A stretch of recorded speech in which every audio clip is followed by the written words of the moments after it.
up at midnight, dreaming all day long. Maybe I'm nocturnal, baby, maybe I was wrong. Been on both sides now, looking for you. Don't feel the pain when I'm asleep, find peace in all this blue. It's shake, shake, shaking me to the core. It's break, break, breaking me like waves on the shore. Keep crash, crash, crashing into the truth. With both eyes closed, I'll be right next to you. To you, I'll be right next to you. With both eyes closed, oh, I'll be right next to you. With both eyes closed, oh, I'll be right next to you. Somewhere in the dark, I can feel your heart light up like a constellation. Somewhere in the black, I can feel your hand. Hold on to a love worth saving. Shake, shake, shaking me to the core. It's break, break, breaking me like waves on the shore. Crash, crash, crashing into the truth. With both eyes closed, I'll be right next to you. To you, I'll be right next to you. Both eyes closed.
Hello, everyone, and welcome to Day 3 of Worlds 2022 Group Stage, live from the Hulu Theater at Madison Square Garden in New York City.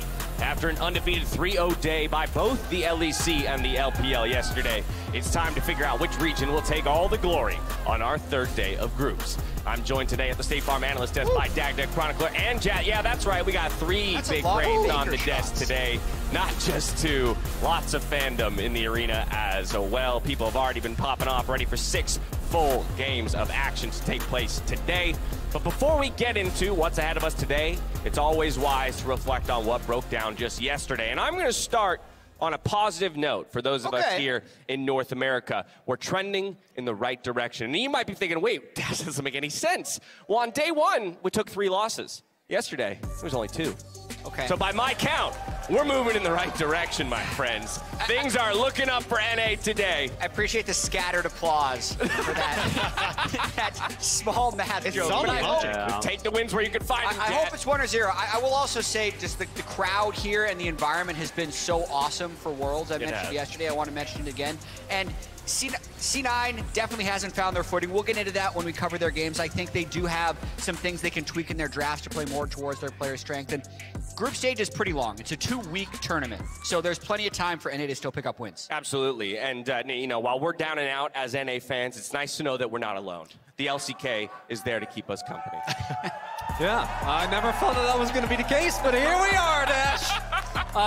It is a pretty historically bad day for the LCK. It brings back the specter of 2018, a year that any LCK fan would rather forget. And okay, you went 10-8 in 2018.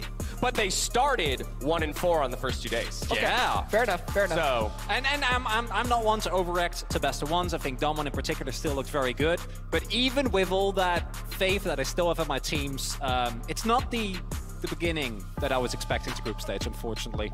Yeah, I think your point stands, though, chat, when we think about which of the 2 regions is probably more likely to turn it around, and on a dime, you would look to the LCK. But here's a refresher on the standings. Yesterday, we did get our first look at Group C, with Rogue and Top Esports each taking the first wins of that group. Fnatic jumping to the top of the table, though, in Group A at 2-0, looking fairly dominant. JDG doing the same. And then, of course, over in Group D, we'll get another look at those rosters as they step on the stage today. Yeah, I mean, as an LPL man who moonlights on LEC, this is going great for me. I don't know what all the down and out here is. This has been a wonderful time over here. Yeah, there's a reason we didn't let you speak until just now, Dagda, okay? You got to let the rest of us wallow a little bit before we get to it. So from here, I want to talk about some champions. And we've noticed something throughout these first couple days of play. For all the conversation, Dagda, about dead champions left and right, nerfed into the dirt, it's spooky season here in NYC. Yeah, Worlds has definitely had a bit of a revitalization with some of these champions coming in, especially looking at things like the Lucian Nami, right? We saw that with the nerfs to Nami, the electrocute not proccing as easily.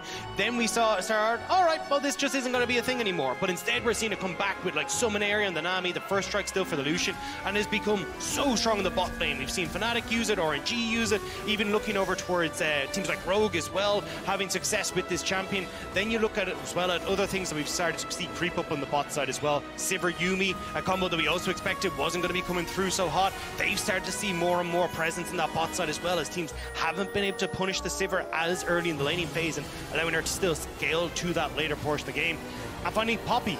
We all were like, oh, you know, Poppy's clear's been hit. She just can't keep up with these players anymore. She can't keep up with any other junglers. But with Sejuani, Maokai, these kind of things coming back into the meta, well, now that slow clear speed can't be punished as easily, and she's popping off against some of our meta picks. So I really only have one question that comes off the tail end of this. What's it going to take to necro Corki and bring him back from No. No. It is I mean, No. Corki is here? Corki is here. Corki is here? Corki is Corki's here? Corki's here? He was 100% win rate yesterday. All I'm saying is there's only one man for the job, right? And that would be Corki. Or Rise. Or Rise. Which one's more likely? I think Corki is more likely. Okay, there you have it. We'll see if any of the teams I actually are think willing we'll to see bring it Corki. up. All right. At some point during Worlds. Right, not necessarily today. Yeah. Okay, fair enough, fair enough. All right. As you may have noticed, the 3 of the guys here on the desk are all carrying a whiteboard in front of them. We thought in order to work back through the groups and talk about some of what we've seen over the first 2 days, we'd play a little bit of game. So we're going to pull each of the group standings up one at a time, and I'm going to ask them 2 questions. First is, what storyline within this group has matched expectation through the first 2 days of play? So we'll start with Group A. What in this group has gone the way you expected it to coming into the tournament? We'll follow that up with the biggest surprise for each of these guys. So they're going to go ahead and write down their answers. Looks like we have them. It's time for the reveal of matched expectation for each of you 3. Let's see here. We got Cloud9 at the bottom. Put that down. Put that down. Yeah. Match? Oh, we got over here. Boom! Cloud9 also at the bottom? Yeah. I don't like this game They're going anymore. down. I don't like this game we're good. anymore. We're good. All right, Here we fine. go. You 2 explain. You were so confident Cloud9 would be at the bottom? Yeah. I thought Fnatic looked pretty good coming in from play-ins. I was like seeing that revitalization. They look good towards the end of the split. And then, I mean, you're up against LPL, LCK. How else are you going to do it? I personally, after the play-ins, thought that Fnatic looks a lot hotter. And unfortunately, for me in particular, as Jed pointed out, that has been the case. Yeah, I mean, that's going to be the kind of day it is. Mine is just T1 ego big, which is just they're going to draft to outplay people. They're ego drafting right now. All right, we'll see if anyone can put that ego in check. They have taken a loss, so I would expect them to maybe rework some of those strategies. From here, we go to the biggest surprise of Group A. Gentlemen, please, with your markers. All right. Wow, ooh, I like that. The Crunch was going with all the graphs and the logos, the graphs and the logos. Okay. I feel like I need to redo mine now. I got a quick peek at these. I love them. Let's get the reveal. Flip them over, gents. We've got Fnatic on the rise, Fnatic at the top, and then for Jat, naturally, Cloud9 and last is the biggest surprise. Was I the only one surprised by this? I'm surprised by it. I mean, I just had to counter it out. I know. It's actually the reality of this group, I think, for many was that, I think it was Zale who said it on day one, you could have just randomized, like, the order, and there would have been a logical way to get there, right? And so, but for the two of you, it really was the play-ins performance that gave you the faith once they got to the group stage. Fnatic would be at the top. They'd be taking down teams like EDG and T1. I did not expect this at all. This is the thing. Yeah. Connor was saying, like, but you said they were so good at play-ins, it gave you confidence. It was, but this T1 and EDG is the group. That's not how this is supposed to go. Okay. All right, yeah, that was my take as well. I'd expect them to do very well in the group, but them taking down T1 in the fashion that they did was not in my line of expectation. All right, fair enough, fair enough. Of all of the players on the team, is there somebody who you feel like is the main reason why they're surprising you? Ooh, very tough to pick out one specific player with Fnatic, because it's always a coin flip between either Humanoid and Upset. I'm going to go with Humanoid. I think that he has been by far the most outstanding player on the team from the beginning of play-ins up until right now. Every single time he's looked incredibly strong. Big shout out to Razork as well. I think this guy's been stepping up massively from playoffs now into Worlds as well. This guy has been such a big proponent to their early success, and even things like the Poppy coming back into meta, you know how strong he's going to be in this challenge. I was going to say, the willingness to bring that pick back when we thought it was dead and perform on it from here. Or actually, before we jump over to Group B, we may as well hear from one of the Fnatic players themselves, Wonder, on his thoughts on facing T1 and their opponent today in EDG. Hello, I'm Wonder. I play top lane for Fnatic. I tried to have some banter with Faker, but he did not notice me in the chat. He did not pay attention to what I'm saying, so I think I'm a little bit in his head. No, actually, I don't know. Like, I was trying to get really creative with my banter with T1, but it's really hard to say anything when they're like so accomplished. But since I've, I guess, beat them so many times, I feel like why wouldn't it be possible this time around? And it helps that they're not even considered the best in their own region at this point. It's for sure way more winnable. Fnatic dethroned T1 in the group. Fnatic undefeated at Worlds. EDG has had a lot of accomplishments lately. In the past, they were not usually a top team. They went to Worlds a lot of times, but they were always beatable by European teams. I'd say now they look a bit stronger, but with our form and how we're looking like, I think we should be able to beat them. Hopefully it's a good game and not just a stomp like our last two games. He wants a good game, not just a stomp. I don't know. If I were a Fnatic player, I'd probably just want to stomp through the rest of the groups. Let's not forget that their opponents today in EDG are the defending world champions. And for some reason, that seems easy for people to forget. But we'll move right along to Group B. Refresh on the standings for you all as these guys jot down what their matched expectation was in this group. And as it appears we're ready, we'll come back on camera. We'll get the reveal, gents, please. Looks like we got JDG good, JDG easy win, and Nuguri easy. Yeah. I never worried about JDG at any point in time throughout any of their games. Really? Yeah, not even really. No, easy. Really? Shush you. I was going to say, because we keep teasing this team as the team that you don't know what's going to happen until they just win the game. Nuguri 0-4 over Renekton. That was an expected result for you? I'm going to be honest, this was a little bit emotional for me just because both these guys decided to say that they expected NA to be last place, so I just decided to go a little bit back at You're ganging up on me? Just a little bit. Why just me? Yeah, because you win a we're lot. winning. Okay, I see how it is. All right, how about those biggest surprises? Those biggest surprises out of Group B. Jat, you really thinking about this one? I know. Everything's kind of gone. You had a whole night to prepare. So much of this group has gone to expectation, to be honest. Okay, fair enough. Fair enough. All right, let's see here. We got a couple of the guys ready. We could probably get their reveals. Jat will join if anything comes to mind. All right, here we go. Let's get that flip. Okay. EG, good. Looking good against JDG. Okay. That was a surprise to you. Yeah, they looked genuinely really, really impressive. And I was like, this is actually a team that can compete with the best of them. So I think it's a little bit unfortunate where they're sitting in the tables, because after that JDG game, I genuinely think they could contest to actually get out of this group. I think many consider that still to be the best looking game out of the NA teams, even though it's been losses across the board for us. What do we have here? We have Damwon form looking up. Yeah, I really want to highlight that even though there were a lot of arguments to be made for why Damwon would look a lot better, their entire year has just been very up and down. And with the meta trending in their direction, I don't know if that alone would have been enough. So I'm really happy to see the individual performance of the team, particularly Showmaker and Canyon, also looking better. Renekton's notwithstanding. And I'm very intrigued by this one, as I just saw you drive. Too much Varus. So specifically Group B, you think is prioritizing this champion too much? Yeah, a little bit of EG. They just like hard lock Varus blind both games, maybe over relying on lane prio when I would need to look at the drafts again, but Kalista very strong. He was a great Lucian player. Lucian Nami is something that the European teams were able to use to a lot of success. I want him to switch it up a little bit. Yeah, trend for the NA team seems to be a struggle with the read on the meta. As we move on over to Group C, let's refresh on those standings. These guys will write down what matched their expectations here. This is a tougher group. Only one game. We've only seen one game out of each of the teams. It's Rogue and Top Esports who took the wins, DRX, and GAM Esports who fell down just yesterday. Looks like these guys are just about ready. I'd like to appreciate Chronicler's handwriting as well. Yeah, it's really good. It's very pretty. I've never heard that in my entire life. On a whiteboard, really, I think it's the whiteboard helping. Okay, yeah, that definitely can help. All right, let's get that reveal in 3, 2, 1. Boom. We got DRX top side, but a sad face. Yeah. Explain. Well, my expectation was that the top side would be a problem.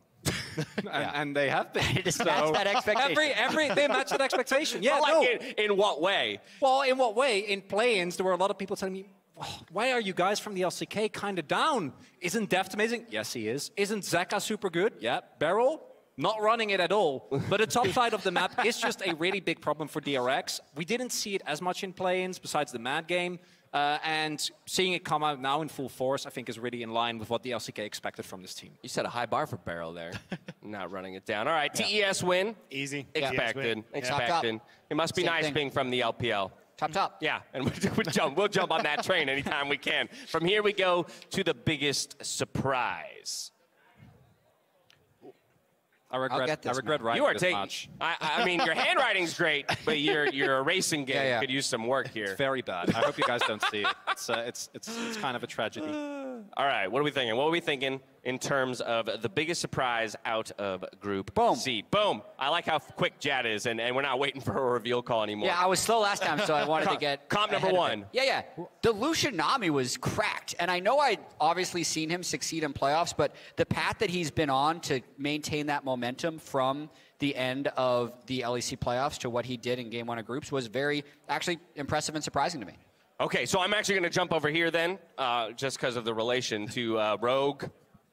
Yeah. Surprise. So the main thing for me is not just that Rogue won, but how good they looked. Because talking to a lot of the LEC guys, I think the storyline of Rogue was very similar to what Gen G went through, where they're always playing second fiddle. A lot of people still didn't really have a lot of faith, and I think they have a lot to prove. And coming in with games as dominant as they have thus far, I think is really, really cool. And that was something that I wasn't sure whether they could cash in on. So then hopping over to you, Dag, this has been 3 years since we've seen GAM or the VCS on the international stage, and leaving something to be desired for you? Yeah, I was a bit heartbroken, because when I saw them, I was like, oh, this Top Esports GAM match should actually be really, really cool. And I was expecting them to kind of play it slow, play towards their strengths, and wait until we got to those late game team fights around objectives. And to see them go, like, absolutely throw it all away, just going for that quick invade at the 8-minute mark, was a little bit sad, because I feel like we didn't get to see enough out of GAM. So the biggest surprise for me, because I expect more from them, and I think we will see more. I'm just waiting for that moment. Yeah, but let's be real. It was kind of fun to watch a Sejuani invade on her own at that point in the game.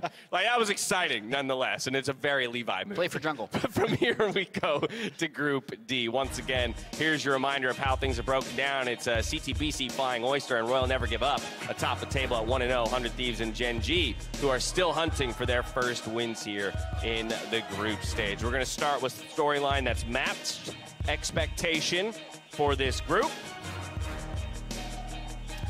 Well, let's see what we got. We can head to the reveal here. Let's get these guys back on camera.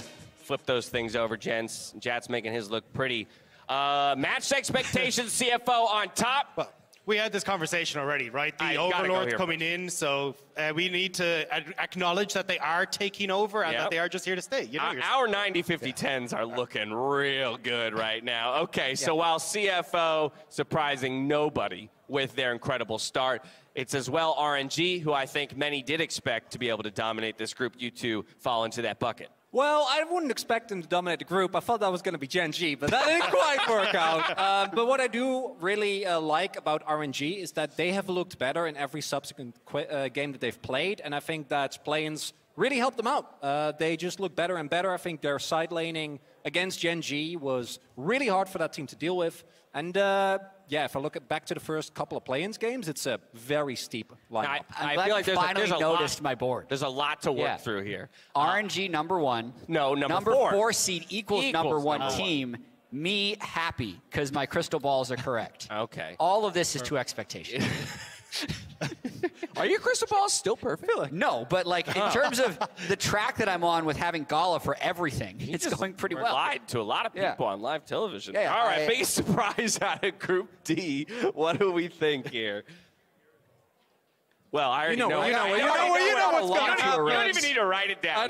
Just explain why you're surprised that Gen G's not in first. I was going to do a really nice, sad smiley face, Dash, but I guess the artistry will be lost. Just take a close-up on his face. There's your sad smiley face. The first half of the draft for Gen G was great, and I was very excited when I saw the Senna singed, and then it was a complete disaster. And the biggest surprise for me was specifically that the combination of Vizier and Poppy has been incredibly successful domestically for Gen G. Oh, nice. That's so perfect. Has been incredibly successful for Gen G. So seeing them lose against the play-ins team wasn't my favorite part of the day. Thank you for the assistance, Dagda. I really appreciate it. So you're right there with them, Dagda. Yeah. Just take 2. Exactly what he said. I think the Senna on the bot side with the Singe was really, really confusing, and I wasn't a fan of it, but I'm glad we got the win over it. All right, fair enough. I'm learning what the whiteboards are What is going on over here? Okay. Biggest surprise, 100 Thieves less than Oyster, and that means 100 Thieves bad. Oyster good. Is that what less than means? Yeah. Worse than? I mean, it could be less losses, less wins. I had to be that's a good point. That's a good point. Okay, so 100 Thieves, you had the expectation that they would... I mean, I didn't think they would make it out of the group. I was expecting this to be like a 1 to 3 win group for them, which you still can be, but I definitely expected them to win their debut game because they've been to Worlds before. They're an experienced roster. I didn't expect them to have any type of nerves or like lackadaisical play, but it looked to me like they were playing very slow against Oysters, and they just kind of let Oysters scale up and win team fights, which I was very disappointed in. All right, fair enough. Well, that's just a recap of what we've seen over 2 days of group stage play. We've got plenty more to go, starting with today. Day number 3, let's see what we got on the schedule. It's GAM Esports up against Rogue to kick things off, and we'll follow that with 100 Thieves versus Gen G. Edward Gaming versus Fnatic in game 3 of the day. Cloud9 and T1 take to the stage just after that. We'll close things out with Royal Never Give Up versus Flying Oyster, and DRX versus Top Esports. I mean, every single day, every single game so far has felt like it's delivered, but of the 6 games today, is there anyone in particular that you really have your sights set on as we're starting to get to a point where the groups are going to solidify, the standings are going to solidify? I know this is not going to be a popular statement, but I'm looking forward to the 100 Thieves Gen G game. We need a win. We need a win. So do we! Yeah, well, I know we also we need it more, Dash. We're not used to this. Everybody needs a win. 100 Thieves definitely needs a win. This is a dark day. I know. This is a dark day. What's happened? What's happening, Dad? This is what I don't know. Great time. Hey, I want you guys to know that you were in total control. I had zero control of how this went. It was all up to you guys and your whiteboards. Let's get a word from Closer. His thoughts on what's broken down in the group stage so far. Hey, I'm Closer, jungler for 100 Thieves. I think mainly we lost because of our mistakes, and I think they definitely played well, but we kind of gave them the fights that they want. We were nervous as well. It's because first game. It's obviously not an excuse, but we can learn from this. We have a tough schedule coming up with Gen.G and RNG, but we can beat anyone. Gen.G is definitely looking like the best team in the world right now. They have very, very strong laners, so it's gonna be hard to play against them as a jungler. I think Chovy is a very, very good player, and he's playing with Peanut. I think Peanut is also a good player. It's gonna be a fun one. We definitely have an underdog mentality, and we should play at our best because no one expects anything from us anyway.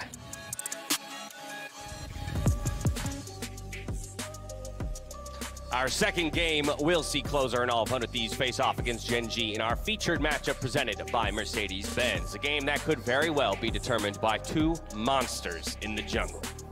Dude, Peanut has actually been so cracked this year.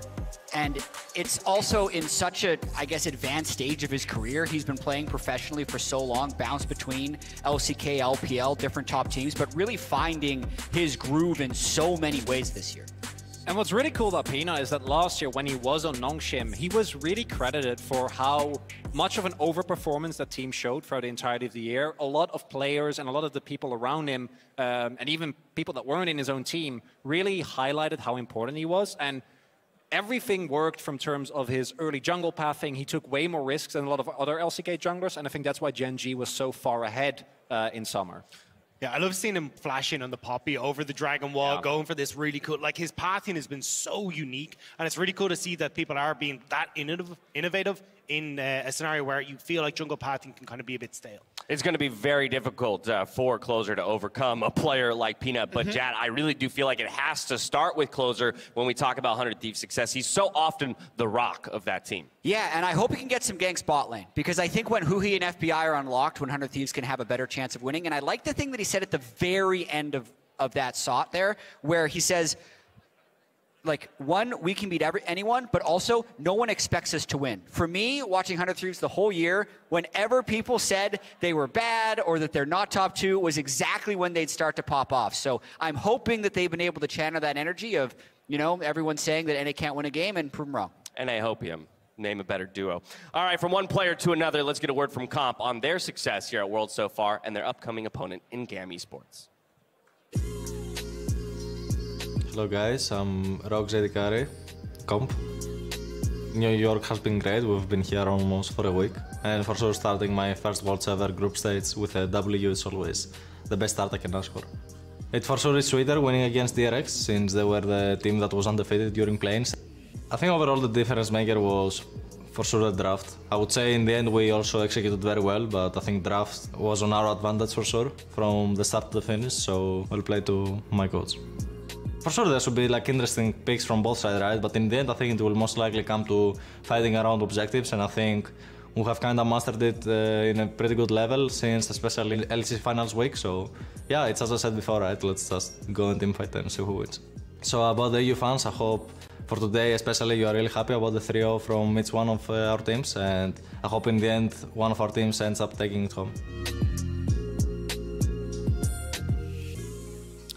Jad, I see you writing on the whiteboard, but I am going to go to you first because earlier on your whiteboard you had said comp number 1. Yep. I mean, I actually don't know why I'm doing this, but this was the composition that they were running, because he said they had a really good draft. So I'm just like, oh yeah, by the way, I wanted to show people what they were doing, and I have a tool. But basically, Comp took the momentum that he had throughout the LEC playoffs, but then also was able to show up on the world stage. They so hard punished this Misfortune pick. Anytime they get a little bit ahead of the Misfortune, if Misfortune ever eye contacts Lucian, she dies. And they were able to make that map pressure translates so well through the rest of the map. So they won bottom lane with Lucian Nami, which is a very execution-heavy combo, and then in teamfights, you need to play on such good limits. I didn't feel like Comp made any mistakes that entire game, and the confidence he showed means Rogue actually believes they can win every game in this group. I mean, so we'll see if they can maintain that kind of a hot streak in their performance. And Dagda, I think that will do wonders in terms of servicing this team and a lot of the questions that people had about the team overall coming in. Yeah, I think Rogue have been absolutely fantastic, and I think this performance has kind of silenced a lot of the doubts around them. And I'll be the first one to put up my hands. I doubted them coming into this. I was like, look, the meta's probably shifting over towards carry junglers. We're not going to see Rogue be able to have that same similar success that they saw domestically, but they put up and shut up everyone else because they brought this composition where Comp and Trimmy could play hard through the bot side. We got Malrang taking this aggressive jungler in as well, so he could have that big impact that we expect from the early stages. Even the fact that they were able to flex the Maokai too, this is showing that Rogue can take their style and still play it on the international stage. And I think the fact that they're willing to bring these out and look as fantastic as they did against DRX gives me very big hopes that this team is going to make it into playoffs. So while Rogue looked dominant, let's talk about how this set of 5 players and roster we expect to match up against GAM Esports. And that to me is one of the most exciting parts, because I want to give a shout out to both Odo and Malrang. Malrang, to me, I'm always happy to see LCK players do well. I think that he had a very kind of in line with the rest of Rogue, often kind of put down for he can only play one kind of style, which in the end still won the LEC. So shout out to Malrang.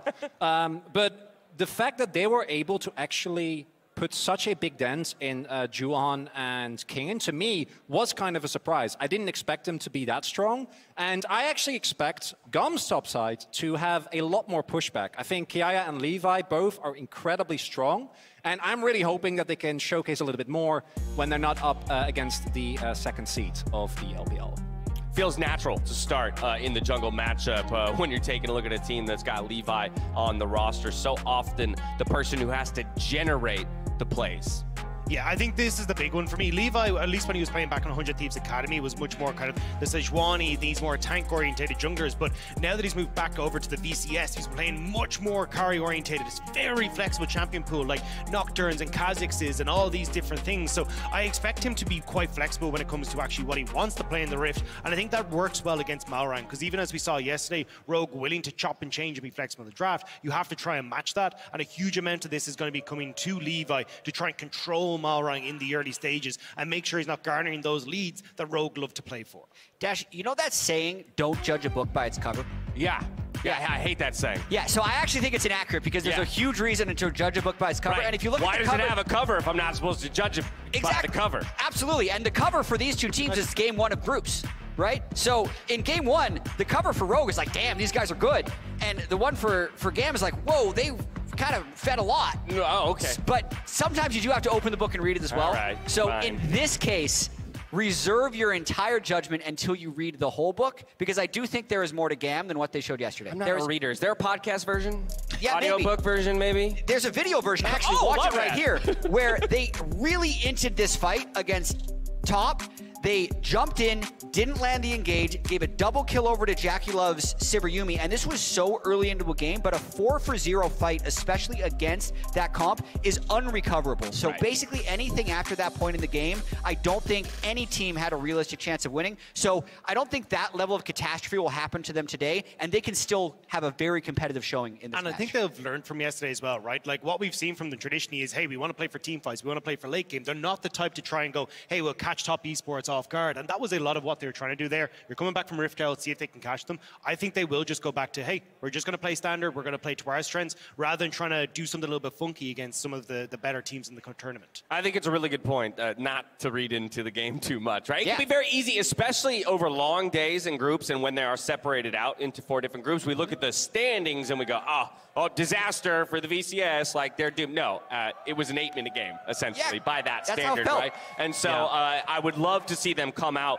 with some fire and some fight against Rogue today, but I think that that's going to be interesting considering everything you just talked about around the way that Rogue has approached the game and some of these aggressive picks they've brought out. I really hope that, as Jad already said, we're getting a better view of what these two teams actually can bring to the stage. All right, well, there you have it. That's the bird's eye view of day 3. The teams are ready. It's GAM Esports and Rogue. Let's dive into day 3 of World's Group Stage.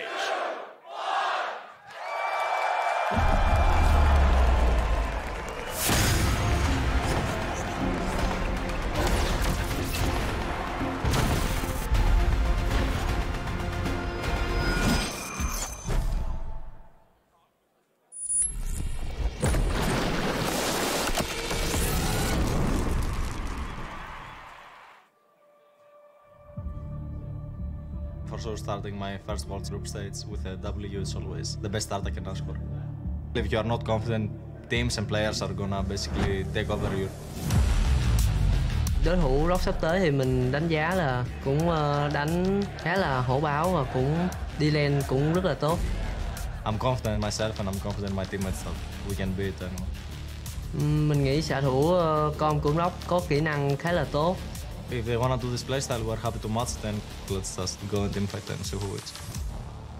Có điều phải dè chừng khi đối đầu với lại Gam. I think EU wins Worlds this year, baby.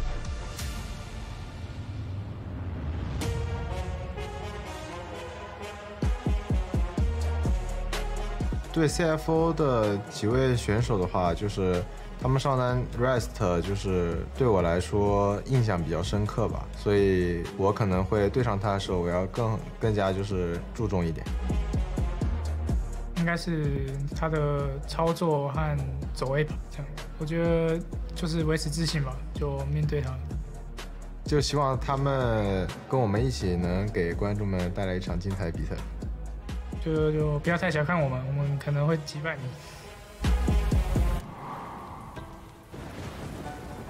일단 제가 구마유시 형한테 좀 배운 게 많았어서 사실 저번 연도에는 진짜 되게 잘한다고 생각을 했었는데 올해 들어서는 살짝 주춤하시긴 하시더라고요. 아무래도 제가 선배다 보니까 제가 좀 더 뛰어나다고 생각합니다. 게임 뭐 외적인 거나 인게임적인 거나 있겠지만은 그래도 많은 부분에서 제가 한 수 위에 있지 않을까 생각합니다.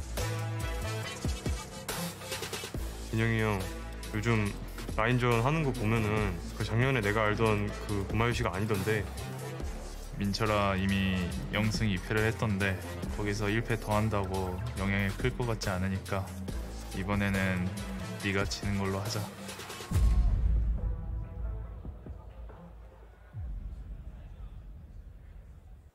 Don't ever say it's over if I'm breathing. Racing to the moonlight and I'm speeding. I'm headed to the stars, ready to go far and start walking. Don't ever say it's over if I'm breathing. Racing to the moonlight and I'm speeding. I'm headed to the stars, ready to go far and start walking.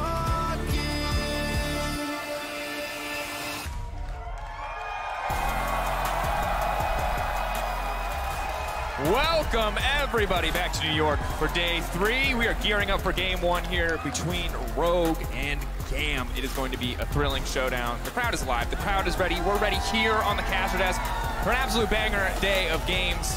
Fans from every region, fans of every team here to join us through the action as we get ready. Of course, on the caster desk, I'm Dan, Sam, Mark, my friends, otherwise known as SMD. Let's go! Gigabyte Marines, baby. Yes, that's our. We're applying for a Marvel movie at some point. That's our we're trying to be the new Avengers. Yeah. It's a work in progress. But Gam, maybe looking for a little bit of revenge. Won't be able to get it against Rogue, but can look to find a win today. Rogue looking strong, bit of a surprise there with a win. Gam falling down in pretty one-sided fashion yesterday. Yeah, and it all climbed off the back of their errors in a sense, right? With that late invade that the desk just showed, where Jackie Love and Knight got 2 kills, and there was a fight in the bot river where Knight was able to get the resets to clean up the fight. Fans from everywhere. It's a party! It really right, is. Let's go! C9 fan there battling all the T1 fans around him. Stay strong! Stay strong! That man's caught behind enemy lines. He's surrounded. He is indeed. Blue Hawk down. We got to get him out. See what happens there. Of course, this is going to be an interesting game because I think that we've often seen that if teams who find their first loss on the stage usually come back swinging. They try something fresh. We saw from Genji. They tried a creative singed option without the normal Yumi present on the opposite side. I expect they're going to come back swinging today. I think something similar will happen for Gam. One best of one can provide a lot of overreactions, right? Or, you know, like expectations on teams coming off their best of one into a day 2, right? So Gam really struggled yesterday. Rogue really doing really well yesterday. Oh my God. Wait. But are those C9 jerseys? Because we're going to send all the other teams back from different airports. Okay, I get it. All right, we're into picks and bans. Now, we've seen shifting trends over the course. Scaling seems to have been favored, certainly favored by Rogue. A lot of those options taken off the board. Azir, Yumi, Aatrox, all going to hit the bench. Maokai, where's it going? Who's going to ban it? Is Rogue will slam Maokai 1-2. Is Gam going to ban it, or are they going to first pick it? These have become the predominant champions here that have started to run the group stages. Yumi joining as well as one of the most frequently banned champions. We've already got the Aatrox off. Here comes Caitlyn for bottom lane. Are we going to get the trade for the Maokai? I wonder what AD carries we'll see as well. Kalista is a champ that I'm wondering if comp will lean towards. We saw the Lucian Nami as well. These are bot lanes with agency and how Gam are going to deal with it. You know, Style has got a couple of Sivir games, a couple of Kalista games himself, Varus as well. And I actually did like the look of, you know, these Tristana Rel combination, or the Rel with the Kai'Sa combinations as well, with those dive and kill oriented bottom lanes. We do get our Maokai though off of the top side. Off of the top side, indeed. What's the last ban going to be here for Rogue? Kalista's probably going to their mind. The Azir is taken away. Rogue finding a lot of success with Azir. Fnatic similarly. They're going to take away the Sejuani flex just to deny that from Kiaya and Levi in case they want to flex it. I think it's more so going towards the top side. Is it going to be the first pick? Victor. Oh, wow. Denying that from Larson. I mean, he has got 3 Victor games in summer. He is more known as a control mage player, so they maybe think this is a denial to take him off something that can scale really well and be safe, similar to the Azir, but there's the Kalista hover already from Rogue. I think they'll be a bit more aggressive in this draft. Ahri we saw from Knight yesterday. That could be something that Larson decides to run towards. See what the option is going to be for now, and if they do go for locking in the Kalista. I'll be honest, gentlemen, blind pick Victor on 1, not a great sign for fans who love fast League of Legends, but Rogue looking potentially to balance out with the Kalista. Are they going to follow up with the support option here? Do have the option to save it for later. Could just match mid. Could also go for Jarvan here or something Malrank special straight into this Victor with Maokai and Sejuani being down. You think of things like Jarvan, Trundle, Poppy as the junglers. There's the Jarvan slam straight into the Victor. Makes a lot of sense. Kalista Jarvan, this is just Rogue classic, really. And then answering the Kalista bottom lane, Draven did get nerfed, but Draven's still definitely an option. Varus has been super popular recently as well. I think they have to go something like Varus Tahm Kench, don't you think? Or Varus Thresh, something to help this Varus get out of a Jarvan. They're playing 2 immobile carries right now. Yeah, there's the Varus Tahm. So now Rogue get counter pick on support. I wonder what they'll go for. They could go for a melee support. We've seen things like Kalista Ashe as well. Very risky to go the for. Cloud9 special, baby. Yeah. Ben pulling it out. A bit risky, but it can punish lane. I think Kalista Renata is a no-brainer. I think that they should just instantly lock that in because it just makes sense for the lane phase. Yeah, and you expect Gam to pick up some hard engage later on to charge into that Renata anyways.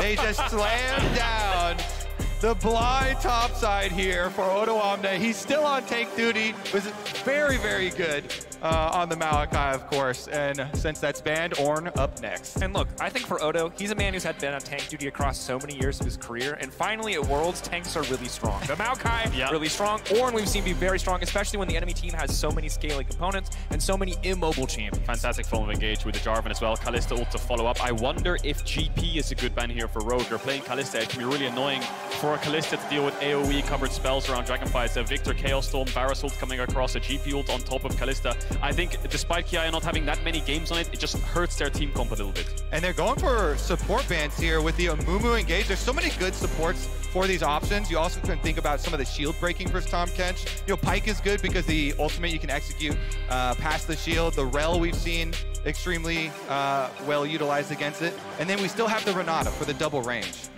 Yeah, Renata would be the go-to. The thing is with Rogue's draft right now with this top lane pick on 3 is they're not counter-picking anything. They see what they picked up already. Mid and support is what they're looking at. There's no real value in saving last pick for a specific pick. You just have to pick up what you think strongest, and then Gam will pick up their top and jungle. Orianna, Jarvan, Ornn, a lot of wombo, a lot of team fight, a lot of scaling. And scaling, matching scaling. Now at this point, really, it feels like the only early game champions right now are the J4 as well as the Kalista. Feels like we're going big. We're going to big team fights we get later in the game. Gam, of course, can have to lock in the rest of their composition. I really like this team fight already from Rogue, though. It's so solid. You get the classic Orianna Jarvan combination with the shockwave delivery. They can play off their strong pushing bottom side. Camille counter to the Ornn, though, does very nicely with the Q conversion to true damage. Definitely does with that Sunder as well. Can kind of be a little bit of an engage. Don't really want to focus too much on the Camille going in first, but Carry jungler for Levi is what we expect. Graves already being covered, does well into the Jarvan. It's really hard for the Jarvan to lock down champions like Graves in Italy, and they innately clear faster. So it's going to be a Camille Graves here. A little bit more single target damage focused. Of course it is. Of course. How could we forget Trimby Soraka? That's something that was so pivotal in their finals against G2. And Kalista Soraka is what they played in that game one. It's what Comp got a pentakill on in that game one, where he went for this massive knock-up with the Kalista ult on a Soraka. And it puts so much pressure, I feel like, on Kiaya, because if you cannot get into the back line and kill the Soraka, it is going to be impossible to kill the front line of Rogue as we get into these team fights later and later into the game. I think the top side of GAM has their work cut out for them in this match. And it's just so aggressive for the bottom side early on, too, with Soraka spamming out and Kalista jumping forward here. See if they can get some Malrang early ganks. This is what I associate with this player above all. Jarvan getting out for some early ganks, and you gotta think those are gonna go towards the bottom side of the map for Rogue. Yeah, mid-bot side has to be the focus. Getting Victor's flash early helps Orianna a lot, especially when the level 6 comes through. You can always get that mid push in. Bit of an even matchup, slightly Orianna favored because of the range, but Victor has better early trading with the shield, of course. But it's all gonna be mid-bot side for Rogue, and the question is top lane going to play in isolation? We've often seen these Fioras and Camilles play in isolation against the tanks and just get an innate solo advantage, and that helps in the side lane. And then for GAM, keeping your eyes on Levi. With this Graves, you really want to be able to create that big CS gap versus the Jarvan, punish the Jarvan. We're going for a lot of those ganks. See if Levi can get big. I think a late invade would be a bit crazy from GAM, but it could work. Graves, Varus, Tom Kench, really strong level 1, could split the map against the Soraka when you've got an Ornn top side. Could be something that they could think about. Yep, definitely, and be able to pin down Malrang, see even where he's starting, even if you can't get off a big summoner spell advantage. And look, the VCS, no strangers to creative strategies. For now, looks like they're just moving out to their separate parts of the map as we get ready for our first game of the day here. Tough loss for his top yesterday. See if GAM can fire back. So Odoamne is actually in this bot push. I wonder if Rogue are thinking about this late invade from GAM and they're keeping their top laner hidden just in case. I think they definitely are, because Soraka also starting with the sweeper here for Trimby. Looks like they're trying to get bot brush control. I think they were expecting GAM actually to go bot lane 3 or 4 man level 1, ward that brush, just so that they could get vision onto Rogue's bot lane, look for good early trades. Levi's going to walk into this top side jungle. Looks like he might place a ward down. The thing is, you can do a bit of a bait there and not ward, and then they might think they have to sweep it, but Malrang being there knows it's now warded. Yeah, so nice though just to even know if he's starting on red. The Jarvan, as soon as you get the red buff, looking for those ganks. Control ward though in inventory from Malrang. Started with the potion plus the control ward instead of the refillable, just so he can stay in the fog of war. Early level 2 for the solo lanes of Rogue after the first wave. Won't be too much to abuse really in these matchups. No early invade from GAM either. Looks like Levi will solo start on the red buff, has the blue smite, swapped over to Sweeper when he placed that ward, but they'll have information on Malrang, and Rogue won't have information on Levi. There's an early ward there in the river on the top right of your screen from GAM as well. I think that's covering any mid ganks from bot side. If Malrang does, you know, red Raptors Gromp into mid, that'll spot him out. Malrang, of course, notoriously creative in the early game. He is a player, as we've highlighted pretty much every time we watch him play. He will fall behind. He will give himself up all in the service of the team and of his laners. And he's skipping Raptors as well. He's going straight down towards the bottom side of the map, over into the blue camps. See how early he actually wants to get down there. As we expected, a lot of this, you know, bottom triangle focused from him. Red, Gromp, blue buff. Try and get that level 3. And Levi's smartly not going to path bot here because he realizes enemy bot lane will have the push. They're playing Kalista Soraka. It's going to be very hard for me to contest the crab. So just full clear towards top to try to get a crab of his own. Make sure the Graves, like Kobe said, just get ahead in CS as much as possible and then cover the bot plays. His strong side of the map is this top side where the Camille will push the Ornn in and wants to hover towards that side. No surprise as Rogue continue to push out on the bottom side, building a bit of temporary CS advantages. That wave will crash. Ooh, awkward there from Kiaya. Would have liked to have the hook shot, but Trimby, Comp, leveraging their range advantage well. Something we can keep track of in that matchup is when, hang on a second, Malrang just EQ'd, so they know it's warded there. Waiting for the cooldown. Is going to wait for the EQ. This could be dangerous. Kati might actually die to this gank. Levi is hovering around, covering the push out. It's so hard now. The red buff there. He's flashing out to safety. Malrang flashing in the waiting arms. They're going to burst him down. It's going to be a quick kill, but Levi now going to look to respond with his own. Flash out from Larson. The creep's going to body block any further follow-up. The struggle of the Graves. He wants to auto the Ori, but he can't get through the creeps. Levi forced away. Oh, Malrang Malrang strikes again! First blood for Rogue, getting out there early on the Jarvan, slipping past the ward, right into the brush. Couple seconds left on the flag, and he goes right in. If you think back to the LEC semifinals, Razork did the same thing to Rogue, but instead he flashed over the wall as Poppy, and Razork then ganked mid lane. I wonder if that's something that they thought they could abuse here on the world stage, EQing over, waiting for the cooldown. Now bot lane, very diveable here. They have the heal. Execution is going to be everything, a bit of slow coming in. Comp taking a little bit of damage here. Now the flag, the dragon on one. Comp gets the kill. Oh, and this is brutal. Rogue dominating in the early game. We talked about mid bot side, and Rogue's already off to an early lead. Oh, exactly. Rogue playing off of their power points, off of their draft advantages here. Malrang playing to both lanes that he could play off of, gets both of them ahead. And this kill actually going over to Comp 2 is devastating for the Gigabyte Marines bottom lane. Look at the CS deficit as well, almost double the creep. So we'll see this one again. Malrang almost has his combo off cooldown. Catty flashes, but that's an easy flash EQ from Malrang. Doesn't use the EQ flash because then he doesn't get the damage to land. And Levi flashes forwards to try to kill Larson, so Larson can match the flash. Malrang has lethal tempo, so watch his attack speed here when it's fully stacked up. And now he's looking going again. back, rinse and repeat, baby. Rogue are not stopping. Trimby is here too. Oh boy. Soraka wants some KP. She's gonna get it. Rogue 3-0 on the board. Oh, I feel so bad for the Gigabyte Marines after yesterday's crushing game as well. Rogue wastes no time. It's only 4.5 minutes into the game, fellas, and Rogue are already dominating.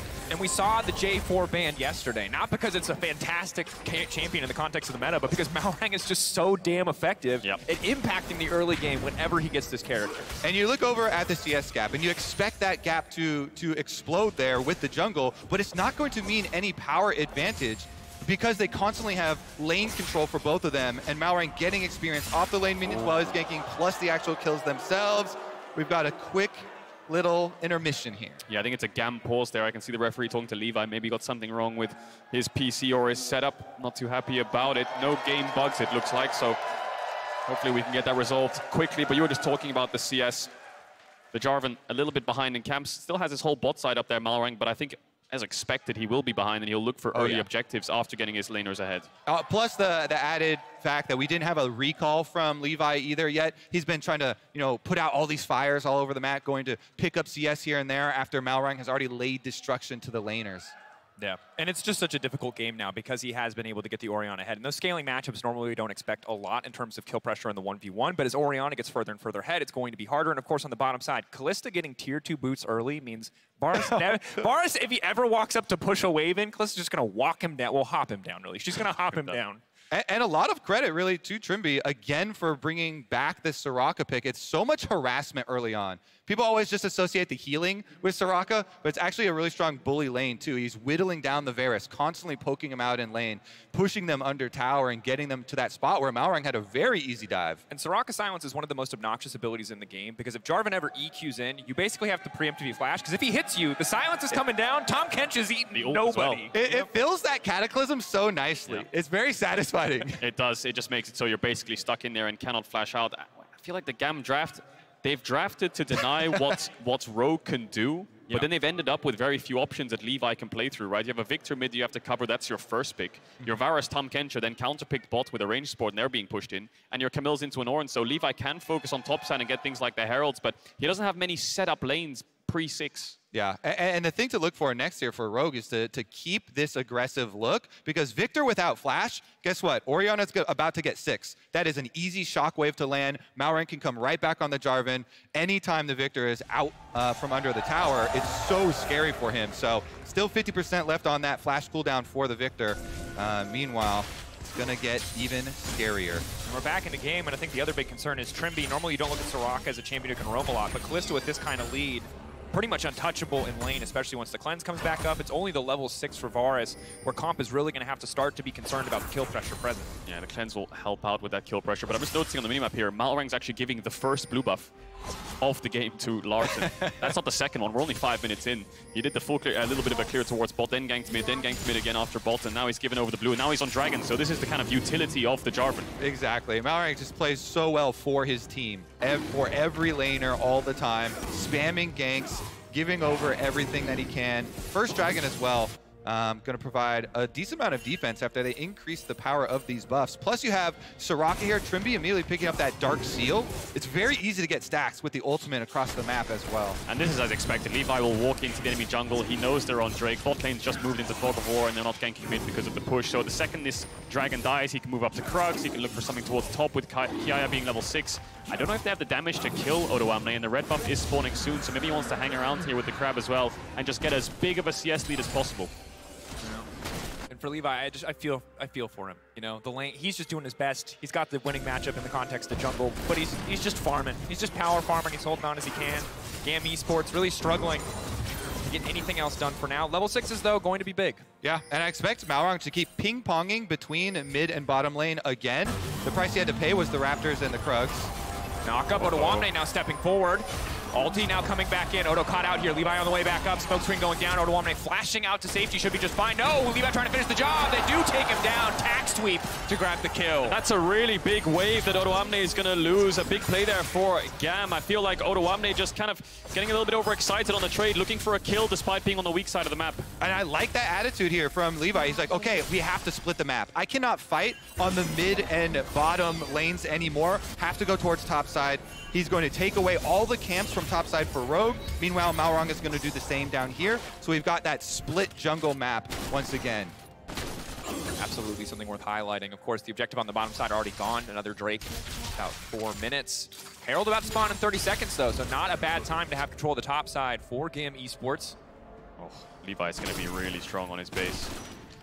After taking this crab, he saw his top camps respawning. We saw a little bit there. Cathy was using his ult there to clear the mid wave up against Larson. Needs to get a good base off soon. Larson will match that. 3 minutes, 30 seconds next dragon. You just highlighted Drake goes to Herald. How does Rogue want to navigate around it? Do they just leave Comp bot and look for plates and trade off? Or do they send... Trimby's already going up there. Comp as well to contest the 5v5. Yep, we've got support roam timers coming out. Of course, Graves here always with the zombie ward as well. You see Levi there with early lethality. We'll get that Umbral Glaive to help out with the vision control. Pops up one down on that Rift Trail, plus getting the Scuttle Crab. But Malrang goes right over it. The zombie ward that was left behind we'll see. So I think Kati actually stayed for an extra wave. He has TP. Comp's on the way up after pushing bot. Odo has the top push. And GAM, despite having so much control on this top side, Levi probably has a lot of gold in his pocket, so he needs to take a base. They don't actually have the time to contest this. Yeah, and you see it's for sure the call has already been made from GAM really early on with the movement from Tom Kench as he goes back to the bottom lane. There's no way they want to contest that. Yeah. Very difficult situation to be in. The fact that they've lost the Dragon as well as the Herald. Individually, you can see pretty decent lead for the Graves, but only amounting to 200 gold because of the kill participation that Malrang has been able to build for himself, although he is quite far ahead in terms of overall experience.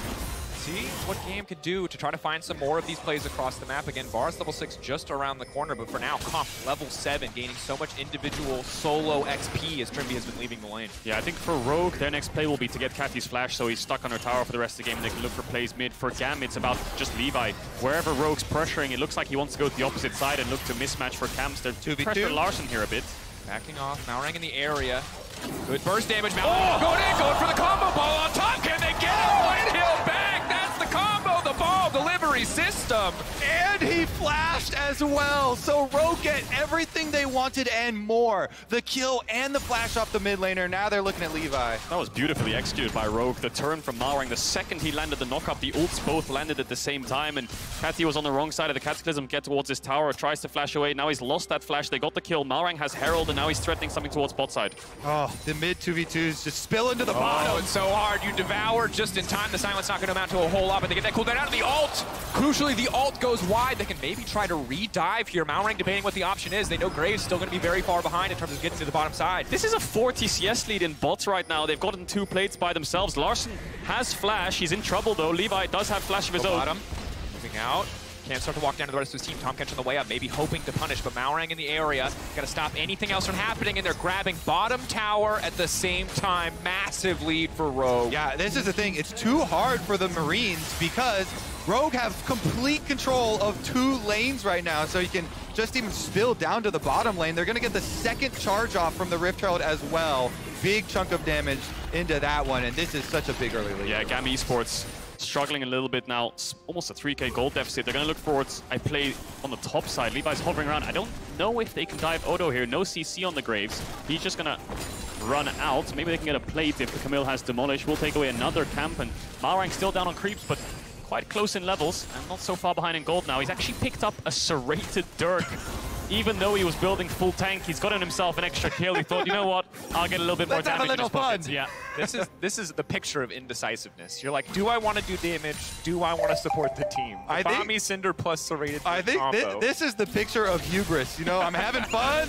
Let's get a little exciting with it. Some more burst damage there. Next EQ plus Shockwave combo is going to hurt. The map state is a real pain for GAM right now because Rogue's actually starting the Dragon while pushing top with their bot lane. So I feel like Rogue maybe blundered a bit here. GAM, whoa, hang on a second. Hold that thought. That's a lethal tempo Jarvan with the serrated Dirk, baby. You're going to have to flash out of there. Malrang flashing to safety as well.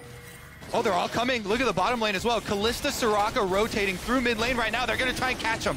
2K.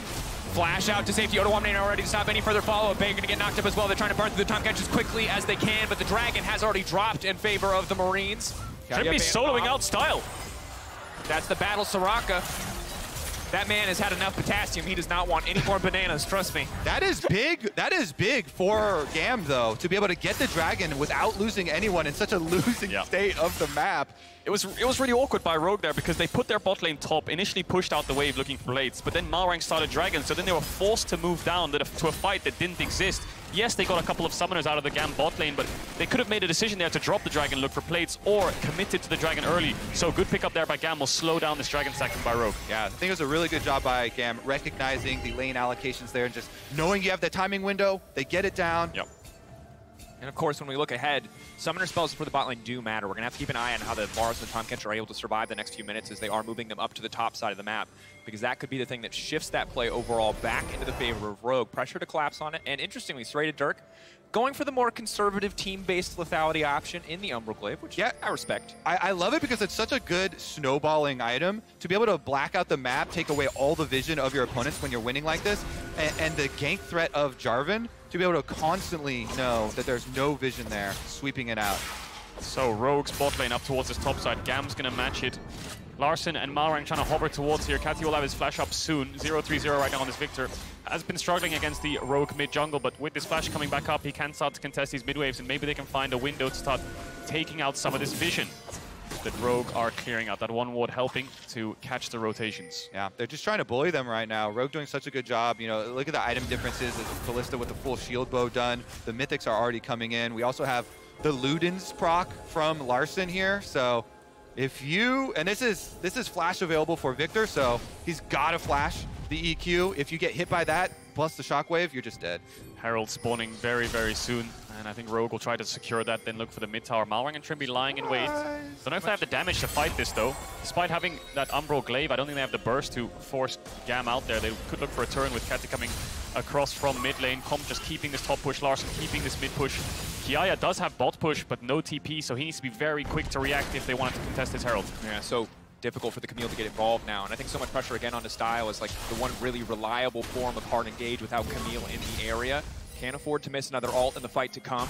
GAM really backing off here, though. They know they cannot push into the darkness of the map, partially courtesy due to the Umbral Glaive. And I think they should just completely forfeit it, not try and fight it at all. Odoamne actually has teleport advantage, and it's unleashed teleport time. We're past the 14 minutes here, so GAM should probably concede this. Camille's not going to be able to get up there in time, plus they're at such an item disadvantage. Just try and lick your wounds, collect the CS at your towers. Don't try and lose anything else. Yeah, I think you're right there, Kobe. And the problem that GAM have is cross-mapping against Rogue right now, against an Ornn. It's going to take a long time to dive him with Graves and Camille because of his build. So much armor, a lot of health items, quite tanky with the ult, can clear out the wave. So Kiaya is just going to move towards mid instead, and GAM don't really get anything for it, but they do need to defend the Herald play, and the Herald play is probably going to go mid unless they look for a tier 2 here, Rogue. Sweeping out a little bit of vision. I expect Comp to take a base soon and then reset, come out on the map. 1 minute 30 seconds on this Dragon. GAM can get a little bit of bot vision before that spawns. Take away some camps too. Dragon scaling, obviously always something that GAM could look to play for, as we are one Drake apiece this stage of the game. Still a long way off any soul points, but Hextech good for both of these lineups. Yeah, I think it's so difficult for them in this sort of scenario for GAM. I think you try and send Camille with some backup to get a pick on somebody. Otherwise, Rogue constantly have the early move. And you see Malrang come over, drop the Rip Trail in mid just to finish that up. You take away those defenses. Teleport. Now the Tahm Kench on the run has already used the Devour style, forced to back away. Ottawamne, though, wants to keep the fight going. He knows he can tank this tower forever. Here comes Malrang as well. They're looking to get everything that they possibly can. Style getting cut down. Tower next in the sights of Rogue. QIA looking for the cross map on the bot tier 1, but Rogue just took mid tower, ran towards top. Trimby and Malrang on the way to help out Comp. Didn't even have to use a Soraka ult there. In a 1v2, Comp felt really confident to take that fight. Style saves his flash. He knew he was going to die regardless. There was a Jarvan over the wall, and that's all 3 altars down. Rogue off to a big early game lead, 30 seconds on the Dragon spawn. I think they're going to base and run out towards the bot side. It's Malrang's Rift. He's actually just controlling this entire game so effortlessly. 16.5 minutes here. Rogue constantly taking away every last little bit of defense that GAM can even try and hide behind to collect CS. Now that all the outer towers are down, you'll see Rogue move in, get the deeper vision, try and pick people off between those rotations. Here's another look at it. Comp himself just so far ahead, forcing out the Tahm Kench ultimate early, and you've already got the rest of the members of Rogue moving over. Yeah, it doesn't really stand a chance. There's no point for Catty to TP in here because Levi's on the opposite side of the map, but we're back into the on-screen live action. Levi fighting Malrang. Going in. Lethal Tempo looking to get sacked, but Malrang overstaying his welcome just a little bit there. There's the stopwatch. Not sure how many ways he's going to be able to get out of this. Still going in, flashing out to safety. Absolute madman gets out. Great use of the ult there. He actually ulted to become unstoppable to avoid the Tahm Kench knock-up and then decided to flash out. So they have to use the Soraka ult as well. We'll see if GAM want to fight this with 2 Rogue ultimates being down. Odo's isn't up yet either, but Levi being low is going to go towards his red buff. I think they're just going to have to call this one and give it as well. Well played. Ultimately, Malrang making the best out of a bad situation, getting a lot of resources from the opposition. Now 2 Drakes to the side of Rogue on top of that almost 4K gold lead that they have built for themselves. And gentlemen, I think that this is such a hard game to play out now when Comp is this far ahead, when he's got Cleanse for the Varus ult, and it feels like the later we go, we know the Camille will eventually be a threat, but it feels like GAM need that threat now. They need something that they can play around because they're just slowly losing across the map. And that's why I think you cannot match at all Rogue, so you have to overload one side. Pick one side, send multiple people, Camille ultimate somebody, try and hunt down maybe a bounty or something somewhere. If you go after Comp, there's a bigger bounty on his head, maybe Camille ulti with a couple extra carries there, try and get a burst. This side has not been overloaded by GAM. Instead, Rogue committing multiple members here. Camille, though, very strong still. Otto still stepping forward, looking to get that empowered auto. Camille building towards a frozen heart second. We'll have to check what he does with that item there. But what I will say for Rogue is a lot of pressure on the carries. Malrang has done his job. He's passed the baton over. He's gotten you through the early game. He is not going to be any much stronger. He's just going to build more health on this tank Jarvan, and that's about it. He can't really impact the lanes. It's on Larssen and Comp now to take the game home. Larssen down in CS a little bit. Look at Levi's, almost 50 CS up in the jungle right now, and they have some pressure on this top side because Malrang showed bot. Comp's on his way. I wonder if they can get this tower. Larssen has enough threat to push them off. Zoning them away as Comp comes up at the top lane as well. They can see the Sentinel coming. What the next play is going to be. All the outers are down. It's a little bit hard right now for Rogue to push their advantage any further. They're doing a good job, though, in getting the early push on one wave. You see this down. Camille gets shoved under tower. Then they rotate everybody else up to the other 2 lanes. So they don't allow any sort of recourse here for GAM in trying to push out on any side, even try and look at these objectives. But those towers, those side towers are so low. Maybe as we move forward and the objective bounties pop up, they'll be able to overextend and grab something to get back into it. I think that's going to be a rinse and repeat. QIA no flash from the earlier gank. Odo hiding the bush. Away. Hookshot is going to be everything here. If he can get the buffer, maybe he can make his way out. Malrang waiting patiently, though. Looking to lock him down, taking his time, just walking up, fishing for the autos. Levi in the area, though, could be big. Nice dodge comes through here. They can try to turn this into 2v2. Levi, so much money in his back pocket. No flash left for Malrang.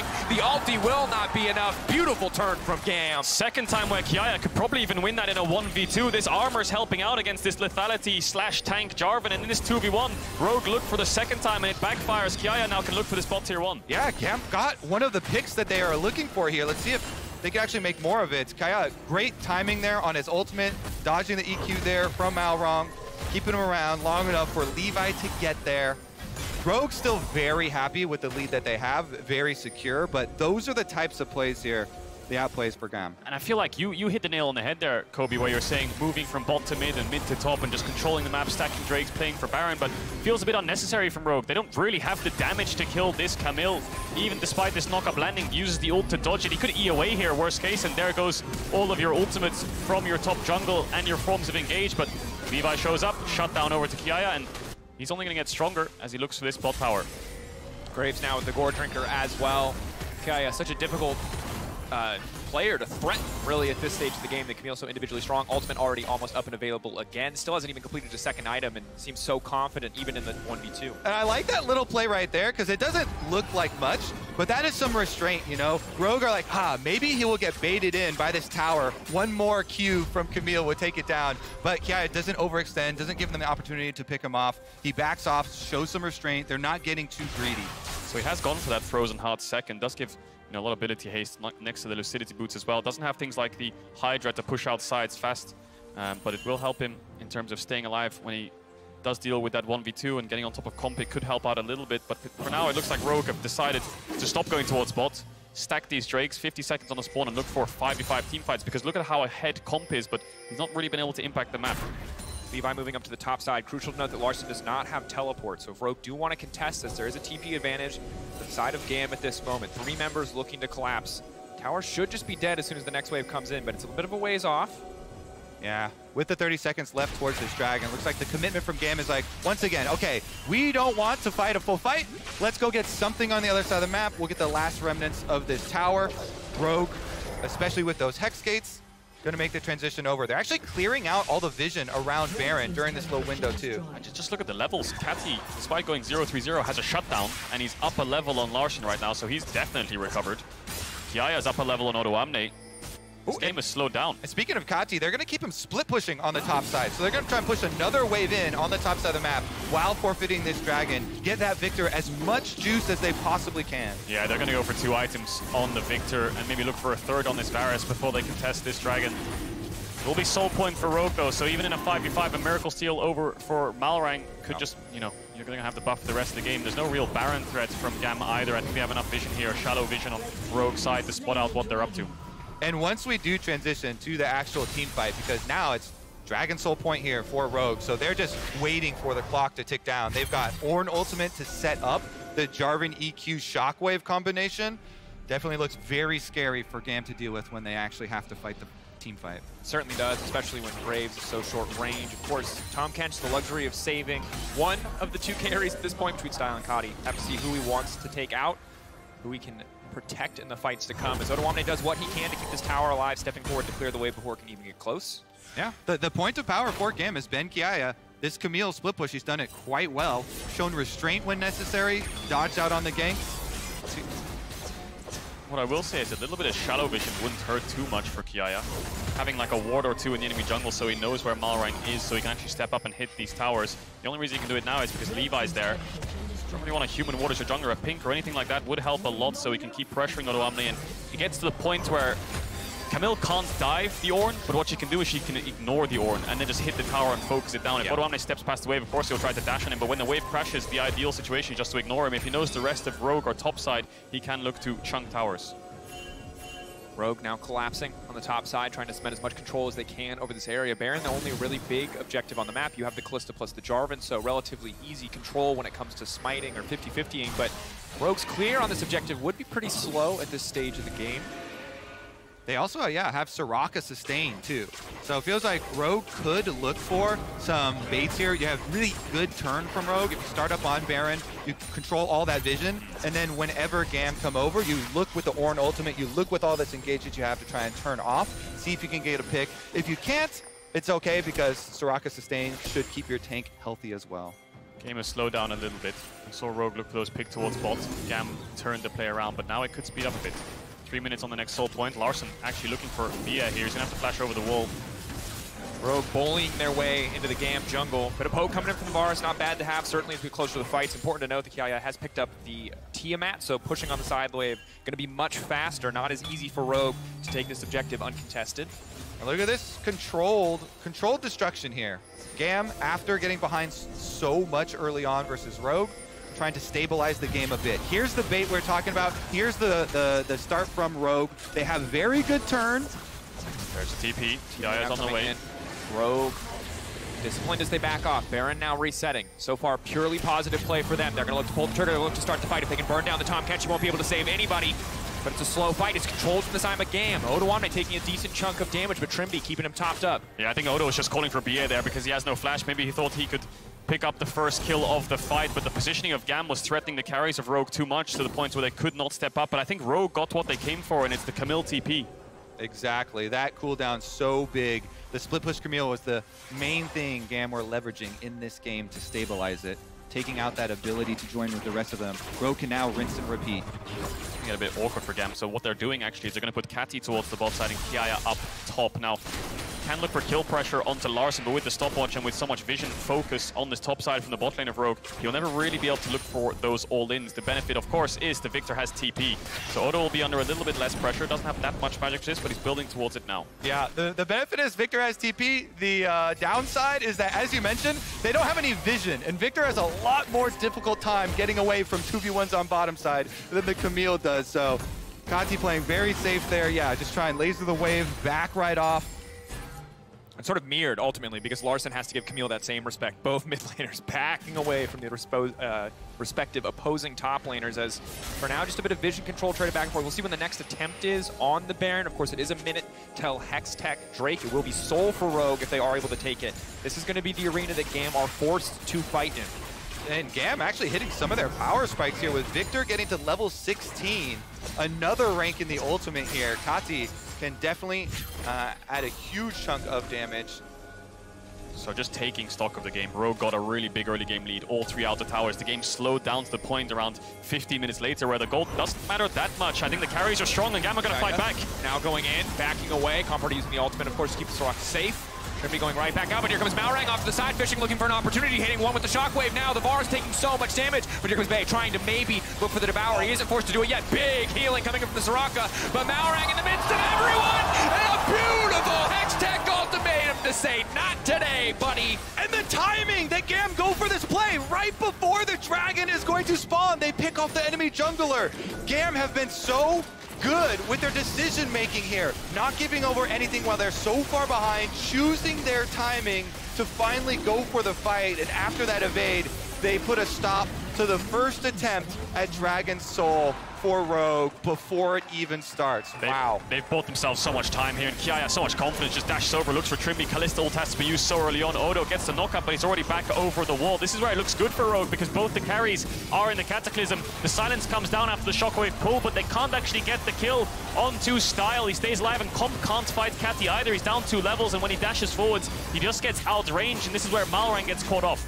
And I gotta call it the Victor gravity field there. The zone control to that ability, stopping everyone from following up on the initial combo. Style even whiffing the flash in the context of the fight, it does not matter. Even without the Tahm Kench Devour, they could not finish off the Varus. And they had the little breakpoint. At that replay, Larssen was level 15. Kati has the rank 3 Victor ultimate. He's doing so much damage to the front line there, pushing him out, but Rogue's gonna reset, push out on top. So Soraka got the red buff, and a lot of people will be wondering why is that. Now the red buff gives a lot of base health regeneration, so I wonder if it's because she's gonna sacrifice her health to heal, so this kill keeps the Soraka healthier for when they force this Baron in the next minute. Does hurt Comp's damage a little bit, but he's sitting on 3 items, and I suppose he's the one that made the call to allow that to happen. No flashes on the carries of GAM, so that's why Rogue want to force. This is why the red buff's on the Soraka, to keep her healthy. Yeah, I like it. They turn the health battery of Soraka into a rechargeable battery. Here come GAM, though. Yeah.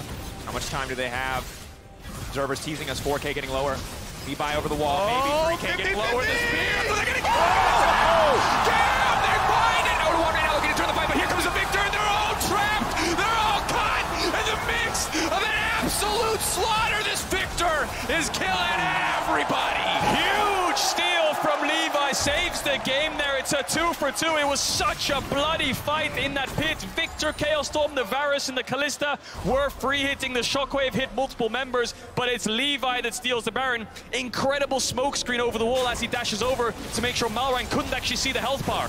Wow, GAM get over. The controller's in the pit. Levi jumps in. You see the smite, he lands. Then the big counter. Ornn ultimate comes through. They do get the knockup, but it's only on to Tahm Kench, and once Kati gets there. Stopwatchers really saving Rogue there. Larssen and Comp popping them inside of Varus ult, and this is where Odoame tries his best to fight back. Comp flashes over, Malrang flashes over, Rogue escape. 3 members alive on both sides, but GAM have the Baron buff. Yeah, both of GAM carries there untouched as they move in and try and push them out of the back of this Baron pit. Wow, GAM actually putting on a clinic here of how to come back in a game where you are so far behind early. And this is the power of the, I'll say quadrat threat comp. You know, 4 of the damage dealers are Gam, the top jungle mid AD will dish out so much if they have uptime, whereas on Rogue, it's just on Larssen and Comp. They're the only people who can get these health bars down. Rogue have a top jungle support for setup and sustain. And this is so big because across this group stage thus far, we've seen so many teams who just have better tools when it comes to late game fighting, and it just makes so much of the execution irrelevant as we get later and later. But GAM have the tools to fight back, to respond to what Rogue want to do. Rogue, yeah, some of the execution is easier with the Ornn, but we've seen how incredibly powerful the Victor can be if Rogue ever misstep. So much credit to Kiaya for bridging the mid-game gap here for GAM to get them into this position. And especially in that last play, though, Levi nailing the smite, getting the steal for them. Here we go with Baron buff, though. Trying to push for maybe a little bit more. Important to note, so many stopwatches now coming in from the side of GAM. Rogue have spent most of theirs. A GA to help keep Comp healthy in the fight to come. I wonder if this is a situation where Rogue say, you know what, we're not going to fight this dragon. We fought you the first time around, you had no flashes. That's why we forced Baron. But then we lost our summoners, and Larssen, Comp, no flashes against this threat of the Camille. Just deciding maybe, let's just give this, wait for our summoners to come back up and buy some more time for Ornn items. Maybe things like the Rabadons or the Zhonya's could come through for more defensive items for Rogue. Yep, definitely agree. As Odoamne upgrades the Orianna as well, the carries here for Rogue. Getting their upgrades, scaling. They do have the GA as well on Comp. Looking for his last item now, trying to fill out. But just such a difficult situation as they get later and later, too. Especially with the Baron currently empowered inside of GAM. The Camille on the side lane, gonna two-shot these towers if Rogue ever misstep. Yeah, I think Kajol is right with his focus on summoner spells, because Varus and Victor, as we said in Champ Select, these are 2 low mobility carries. So goal number 1 for Rogue, burn those flashes. They can burn those flashes before the big fight. Oh. Looking for Catty. Rogue have snuck their way in here. TP coming in, will chase him down. No tower either. If they can get this pick, Dragons there's 20. no way they can get away from North. There's just too much CZ. A clean flash, trying to turn, trying to get at least one back in response. Rogue pulling everything out to take the Victor out of the equation. They kill the Victor, they get the flash off the Victor, and they get the big bounty off him as well. Decisive maneuver from Rogue. Now GAM are actually pushing up mid lane to try and get a trade here and bully down the tower. That's going to be Soul for Rogue. How the hell did they get 4 members all the way down into this bot side without being spotted? Really good heads-up play before the Dragon spawn. We thought they would give it up and just buy more time for themselves, but now they have the Soul and they've traded it for the tier 2. So well done there, Rogue. They surgically remove the split push Victor, earn themselves the Soul. They're right back on top. They are. GAM, of course, getting a tower in the mid lane. Looks to get a tower on the top side, so the gold still going to feel a little bit GAM favored, but that Soul is going to be massive in the fights to come. Odoamne moving up just to make sure that GAM can't get anything else. 2 minutes away from the Baron, the next big arena for these teams to fight, but now Rogue have that permanent buff. It's going to make things so much easier. Yeah, I think that's just going to be the quiet before the storm, really, when that Baron spawns in 1 minute 45 seconds. Neither of these teams want to overstep or face check into each other's comps. It's really on Kiaya. You talked about him bridging them mid to late game, but he's also such a powerhouse of a late game champ on the Camille. He's got a little bit of MR, a little bit of armor too. We'll see what he can get done. Maybe he can look for picks of his own onto Larssen. Yeah, your job's not done yet. Your watch is still going here. A lot of work to be done. Certainly the case, and the biggest thing too is that Rogue got that play in the window that you talked about, the window where their summoner spells weren't available. Now there's an hourglass as well on the side of Larssen. Had to wait for that one. Stopwatch consumed in the last fight. We'll have another stasis in the fight to come. This is big. Level 18 as well, just ticking over for the Orianna. Rogue getting so much at what could have been a difficult time. And they're all blinged out on Ornn items now as well. Moonstone for Trimby's upgraded and everything. They're looking fresh, ready to go. Blinked out, yeah. Comp's going towards some magic resist. I think the problem that Comp is having in these fights is the Chaos Storm is just on top of him as he's trying to dash forward, so he's just taking so much damage from the Victor before he can arrive. Witsend or something along those lines will help him out with the Rage Blade. And now Rogue posturing towards mid. Odo has the TP. Catty doesn't have flash just yet. Malrang EQ's over. GAM, don't pull the trigger just yet. There are stopwatches on Kati as well as Style here. So even though there's no flash on the Victor, does have the stopwatch if he gets dove on. Malrang on the side, looking to see if GAM walk into this bot side river. Odo still has that TP. It's probably better for Rogue if he's around before the fight starts because he can then peel, but looks like Rogue aren't going to take the engage, but with 20 seconds on his Baron spawn, he's going to join his team. How does GAM retake vision? They have 1, 2 blue orbs. Yeah, good job pushing. 2 lanes here for Rogue. They get the push on bottom. They push out mid lane as well. Rotation over again into the Fog of War will be big. They have easy turn off of this Baron as soon as GAM poke their heads out. but the last Baron has to be fresh in their mind. They had total control of the pit. It did not stop Levi from getting in there. A Tech ripped as well. So easy for him to find an angle, to find a way back into this pit for now. Rogue keeping their eye focused on the engage. Odoamne hovering around, playing with the vision. Rogue spotted out. Yeah, Rogue just going step by step, walk into the river, clear out the vision, back to mid-wave, pushing the mid-wave, back to Baron, threaten it. It's just a seesaw effect, and Rogue stepping up now. Levi's trying to get the wave, a little bit of poke coming out of style. Comp dashing forwards here, seeing if anyone oversteps from Gam, but I think Rogue going to push in this wave and then look to start forcing this, make Gam come into them. And look at Malrung. He was looking for possible flank angles. He's running around with this Umbral Glaive, trying to sweep out any of the vision here, see if they can have any access to the backline. It is so important that Rogue's cooldowns take out at least one member of GAM before the fight breaks out. Orb spots it out. They know they're on this. Levi's just getting mid-wave. He's basing. Are they giving this? I don't think it's going to be in time to smite this. Lower and lower. Rogue, are they going to burn or are they going to turn? What is the call going to be? It's a little bit split here at the moment. They do manage to grab it. Levi coming in over the wall. GAM, they know that they have to take this fight. Odoamne fishing for the angle. He's going to knock up two. Tom gets locked down. Will devour the bars, but off to the side, the Camille getting shredded. She goes gold, and Levi in the backside with the Orianna, but she's so damn strong. Camille trying to get out to safety. Look at Odo go. Disaster for GAM. Sombrero on the shockwave. Does not matter. It's a double for Larson. Rogue taking the fight, taking the ace. It's a clean ace. They don't lose a single person on the side of Rogue, and with that Baron buff, they're gonna charge right through GAM's base. Rogue found the window to start up the Baron. They got it before Levi could arrive. GAM were a little bit split up trying to dive. Malrung and Odo buying time, but it's the carries of Rogue that pull through. The double threat comp stands tall, and Rogue, it looks like they're gonna pick up this game. At the end of the day, Rogue, GAM did so much work to hold them, to stop them from getting anything else in the match, but it was not enough. They stole one Baron. Rogue would not let it be two. Rogue moving up to 2-0 in the group. Eventually, as it looks like they're playing for a bit of fun, they're playing for a little bit of disrespect, and that's the 2-0 for Rogue. I think the turning point for this game was that Hextech Soul, that pick on Takati that actually just nailed the coffin really for GAM. It just became so hard to give a Soul over so late into the game. They crawled their way back from that early deficit of losing all those outer towers and Larson and Comp being so ahead. Kiaya was doing such a good job of just keeping Odoamne under wraps and looking for numbers advantage to pressure the map. You highlighted it so well, but Rogue still stand tall and they managed to find a way on top. Yeah, up until that last point, GAM had made so many good calls around objectives. You know, not fighting the unnecessary ones, pushing out on side lane, being able to get the extra advantage there. But when it all comes down to it, Rogue make the pick, they take down that Victor, and they take home the win. The later and later we got into the game, the higher and higher the stakes became.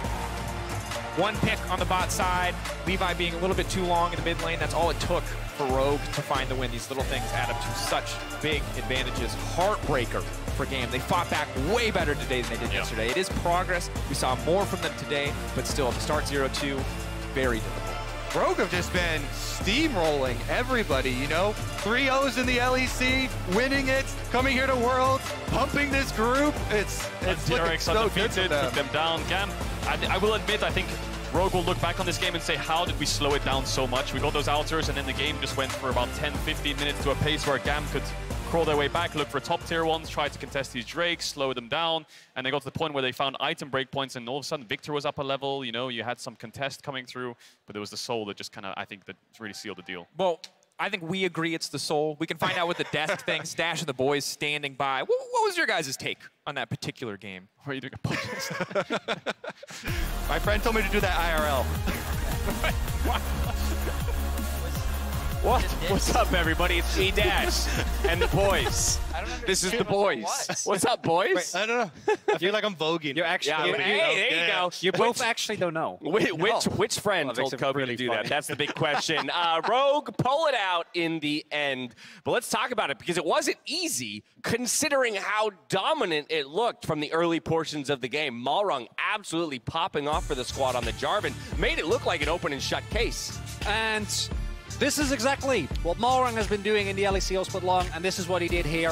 From incredibly well-timed early ganks to item builds that really defy any imagination with the Umbral Glaive, baby. Yeah, he went Balmy Cinder into Dirk. Not something you see very often, but really got everyone on Rogue off on the right foot.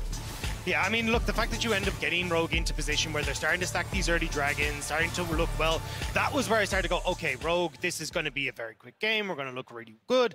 But then as we started to crest into the mid-game, that's where it started all to get a little bit shaky. And I have to credit GAM in this moment as well. I think they were really good at kind of understanding what their win conditions were in the moment. They didn't try and fight for third dragon. They let that one sit. They were like, we're going to play for late. We've got great scaling on our composition. So at this stage, then we'll look for picks ahead of fourth Drake. Don't let Rogue set up for the Baron fight. Or sorry, for the fourth dragon fight, and they actually looked really good when they got that pick with Kiara. Yeah, and to kind of answer the Cashless questions, like, what does the desk think the turning point was? I agree, like, the nail in the coffin was the Hextech Soul, but every point in the game is equally as important. If they don't get that first blood because Malrang's ganking early, they're never in position to have Soul Point to get Soul originally. And then also Kiaya in the top lane, if he doesn't pop off so much on the Camille, they just get blown out of this game entirely. So that was one of the most competitive games you've actually seen all group stage. Yeah, again, which is just wild because of how it started. But here we'll get a look at that mid-game and where GAM was able to find a couple of brilliant skirmishes to end up bringing it back to a close contest. And as good as I think the team fighting was from GAM, especially considering I think it's really hard to fight into the Rogue composition because it is such a strong front-to-back team fight comp.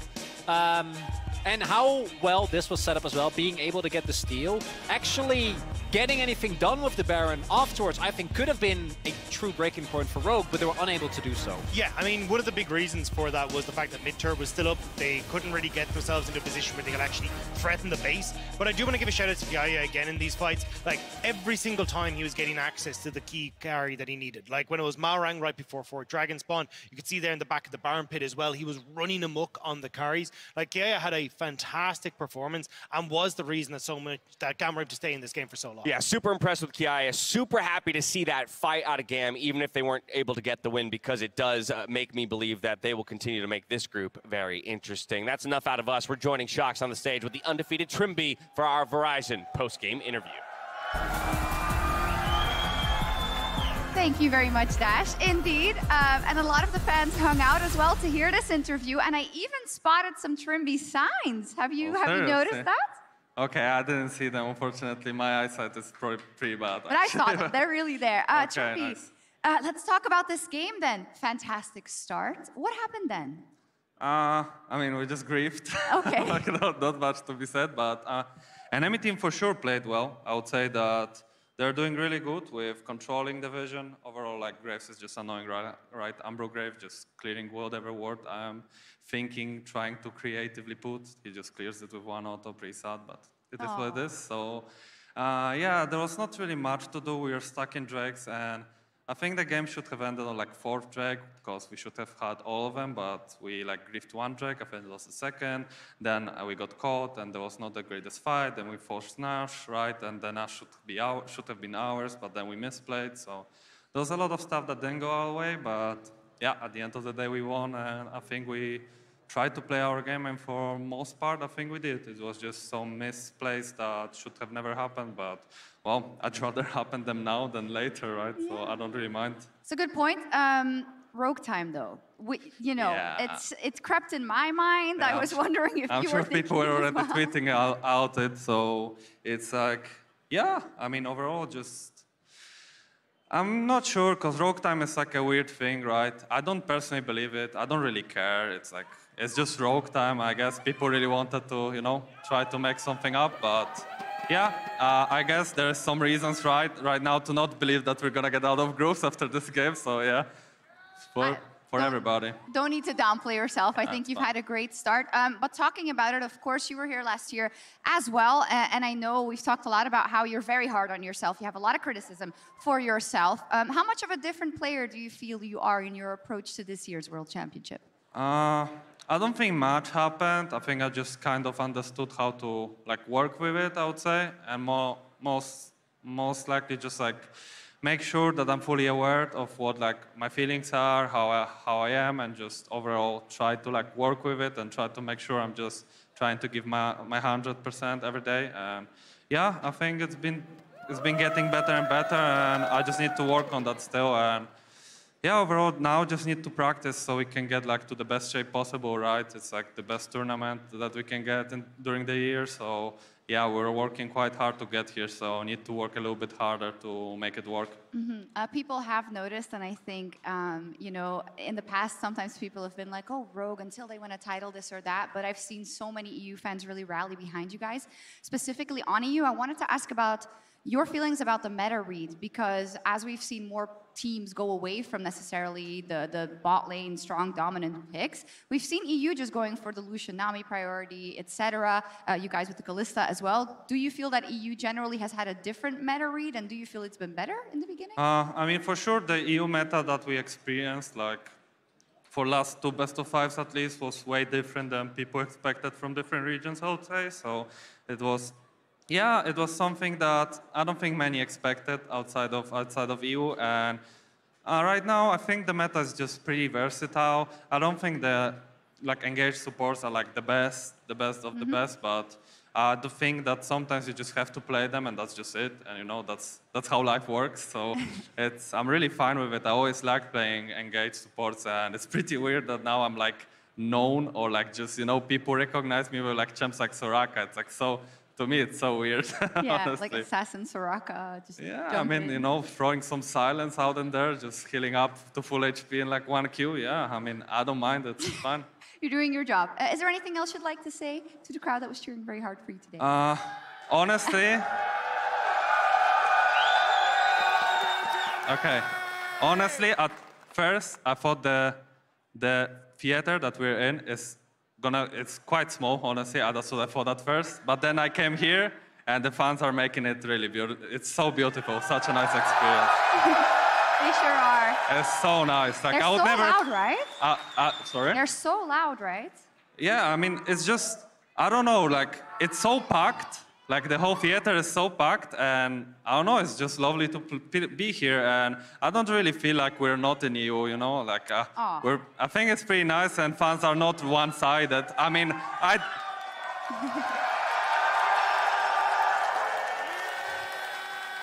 I didn't play against an A yet, but I don't have one in my group, so I don't know how it is. We'll see. But yeah, like, I'm not sure how it is then, but for now, yeah, it's been a pleasure. It has been. It's also been a pleasure seeing you at Worlds so far. Thank you so much, Trimby. you. Thank you to our awesome crowd for the cheers all the time. We're going to kick it over to a quick break, but when we come back, it'll be our Mercedes-Benz featured matchup, Thunder Thieves versus Gen G. Don't go anywhere.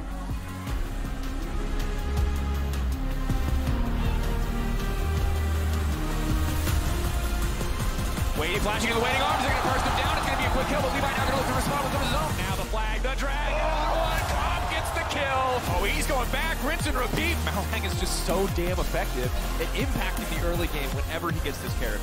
Levi over the wall. Maybe can't get lower than spear. They're going to go.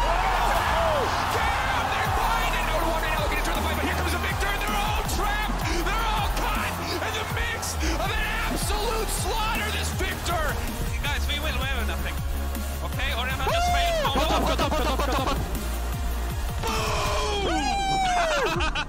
Sorry. Okay, it's fine. We just griefed it for the... Behind 21 epic days of epicness. Behind 1 billion hours of dropped jewels. Behind every match, every broadcast, every moment at League of Legends World Championship 2022 is the network capable of making it all happen. The Cisco Network, aka The Realm. Cisco, powering the future of esports.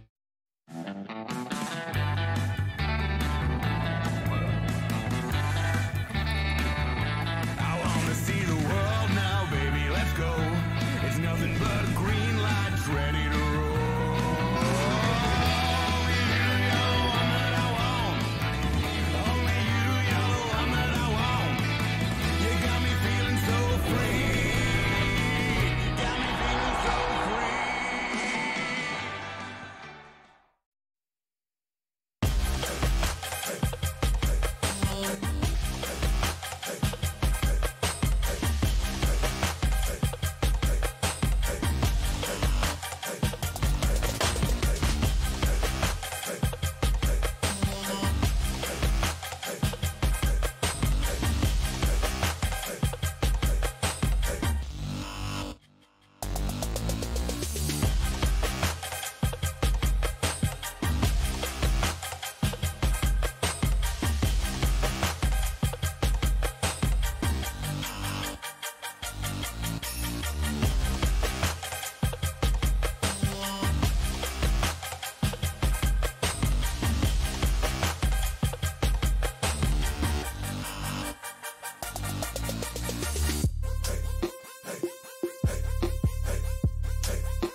Neither Gen G nor 100 Thieves had an easy start to Worlds 2022. Gen G were dismantled by RNG.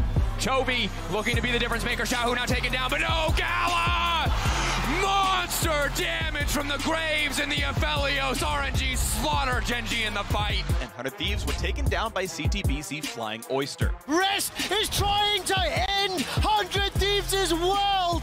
There is too much damage, too much chase, and Flying Oyster kill 100 Thieves. Despite showing flashes of brilliance, 100 Thieves suffered a tough loss against the PCS champions, and they're looking to bounce back after a day's rest. But they have a huge hill to climb to beat Gen G, who are not only the reigning LCK champions, but one of the favorites to win Worlds itself. I think we definitely have an underdog mentality, and we should play at our best, because no one expects anything from us anyway. For the heavy favorites, Gen G, dropping the match here is an even greater loss, as they're already down 0-1. It puts it even tougher to advance out of Group D. 오늘 백서드 시브즈도 저희랑 같이 좀 1패를 하고 되게 쓴맛을 경험을 했는데 2패 팀이 누가 될지 한번 그려봅시다. Our featured matchup presented by Mercedes-Benz is a crucial match for both teams that look to find their first win at Worlds 2022.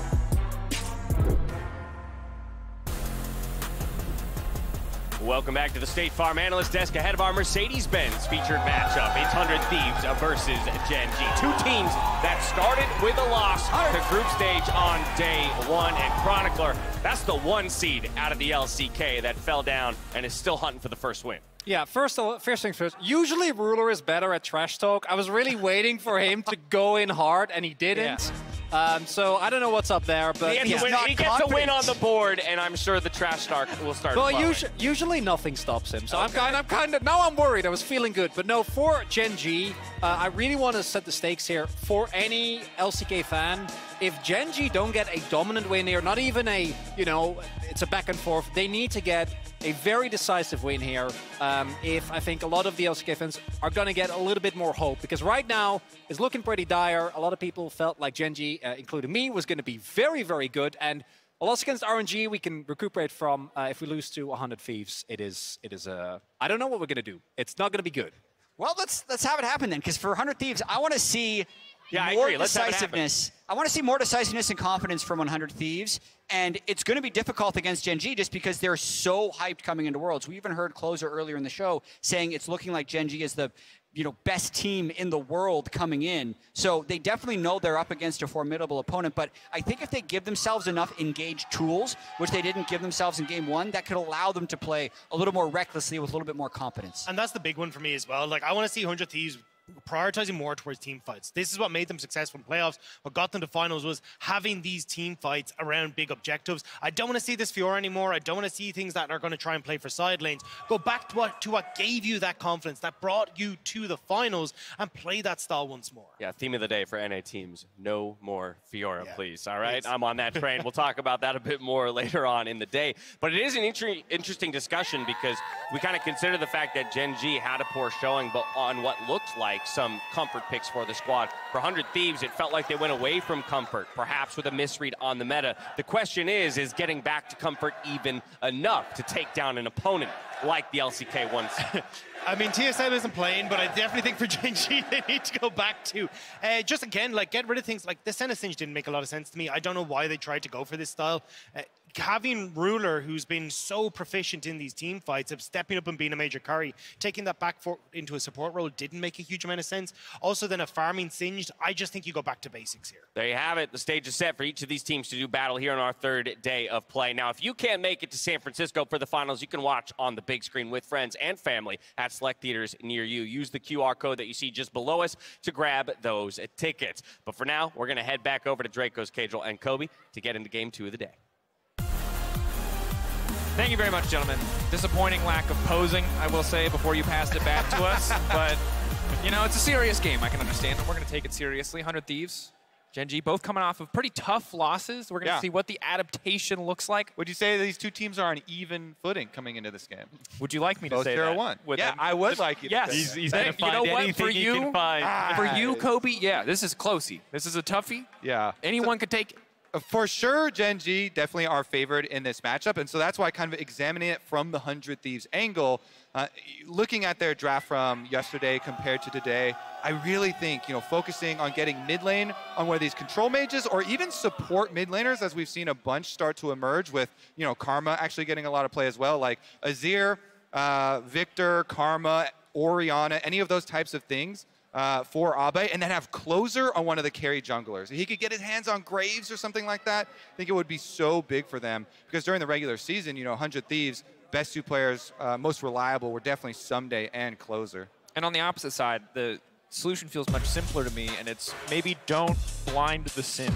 Just like little things for the side. Just little notes. I'm not a professional. Wait until you see it or like a Yuumi or something. I mean, there's a Yuumi, then it's I'm more ready for it. But just little shifts I would like to see on the opposite side. For now, though, Sejuani banned away, Caitlyn, Graves taking away the carry jungler that you highlighted earlier.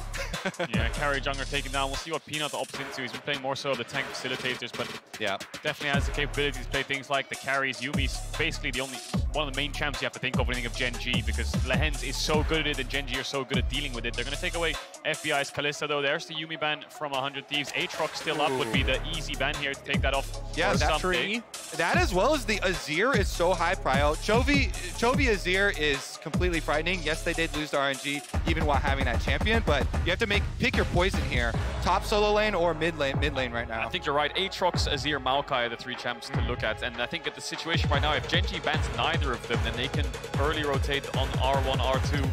They're going to take away the Maokai, so it's Azir, Aatrox. What does 100 Thieves prioritize? It is going to be the Aatrox, so that means that Chovy might get his Azir if they decide to early rotate it now. Yeah.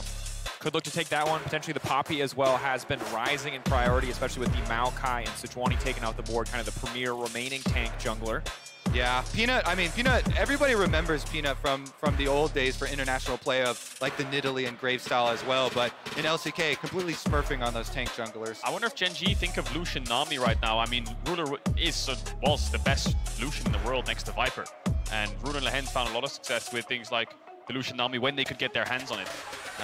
But then if you pick Lucian here, I don't think 100 Thieves would deny the Nami, and they could pick it on 3. It just depends. There's lots of scrim bubbles, scrim metas. Maybe a Philios or something is something they think is stronger. Camille is a champ that works into Aatrox. Early lane phase, when Aatrox gets a couple points in Q, it's a bit tough for the Camille, but on Sunder, 1 to 2 items, the all-in becomes a little bit easier. We'll see if he runs the Ignite as well. And this is why I was kind of scared for the mid lane Azir to see what you give up, but it's an instant answer from Abe. The 100 Thieves feel like they completely were looking for this. I wonder, we could see a Morgana here from Peanuts. He was the connoisseur into the Poppy jungle. We could see a Trundle as well. It's the easier option because it works better into the Poppy in terms of taking away the resistances. Both teams matching topside right now. Yeah, it's for sure better in the heads-up one-on-one too, looking for those duels. Even with those Trundle nerfs though on the W, still a very formidable duelist. Absolutely, and on the side of 100 Thieves, we look back, Taliyah Poppy defined so many metas, especially after the little mini Taliyah rework, and it has been hit multiple times over the patches, but still incredibly oppressive, the ability to knock people back through the Unraveled Earth, to find the CC, to stop anyone from getting on top of the Taliyah as we get later to the game, like the Camille, is going to be massive for the side of 100 Thieves. The more things change, the more they stay the same, really, isn't it? The meta-red world seems like things like the Poppy and such are working. There's the Varus ban targeting bot lane, Lucian taken away from Gen G. What I've got my eyes on now are things like the Jinx that we could see coming out. We could see a Philios coming out. Sivir is another one that is definitely blindable here, and Kai'Sa stands out to me when it comes to LPL teams. Hope, for example, having a fantastic game on that champion. Yeah, I think that if they were going to do the Kai'Sa side, it'd probably be better with 100 Thieves comp at the moment. Gen G, with the Azir, your backline is so safe. See if they get something a little bit more range, less reliable on the dives. Nautilus being banned out, that's definitely one of the big partners for those aggressive bottom lane. I wonder if the Nautilus ban is because they want Renata here on 4, and then they'll pick 80 carry on 5. So 100 Thieves decide to take away. And Renata with a lot of the meta 80 carries, but they're slowly chipping away. Nila is going to be the ban. Interesting. Ooh, the engage support. I think the option going to be here. Phelios, obviously, ton of flexibility, hyper scaling, can do so much for composition. Yeah, those 2 carries, classic combo. Misfortune getting hovered again already. This time around should be a little bit easier to play if they do decide to lock it in, and then hit it up with a Mumu or Rel. Yeah, will have to be a MF and Mumu or something along those lines. Senna Tam could work as well, but do you lack damage then is the question. And they're going to go for the MF instead. Yeah, it has to be something with setup. FBI really needs something with setup. His initial ults were good against Flying Oyster, but they really struggled to find windows in team fights. But the Leona will help with that setup. The Talia will Is it Thresh then to answer? A little bit of safety there for the Thresh, Aphelios? Yeah. Braum could also work pretty well here. I think Thresh Braum are the two times I look at. Rakan would work, but it's very hard into Leona and Talia and Poppy. It would be horrible for team fights. So that one's kind of ruled out. Renata is another champ that could work well with Aphelios. I think Lehens has plenty of options. He's played so many supports in the LCK, but there's the Renata. I think taking away the Nautilus makes Renata's lane phase a little bit easier. I was surprised they didn't pick it on 4, but it makes sense because I think then 100 Thieves will take away Aphelios. Yeah, look at how much peel they've drafted here. You know, Azir ultimate, Renata ultimate, trying to keep them safe. Pillars from Trundle trying to help peel. But 100 Thieves, they're going to be looking for those big ultis. And a lot, I think, is going to hinge on this Talia pick. They willingly, knowingly gave over the Azir to Chovy and insta-lock this Talia answer. We'll see if Abba can actually make use of some of the early Talia walls. Those things can be game-changing when roaming. And they valued the Aatrox first pick, and Doran's just gone for the Camille. We haven't seen Doran's Camille in summer yet in the LCK at all. It's mostly been Gnar and GP, really. That's the meta for him. So we'll have to see how he does on this champion. We'll struggle a little bit in the early game, and against Poppy Talia, I feel like 100 Thieves might focus on that top side. I think they have options in bots, certainly. Leona is a really good setup, but getting that side laner ahead could be crucial. And you want to get value out of that investment of the first pick. You gave up Chovy's Azir to get someday on this Aatrox. You want to see return on that investment. Crucial that he's able to find advantage. He's able to push this champion to its limits because we know how strong it is. It's probably one of the strongest, if not the strongest champion on the patch. Would have been undisputed till Maokai reared his giant wooden head in the Otawamne game. So need to see that from the top side. 100 Thieves love that call out, Cajal. What is the option going to be on the opposite side? Renata, Aphelios, double ranged bot lane. A lot of room to play aggressive here. Yeah, I also really like the Renata always into the Misfortune because even though the ult is slow moving, it travels a long distance, so you can try and make a reposition there, make sure you don't get those giant full channeled ultimates off. It's going to be an excited one. 200 Thieves fans in the crowd will be cheering for their team. Saw a couple Gen G signs as well. Both these teams looking for their first win. Damn, that's a big horse. Dang. Is that 2 horses? I don't know, that was massive though. That's a big horse. I've never seen that skin. All right, there you go. Riding into lane valiantly. Plus, of course, tracking in the early game for the jungle is going to be big.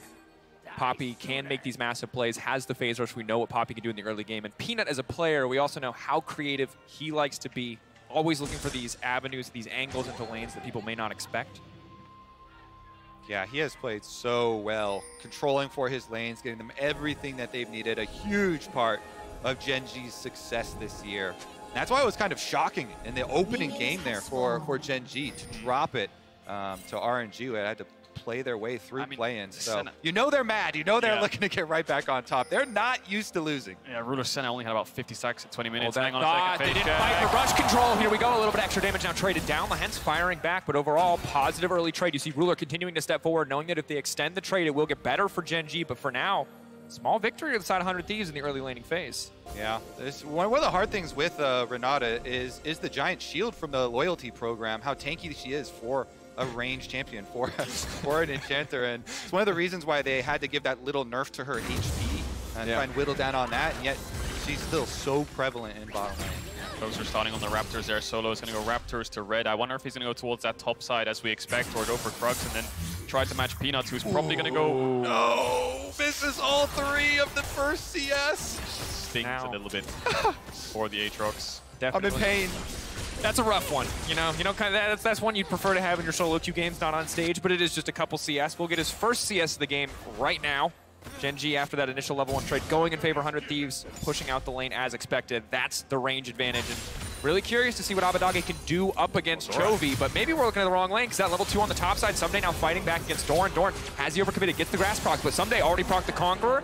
Not going to have enough time to get the Dark and Blade back up. Yeah, Conqueror wins those extended fights, and I don't think Doran has Q. I think he has E and W, so going a little bit deep there on the trade. Has the Doran's Blade too, so won't have that much sustain. Still has the potion though, but I think Someday has now gained control over this lane. Can look for QE pokes, but the Aatrox Q cooldown is so long, so he needs a couple more points in it. Peanut finishes his blue, heading towards this bot side. Oh, and it looks like Closer's going to match as well. Closer did a full red side clear on the Poppy, but comes down to try and match. This really hurts the 100 Thieves jungler. He's covering a dive here that's not actually going to happen, but he has to make sure and be sure that nothing can come of it. It's going to drop a ward now, run all the way back to his top camps. Peanut should go to his Wolves, and will be a little bit ahead on the clear. Yeah, huge timing investment there to try and avoid possible disaster of the dive timing. Does mean, though, someday up on top, isolated here in the 1v1. Of course, you can see just continuing to step forward. As long as he has that Q cooldown up and available, it's so difficult for Doran to trade back, especially if Doran burning through a lot of his mana just to stay in the lane as Abbedagge and Chovy trade blows here. Stings a bit that zero damage doesn't have good combo there from Abbedagge, but Talia base damage on our Q is so low. Again, a champion that needs level 9, similar to the Aatrox, to dish out that damage. That ward there will spot out Peanut. They decides to look for the gank, but the wave's pushing into Gen G right now, so 100 Thieves will have to step up. And this is a lot. This is a lot because Huhi, with his sweeper, cleared out the previous The timing is flawless. He marks him before he ships the guns. It's beautiful if Elio's play coming from Ruler, but will not be able to get any further follow-up. Yeah, that call down for Peanut, because they cleared out the previous ward, maybe thinking that there was going to be a Poppy coming through, but with the chunk down, FBI saves his flash, but has to recall anyway. He's so low, and this is going to be costly. Gonna have to give up this wave here. I wonder if Closer's gonna run up top here and try to look for top dives. He was hovering around there, but decided to back away, and Huhi's gonna be catching this wave in terms of experience. Maybe get a little bit of creeps, but now FBI is almost, I mean, he's half the CS of Ruler. Yeah, it is rough down there for the 100 Thieves bottom lane, getting completely blasted. I mean, you're looking at a Cole buy on the back. He has a controller, but you're looking at a pickaxe on the opposite side. Things just get harder on the bottom side of the map. Going to be a difficult lane phase. This already has been difficult for 100 Thieves. They have to hold on as long as they can, however. Yeah, Strut gets him back a little bit quicker, but still lost so many CS off that push. Dragon going to pop up as well, so should be nice for Gen G to play off that bottom advantage that they already have for Ruler. With his extra pickaxe damage, they've got already plenty of vision as well. So wall dive coming in, Chains brings it back. That's a clean combo from Someday. Yeah, every time the camera goes towards top, Someday seems to be winning on these trades, and that's the power of the Aatrox. Now with 3 points in Q, he can trade a lot quicker into the Camille. We'll have to be careful as the waves come into him. It's when Camille gets Sunder and things like the Tiamat that she can start to fight back. Doesn't have the Ignite either, so kill pressure very minimal in this lane for the Camille. Support roam timing for Huhi coming out here with Abed, but should be unperturbed here for Chovy. Just going to help him push out the lane. Abbedagge is not playing with TP, Chovy is, so that always helps Abbedagge, whether he can decide now to take a base to keep up with the Azir, or if he wants to roam around the map. Looks like Dragon is on the cards here for 100 Thieves. That's why Abbedagge stopped his recall, or maybe Peanuts on the cards. If Abbedagge commits here with the ults, they're fishing for something. They will spot out the jungler of Gen G, and no plays to be made. Yeah, and I think even the objective of getting all the wards out of the river itself is so big for the Talia team. Level 6 now for Abba. Couldn't make those side run plays. Doran does not have a lot of mana while he's hookshot wall diving out to safety, because Someday is looking for the solo. Doran has the ultimate, he goes back though, waiting on it. The Infernal Chain's going down. Doran surely set to fall. No, not quite enough time left on the Darkened Blade. Doran really wanted that cannon minion. He manages to get it and uses the ult just in case Someday decides to use the Q flash. There's still going to be a pretty big punishment because there's no teleport for Doran, so he's going to have to walk his way back, but Gen G are going to jump right on this Dragon timing off of their winning bottom lane there. Lehens and Ruler once again push in the 100 Thieves bottom lane, slip over for the objective, and we'll pick it up without a fight.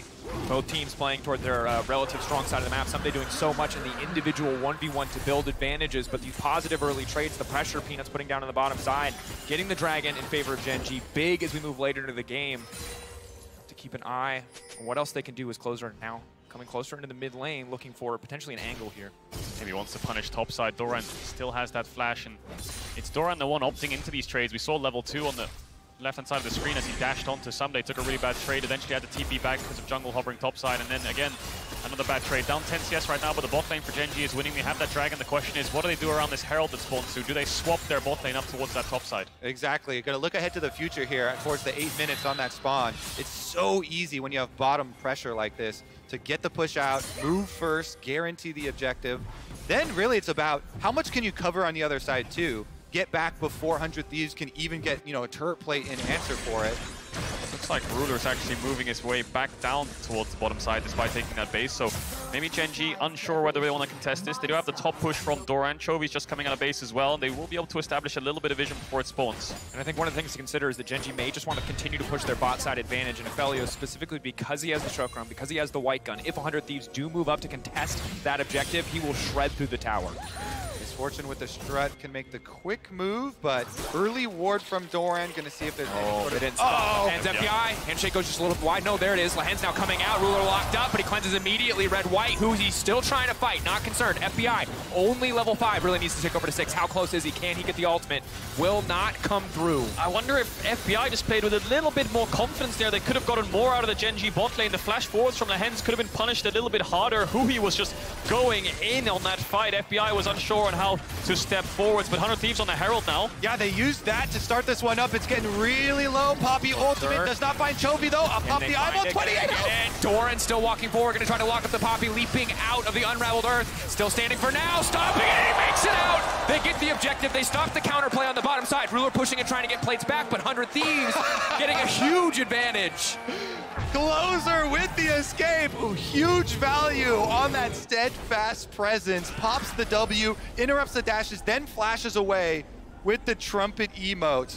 And the 100 Thieves steal away this Herald before the Gen G trap can collapse. Peanut was looking for something there on the bot side. Maybe he could take away a couple camps while Closer's coming out of base. He'll only get a crab, then he'll hand off the blue buff over to Chovy. There's a pink ward right next to Chovy. I wonder if he'll spot it, because that's giving a lot of information onto Gen G's rotations from mid to bot. FBI still down around 25 creeps right now. Gen G will want to look to stop this, Herald. The question is, where will 100 Thieves put it? I think bot lane would be the biggest value, but top side has the biggest dive pressure, and Sunday's already got himself a plate of his own. Trade pretty hard onto Doran here. Oh. So much poke damage. The range of that ability is so annoying as a melee champion. Doran forced to just continue to trade to try to get that grass proc back. Gen G committing a lot of resources on the bottom side, but 100 Thieves ready for the fight. Talia behind on the roam, but she has the ult. She can match the pace of Chovy if she wants to. Yeah, I think the shot calling here for 100 Thieves is look for Ruler. No summoner spell. Damage follow up. Oh, the ulti. Taking it out. First blood now coming through. Who can be in trouble? Does still have the flash from earlier. He's going to hold on to a walk away. Gen G beat them to the punch. Really nice movement there. That ultimate from Lahen's. Immediately, they take down FBI, and now the bottom lane is going to get even bigger with the gap. Oh, stopped it someday. Forcing the flash. Yeah, every single time the camera goes up here, Someday is getting the better hand of Doran. FBI there, his jungle supports were hovering behind him. Maybe that gave him the confidence to step up, but Gen G were waiting, lying in wait. Look how far separated he is from Closer here. Just steps up with the creeps, and then the Renata ult from River just comes in, and despite having the cleanse, chooses not to use it. Yeah, there's nowhere for him to go. He knew he was dead there. Pillar on one side, Renata ultimate cutting off as well. Nice snipe from Ruler to start it out. Huhi just gonna go top now. No. Camille E up. Does have the ult, has the ignite, has the flash. Doesn't want to go back bot, wants to pressure this top side. He realizes Sunday's winning this lane quite hard. Almost a 20 CS lead right now. Maybe he can capitalize on it. Closer's on his way up as well. If they can get this kill and a Herald down, this could be a full tower for 100 Thieves. Massive play on the cards here. Let's see if they can execute it. Level 9, Someday. Q cooldown gonna be so low. Closer, can he get him knocked back to the wall? Doran still standing for now. Gonna try to hookshot wall dive back onto safety. Turn the play. Huhi standing, looking to tank the tower up. They're trying to burn him down. There is no way out. There is no escape. Peanut hitting a target, but not the one tanking the tower. Chovy on the way, but he will decide to go back towards mid. FBI was matching, so Gen G will look for this bot tier one. They're gonna pop the Herald and give all the plays over to Someday, because I think 100 Thieves realize their bot tower is gonna get absolutely shredded right now, and they can't afford to give that up without getting a consolation prize in this top tier one. They'll get this one first. You're always faced with a decision. Try and stem the bleeding on the losing half of the map, or just play everything to the top side where you're winning hard, and they go to Someday. They go to the winning lane. They strike first, finally getting a use out of this Talia ultimate. Abba comes in first on the roam. Nicely executed there. Rift Arrow does go down before getting the charge. But it's also going to mean you probably are sacrificing setup for this dragon. Look at all the wards for Gen G, super deep into their jungle as well. Abba gets back onto the bottom side to try and pick up the minions before Gen G are able to answer with the towers. But again, the sacrifice is the dragon. And good to see that lane flexibility. Abba moving down to the bot lane quickly to stop anything else going in the favor of Gen G for second dragon. Going to be more and more concerning the later we get into the game. An Ocean, a Cloud, we'll see what the Rift is going to be now. Mountain, not the biggest, but certainly is going to help. And here's a look at it. Closer, Hex flashes over, goes straight for Doran, tackles him towards the wall, saves on the W for himself. Abba rides his own wall in, and it's an easy execution under the tower. Abba also taking the tower aggro, so there's no danger for those melees to get caught under the tower with Trundle next. And that man on your screen right there, Someday. A lot of 100 Thieves fans will be believing in him right now because he's so incredibly strong. Made his debut in the LCS in 2017, joined 100 Thieves in 2018. Now in his 4th year, looking to put his team on his back. A lot of resources invested into him. Gave up a lot of bots. Jet Ruler's been put ahead by Peanut, focusing on this bot side of the map, but it's Someday that's got the better hand of Doran in this lane, facing on his Mythic already. We'll be able to pressure this Camille, move from top to mid, and that's the pressure point for 100 Thieves. And a lot of people this year have even talked about this being the best year of the LCS for Someday. Absolutely dominated for them. There's even a contention for MVP status for them. Had a lot of split push victories. They put so much faith into him. The Aatrox, first pick. Meanwhile, we're going to have a swap, though. Everybody else going to the other side of the map as they leave him up in a blue quadrant. The small issue that the 100 Thieves have, though, is what can Someday get done with this top push? There's not really much to do because Chovy's bot, their bot lane's mid, and Peanut scouting on this top side of the map, so he can push in waves, take in jungle camps, but there's nothing they can really force with his champion. Maybe they want to put him on the bot side so he can look to start taking towers. Could get caught out here. Needs to be a bit careful. Walking away now, will be fine in the exchange, but Gen G doing what they can to mitigate his impact thus far. The other champion, the one that was given up so that Someday could have this Aatrox, is Chovy on this Azir, but it's been a relatively quiet game. Postured like he was going to roam to bottom lane, ultimately did not end up doing so. So far, has just been farming up quietly, building a little bit of a CS lead, but not a lot else yet. Yeah, and we just saw that kind of pay off for Chovy. He did not extend at all. 100 Thieves made a 3-person swipe trying to overload on bomb side where the Azir is. Maybe you catch him, burn a summoner spell or anything. If they could even get that flash, it would have been a big play.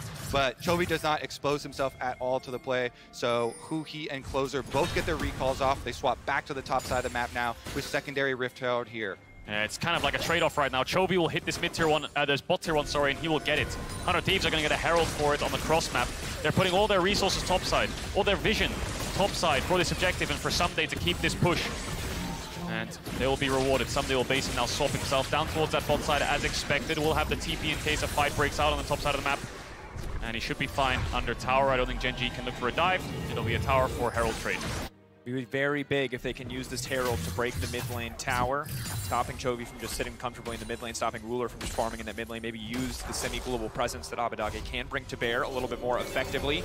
See where they do ultimately end up using that Herald is, for now, just trading objectives across the map. I think this is a pretty stable early game for 100 Thieves. You know, they're sitting a small lead, doesn't amount to much. I think the biggest issue they have, of course, is Ruler, and FBI needs to find his Mythic soon. Root now coming out, Cleanse to follow. Lahan's coming in over the wall, flash out to safety. FBI using both sums to survive. Ult now to clear the wave. Heads up play will stop them from taking the tower. Yes, the biggest point of power for Gen G. Ruler, Ruler, Ruler. On his Gale Force spike, he's got his Mythic advantage. Immediately goes in with the Gale Force into ultimate, forces Flash and Cleanse and everything off of FBI. He uses the ult to try and wave clear afterwards. FBI does survive, but Ruler setting himself up for a big difference in carry potential in the team fights because he'll have the Gale Force back online, plus still have his flash for it. So this Aphelios will be very dangerous. Another BF sword picked up for him in inventory as well. What I would love to see from 100 Thieves here is just having Abbedagge push out top base and then look for ults on bot when Chovy catches away with Someday behind him, overload that bot lane a bit, get the pressure in there, and then start getting into this river because with 1 minute on the Dragon, they need some control. Looks like they'll go through mid at the moment. There's a TP behind in their jungle. They're going to get sandwiched here into Dora, and let's see if they can find the engage. Abbedagge all on his lonesome on that pillar doing so much work, but they don't have the follow-up damage quite yet. FBI coming over the wall. Doran on the backside, immediately going to go in. Peanut there as well. It's so hard now for them to do anything. Gen G looking for the collapse. Someday finally coming into the fight. Closer knocking at least one back. That's the hostile takeover. Someday forced to run away. Gen G taking control, forcing their way into the enemy jungle. This is the issue of going through mid. You're going head first into Ruler, and he can engage with the Gravitum TP behind from Doran. They get the initial kill onto FBI, and they get Abbedagge's summoner spells. They own this bot side jungle now. And you could tell, 100 Thieves didn't have anybody looking at that teleport because Someday kind of half moved back towards bottom lane. They did not know Doran was coming until it was too late, right behind that red buff. And it's just more summoner spells off of 100 Thieves carries. They previously burned FBIs, now they burn the Talias as well as Abba gets pincered here. Yeah, Someday, you just talked about it there. On the mini map, he ran back towards bot, and as he arrives to the fight, there's a hostile takeover right next to him, so he can't afford to step into it, so he decides to run away. Knock back onto Doran. Does push him out of this fight, but 100 Thieves have to bail out with both carries, one being dead and one being incredibly low. Okay, Gen G have chipped away at the summoner spells, but there still is the fight to actually take place. Ward up here through the little banana brush. Ulti missing. He's hoping to have a little bit of poke damage laid down there. Only 1.5 items, so might not have been that big. Xenoblade also not going to connect. Chovy now fishing. Abadaga, it's clean. Maybe they can turn it. It's huge for 100 Thieves. Those are now chasing Chovy out of the fight. 100 Thieves looking to collapse. Someday, eyes on Peanut, staying focused on the objective ahead of them. Is this enough for 100 Thieves to take the Dragon? Great stopwatch there by Abadaga. They're in a 4v5 and Doran's been pushed out by Someday. I think this will net them the Dragon as Ruler goes up towards that top side, takes the base. They've slowed down the Dragon stacking. That's the first one. Team 500 Thieves. What is Gen G done here? They're looking for something. Getting lower and lower. Ruler waiting. Can he make his way into this fight? Chovy still waiting over the wall. Doran now going in. They're looking to collapse. Abadaga doesn't have the stopwatch anymore. Fight 1 with 100 Thieves. Fight 2 someday. Can he be the difference maker? Posturing. 7 forward. Looking dark and play. Big damage. Can they get the Dragon? Peanut! Taking the steal. Finding the third Drake. Someday running for the hills. 100 Thieves. Round 1 went their favor, but round 2, it's all Gen G. Oh, Peanut with 57 HP left on the Dragon. He flash chomps it. He takes a bite out of 100 Thieves' hopes. In a 4v5, they made it a 1-for-1 and they got the objective. I wonder who made that call for Gen G, because Ruler went mid and started recalling. It looked like they were just giving up. I wonder if 100 Thieves started to relax a bit and they kind of got caught off guard saying, hang on a second, they're still fighting this. I don't know, man. Peanut, he dodges out the Poppy ultimate with the W move speed there, then gets in just in time. So clutch there. Gen G, they end up still getting the Dragon and finishing off the mid turret in the aftermath.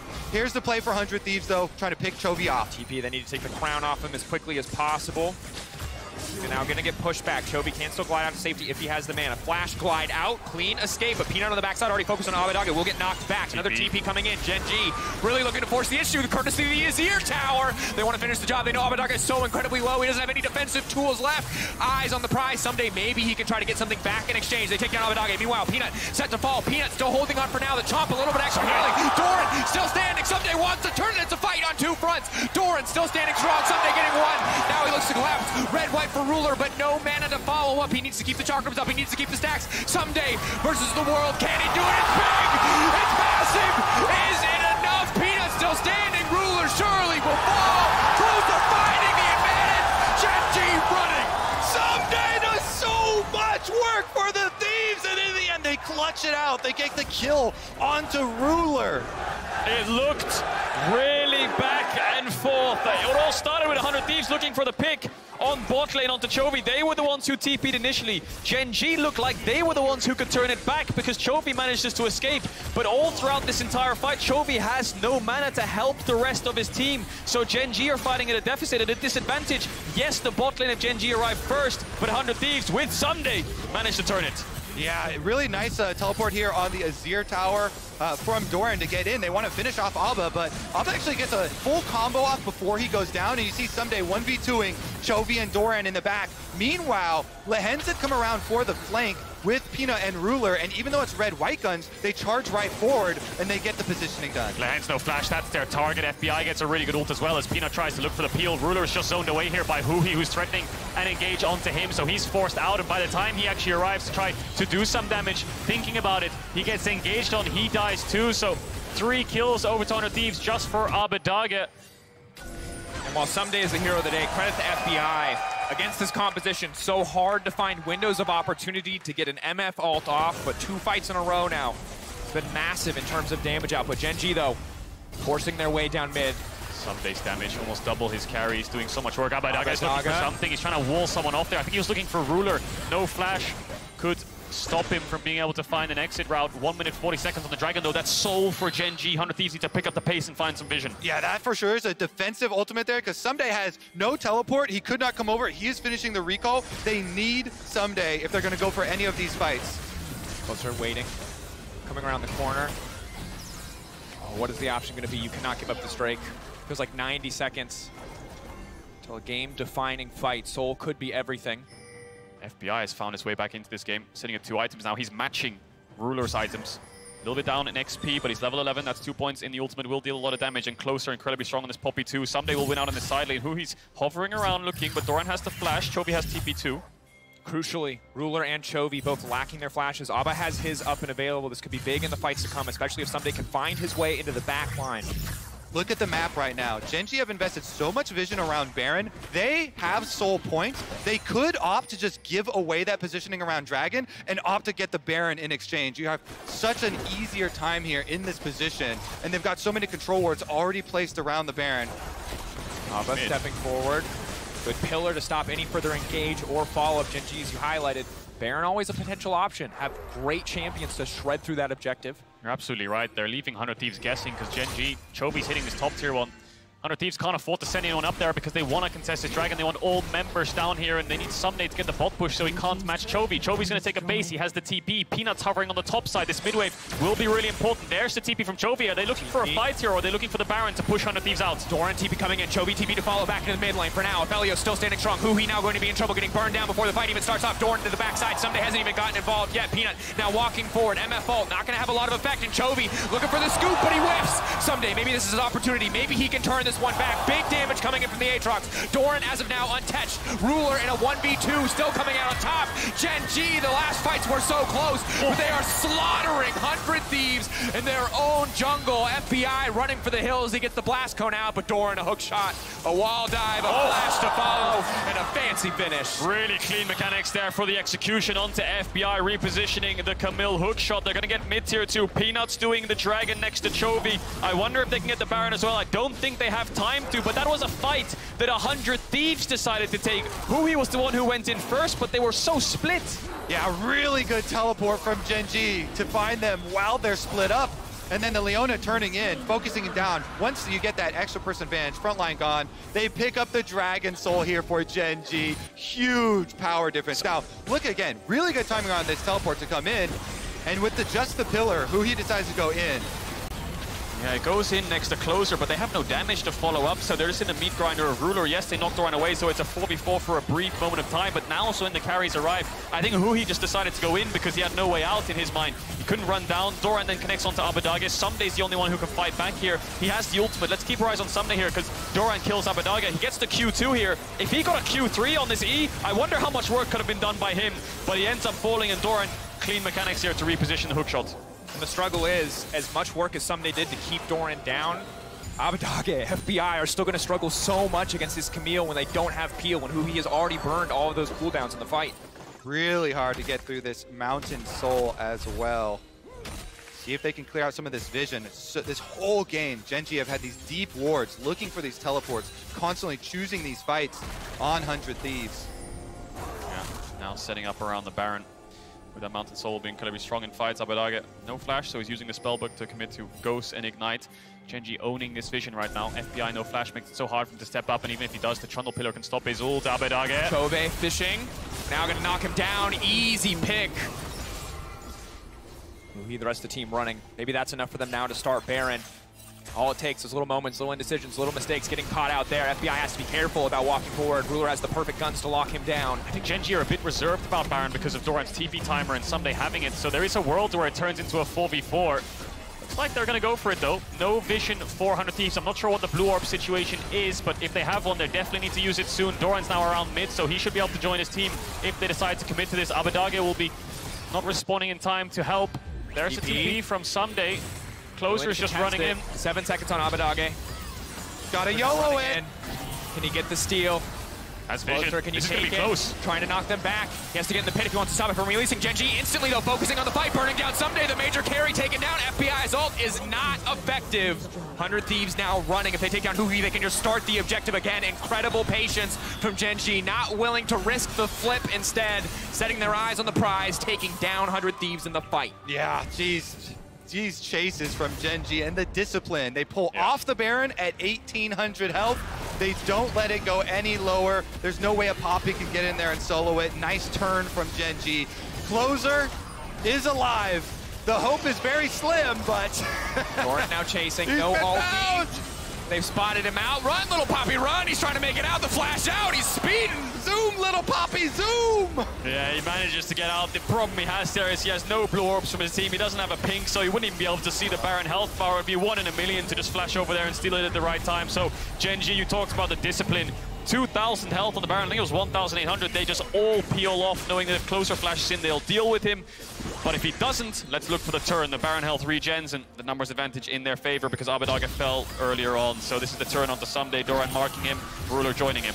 Yeah, if they turn around, lots of work being done. Someday down to 50% HP just by Doran. He ults in on him and they get the last little bits of damage. The only hope there for 100 Thieves was if Gen G stayed on Baron, kept damaging it, and then hope for the flip. Hope for the flip, but Gen G don't give it to them. They have the Soul, they have the Baron, they have a very hefty gold lead, and now they'll start breaking into the base of 100 Thieves. They have to play defense mode because this bot tier 2 is going to be under pressure. There's a TP top from Chovy, so maybe they actually play towards the top side of the map here. Doran, no TP either, so they're going to have to group up. Rabadon's complete 3 items strong on this Azir, level 17 with a stopwatch. 306 CS per minute, 306 CS at 28 minutes. Siege on mid. Huhi's looking for a very long flank. Doran stepping in, won't overcommit.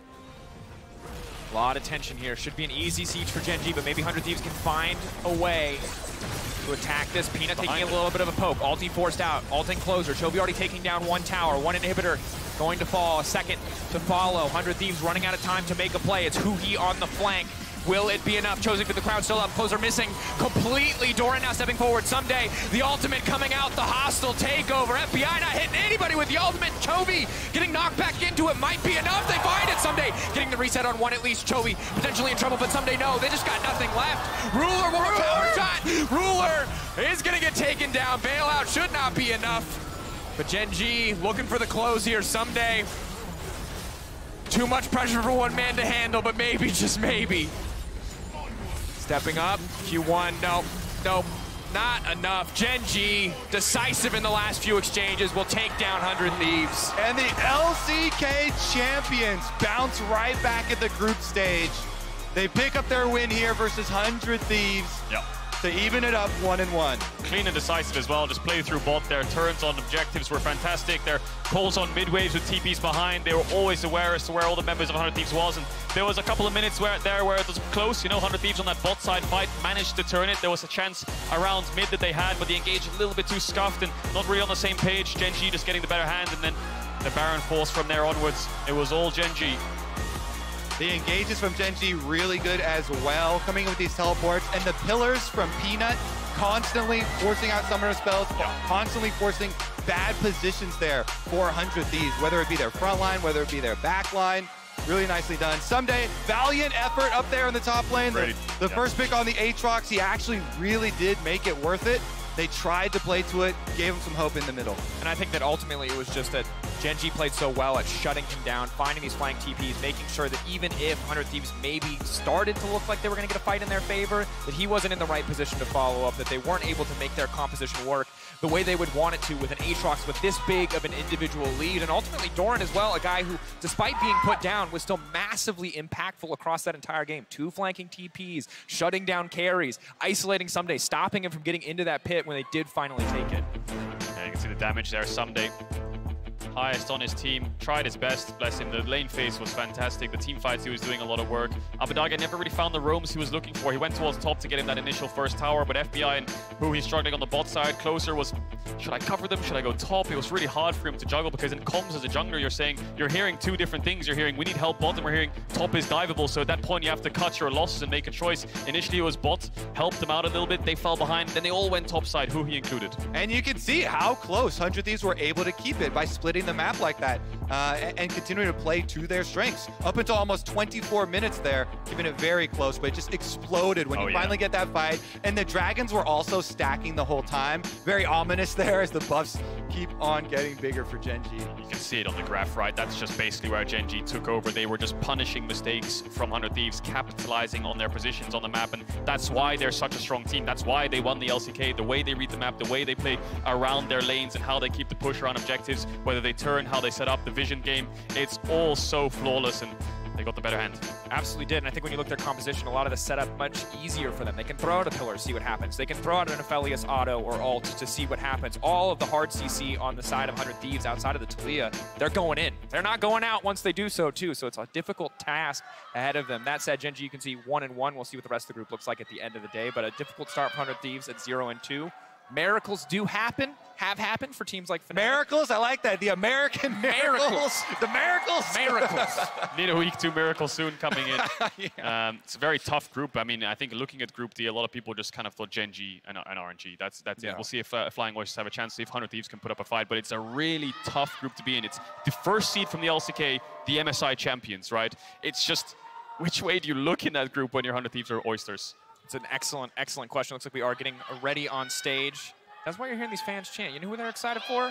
I mean, the same people that I think we're excited for. Ruler, waiting by, getting ready. Oh my gosh, Ruler this game was outstanding. Okay, I tried to call it out, but I just have to highlight it again.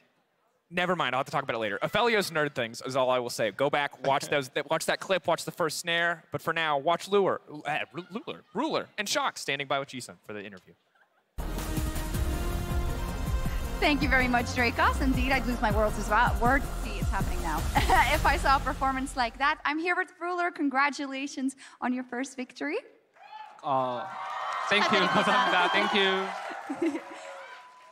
My first question is, this turned out to be a pretty long and complicated game, but you did have a huge advantage in the bot lane. Were you comfortable and confident that you would be able to close out the game if it went to the mid and late game? 사실은 이번 경기도 꽤나 장기전이었고 쉽지 않았는데요. 그럼에도 이제 젠지 바텀이 꽉 잡고 있었습니다. 그런 만큼 우리 후반 가면 싸움 무조건 이길 수 있다라는 자신감 갖고 계셨을까요?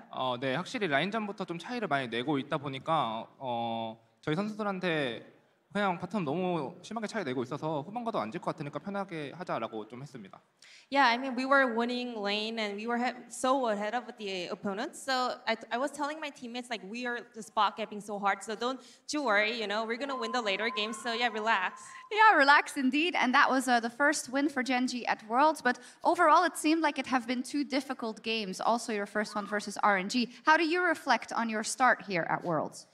이제 1승을 가져오긴 했지만 지금 두 판 모두 쉽지만은 않게 흘러갔던 것 같습니다. 지금 월즈의 약간 출발 어떻게 하고 계신가요? 좀 약간 구도 정리라던가 좀 저희가 생각했던 것만큼 이제 또 대회 때 좀 잘 안 되고 그랬었는데 RNG전 지고 좀 구도 정리도 좀 확실하게 더 저희끼리 이야기 많이 해서 잡혔고 좀 더 잘 될 거라고 생각합니다. So yeah, I think the problem was, you know, our tier list, our matchup kind of analysis, and also we were not playing as good on stage. So yeah, after losing to RNG, we actually realized that we have to work on our tier list and stuff like that. So we've been working on that. So I hope it's going to get better soon. Yes. Now, of course, after 6 years on Gen G, you were finally able to win your LCK title. It was so lovely to see. How much has that motivated you in terms of getting a great result here at Worlds? 룰러 선수는 또 이제 젠지와 함께하고 또 6년 만에 드디어 첫 번째 LCK를 우승하셨잖아요. 그런 만큼 이 부분이 어느 정도로 동기부여에 도움이 되었나요? 동기부여에 있어서는 그렇게 크게 오진 않았지만 저는 좀 늘 잘하고 싶은 마음이 좀 커서 좀 잘 되고 있다 생각합니다. It has never actually affected my motivation. I just always wanted to play good, play better. So I guess this time around, it turned out really well. It did indeed. Thank you so much, Ruler. 감사합니다. 감사합니다. Thank you. And Jisun as well. And we'll head over to the stage from Analyst Desk. Thank you so much, Shocks. Great to see Gen G picking up their first win of the tournament. Ruler as well, putting up quite a showing. And I want to give a highlight to that fan sign that we saw, because that said Donut Churros, which I don't know. Yeah, you look at me very confused. So if you take the first parts of the names of the players, it says Dora. So they combine them, and then you get Donut Churros. So you see this a lot in franchise. But if you don't read Hangul, you know, I just want to. Donut Churros sounds pretty damn good to me. Right? Anyone for donut churros after this? Well, right. I'm all about peanut butter bacon. I'm about combining things, because we're watching this game. We're like, how the hell is FBI so far behind in CS? Yeah.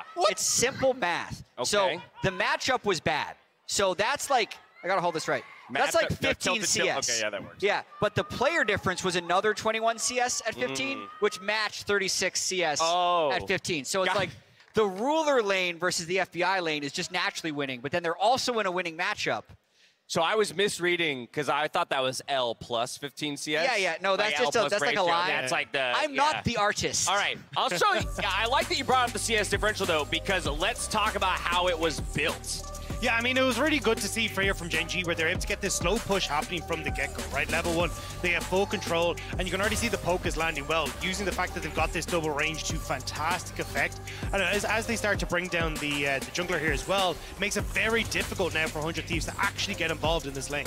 And even though the Renata has dropped in priority, I think especially this combination of Philios, particularly when he has Calibrum available, when you combine him with a lane bully as well, can actually really provide a big problem for MF Leona lanes. Yeah, I think people underestimate, as you say, like when you've got that Calibrum, the range advantage that you can have there to actually push in the lane, then you add in the Renata as well, gets the early plate 2 that we saw there as well, and I mean, look at that, at 8 minutes already over a kill, well, a kill and a half ahead in that lane, and it only exponentially went up from there. Right, 6 minutes later, he's up about 1,200 gold over his lane opponent, and he wasn't the only person who was up in gold, and so, while yes, you heard the casters talking a little bit about some of the things that 100 Thieves was able to do to extend the game and maybe challenge a little bit in the side lanes, it still wasn't nearly enough to really make it feel like the game was ever in a position of being lost for Gen G. Definitely for 100 Thieves, a disappointing game because it did feel like they were largely competitive. This fight right here is where you think, okay, it's going to be 2 dragons to 1. They just win this fight, but Closer missed a couple crucial Poppy ultimates. One was earlier as well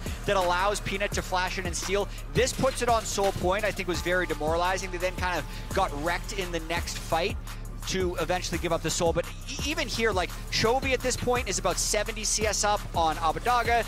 You have Ruler about 80 CS up as well. So the gold was so much on the carries for Gen G. I also just want to call one small thing out at the beginning of this play. It was mentioned backstage as we're watching the castle room. Possibility of Abadaga autoing that Azir turret may have disallowed the TP from coming through. Would have been a big brain play in the moment to perhaps turn it in 100 Thieves' favor. And there were a couple of moments where it was actually quite close, and I think Gen G still, again, comparing them to how they looked in playoffs, how they looked through summer, a lot of uncharacteristic mistakes in terms of laning phase, particularly on the top half of the map. Doran really getting, I think, kind of gapped by Sunday, but then once we get to the actual team fighting stage, I think that's where you really see how big the gap between these two teams is, and where it becomes really hard, especially now that Ruler has agency, which, keep that going, please. Yeah, I mean, look, there was a few mistakes coming through here where you end up missing out on some of the abilities in team fights, but you can see Gen G were still miles ahead. The big one for me, though, was Gen G actually kind of picking up the pace of this game a little. By the time we got to the 15-16 minute mark, 3rd Dragon was already on the cards. Like, this is exponentially faster than what we saw from Gen G in the regular split, so I'm excited to see this form of Gen G where they can play that faster game. All right, we prefaced this entire game, Chronicler, with you saying nothing short of a dominant victory here for Gen G would instill confidence. Was that dominant enough for you? They did get the win. 6.5 out of 10. 6.5 out of 10. For Gen G standards. So we're still waffling. But that's not a disaster, at least, right? Not. So, definitely not. That's the thing about Worlds that is...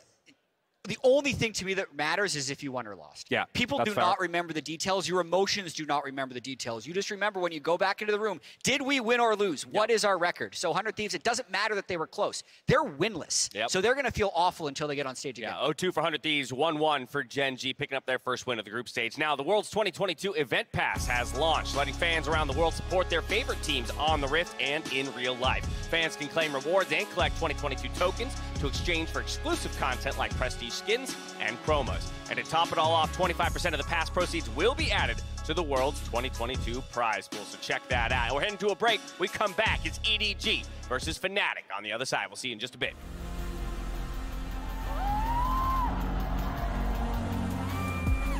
I'm watching affiliates. Yes, watch ahead. Watch ahead. Stun. You can kill it. I'm looking for it. Ruler in a 1v2, still coming out on top. Gen G, the last fights were so close, but they are slaughtering 100 Thieves in their own jungle. The hostile takeover. FBI not hitting anybody with the ultimate. Chovy getting knocked back into it might be enough. They find it someday. Getting the reset on one at least. Chovy potentially in trouble, but someday no. They just got nothing left. Gen G, decisive in the last few exchanges, will take down 100 Thieves.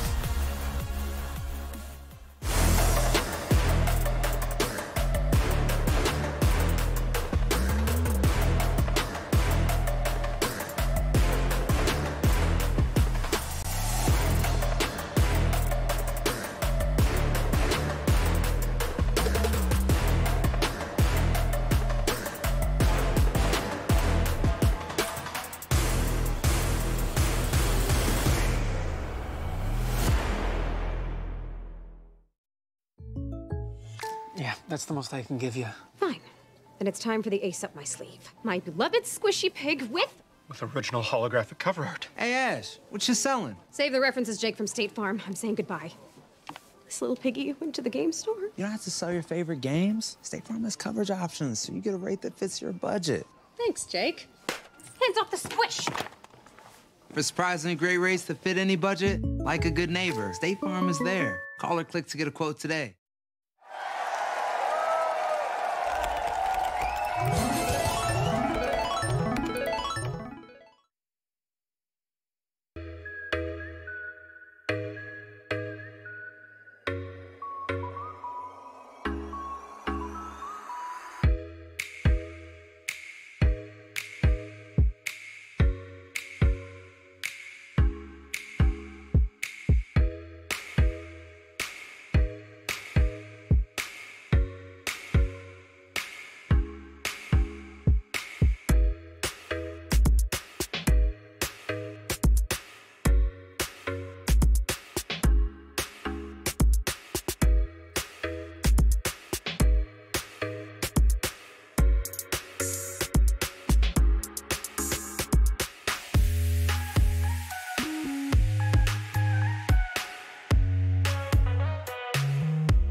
Welcome back to the State Farm Analyst Desk for our third game of the day, sporting Fnatic and Edward Gaming. Two teams from two regions, chat, that went on an absolute tear yesterday. Yeah, let's do a check-in on the LPL and LEC records at this point in the tournament, because they are by far the two best performing regions.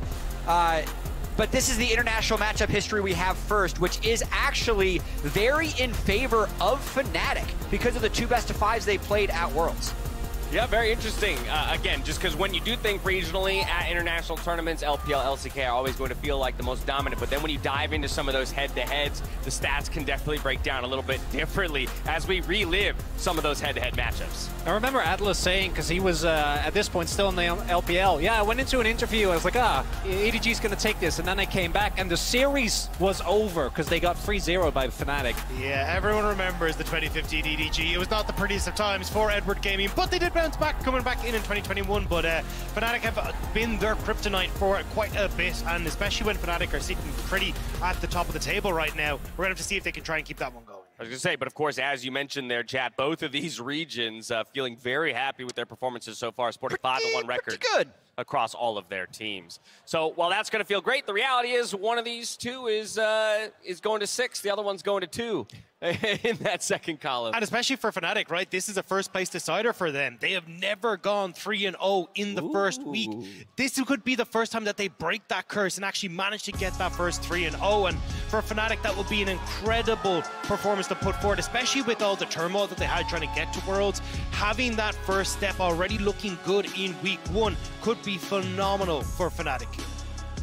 I think the turmoil only made them stronger, right? Like, this is, every time I hear about Fnatic and it's Worlds, something's going wrong. Last year they went 0-3, then they bounced back. This time around, coming into play-ins, I wasn't even sure if they were going to top that group, and we all know what they did to T1.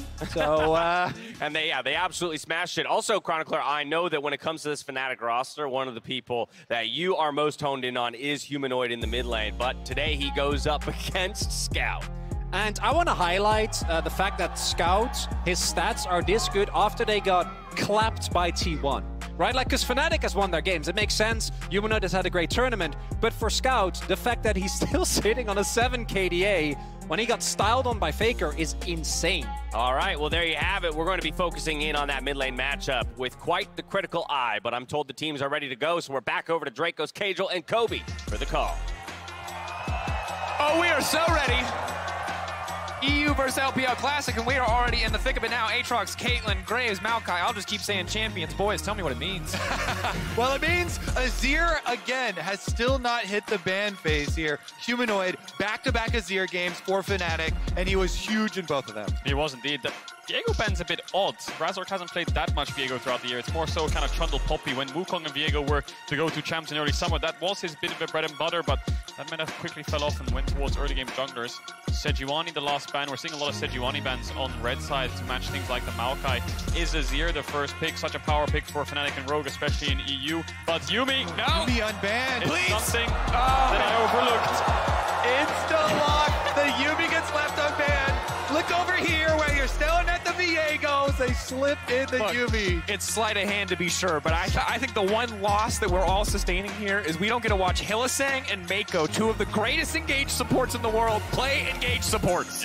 But again, the Azir for me is so important, and they get to slam it down again for Humanoid. Poppy with the steadfast presence. W's so good when you can try and force this Yuumi into your hands, try and get some grounding on it, try and knock it around. But it also means that your bottom lane is going to have to scale and be a little bit vulnerable early. So I want to see what Upset and Hylissang can draft here into it, really try and abuse it. Upset has been running this world. It's interesting how they've dropped 3 blue side bans on jungle, and then Razork just slammed the Poppy, which he played so fantastically yesterday. There's the Sivir Yuumi. Are they going to match mid here with Scout? Something like a Sylas wouldn't be too bad, with the Yuumi especially. Akali could work. We've seen that into Azir's as well. Or they could pick their jungler like Trundle. But it's going to be the Sylas for Scout. Incredibly strong pick. Maybe think about a bit different. They're toying with our heart. Control mage matchup. Mirror, a lot more playmaking for the Azir, but Victor, very strong scaling and good way here. To me, this is the least exciting of the matchups for Azir, because it is just going to be that scaling. I wanted to see some punishment on the bottom side. We're getting the Kalista slam for Upset. Yeah, it's going to be things like the Kalista Renata. You have to imagine maybe an Alistar ban wouldn't hurt too much. Nautilus, Leona, Rel. There's so many champions that Hilly can go towards, and now jungle bans from the side of Fnatic with Trundle already taken away. I really want to see that aggression on the bottom side, see if EDG want to minimize this by taking away some of those potential support options, the things that can make this laning phase more difficult for Viper and Mako. It's a bit similar to yesterday's draft, where Fnatic played up against T1 in a sense, where they dropped jungle to 4-5 and they're forced on things like the Viego. The Lee Sin was a bit of an awkward pick into Poppy. JJ will be in the same boat. I think Vi is his best champion, most played champion, struggles into Poppy. Viego's already banned, Poppy's picked. It's going to have to be something like Lee Sin or Xin Zhao. Yeah, exactly. And do they want to throw another jungle ban here, or do they want to protect ban for top side so that they can pick top first and save the support counter? Yeah, interesting things coming through on the draft. It's going to be a Gnar ban there, so that spells to me like top side protection. Wunder might want to go towards something like an Ornn. Flandre could play things like the GP or the Renekton into it, so we'll see if EG value that Ornn ban. I think Renata, Ornn are the picks that Fnatic will start to lean towards, and the side of EDG, they're going to counter the 1-on-4, and they'll have to blind. Not so much blind, but pick their jungler, of course. See what they can find. I'm really waiting to see how EDG are going to get more value out of this Yuumi, because Victor and Sivir certainly pair fine with the Yuumi, but you normally look towards these bruisery picks, champions who want that movement speed to get into the thick of it. Pyke, though, banned away. Respect to Hylissang, as the Ornn is going to get locked in. Yeah, I think they were scared of so much bottom lane pressure that then Hilly would get to roam around a lot on the Pyke and affect that mid lane. You talked about it a little bit with the Victor into his ear. You are less mobile, so they don't want any of these support ganks coming through. And I think what they've done here is they picked Ornn to take it away from Flandre, so you can't have a tank top. He might go for something different, but they want to pick Renata on 5, 100%. Is it going to be Lee Sin into the Poppy? Yes, you can win the 1v1, but the team fights are just so frustrating for the Lee Sin to navigate, but it's going to be JJ's Lee Sin. JJ's Lee Sin, certainly a sight to behold, but really need to see that level of execution come through. It was a struggle for him in their first game against T1. Cannot afford to make the same mistakes that he did on the Vine. And EDG need a lot here. They need a front line for their team comp to actually work, because they've got Victor and Sivir, such really strong scaling carries, but they need a front line to soak for them. Gragas definitely would fill that role, gives them the CC, gives them the engage, plus the beef. And here's the thing. Any other player in the world, I'm concerned about how they're going to handle the Gragas matchup. The one man in EU who plays this champion is Wunder. This is going to be an all-out brawl on the top side. What I will say is Flandre has played 6 Gragas games in summer. He's won all of them. His KDA, 74. On Gragas topped with 100% win rate. So Flandre's Gragas, quite scary, but Wunder, like you said, has played a lot of Gragas himself. Ornn Renata to round out Fnatic's draft. I think that was pretty obvious if you look at their past games of Worlds and play-ins, just the way that they function as a team. Very well-rounded team fight, a lot of tools to deny the Lee Sin from getting into fights, but EDG a little bit more playmaking and a lot more scaling in things like the Yuumi that'll help them out. Upset and Hilly need to punish this bot side. Razork needs to be around. We'll see what JJ does on the map. Exactly. That's where my eyes go early in this game. The biggest question mark, this bottom side of the map for Fnatic, can they get done early? Upset has been so big ever since he arrived here at Worlds. For Fnatic, they need him early and Humanoid late to be able to pull it out. And the gauntlet thrown. You have to build an advantage, and you have to build an advantage against one of the best bottom lanes in the world. He took down Guma and Keria. Can they do the same here against Viper and Mako? Pressure on the shoulders of the Fnatic bot lane. They've handled it well so far, but a lot of questions going to get answered about the status of this group here in EDG versus Fnatic. Very storied rivalry. EDG Fnatic always seem to pull each other in quarters. One thing has stayed the same, though, and it's always Mako. Scout joined 2016, yes, but Mako's always been there, and the rosters have changed around him and against him. Floating onto the Rift, but it's playmaking bot side for Fnatic. Can EDG and Viper Mako weather that storm on the bot side and then look for those team fights? And this game means so much for the group overall. Fnatic sitting at 2-0. If they collect the win versus EDG as well, they at least guarantee themselves a tiebreaker to exit the group. This would be the best group start in the history of Fnatic as an organization throughout Worlds if they could get this win as well. And how many years have EU fans been praying for a miracle run for Fnatic to get out? Maybe not this listen time to that around. crowd, though. Ooh, There's a lot of LPL in this crowd. Yeah. In the meantime, of course, don't forget you can link your league account with Prime Gaming to receive digital goods. The digital goods will help, but they will not stop the incredible energy of the LPL fans in the audience. So many EDG signs, banners, flags, fans. The favorites in the crowd, Flandre and Wunder find each other. No spell picked up for Flandre, gets the E now. Goes in, gets the grass proc. They're just both so thick. The bonk versus the belly. Who's gonna win? Epic battle. Bonk versus belly. Belly wins round 1. Late invade round 2, though. The bot side wants to get themselves a little bit of fighting going on. Scout is gonna find them. Handshake, no, the flash. It's a little early for the Fnatic brush, but they started out level 1. They get the flash out of the Victor, so vulnerable. Flandre's on the way down, though. He has E. He can afford to help his team out and then TP back top. Fnatic, this could backfire very quickly.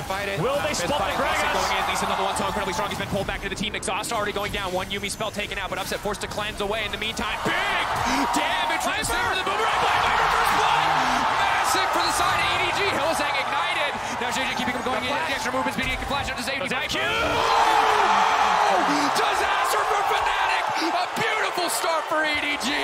Viper gets everything! He comes into this tournament heralded as the best AD carry in the world. He's playing scaling Sivir Yuumi. He gets dodge on the Q for Razork.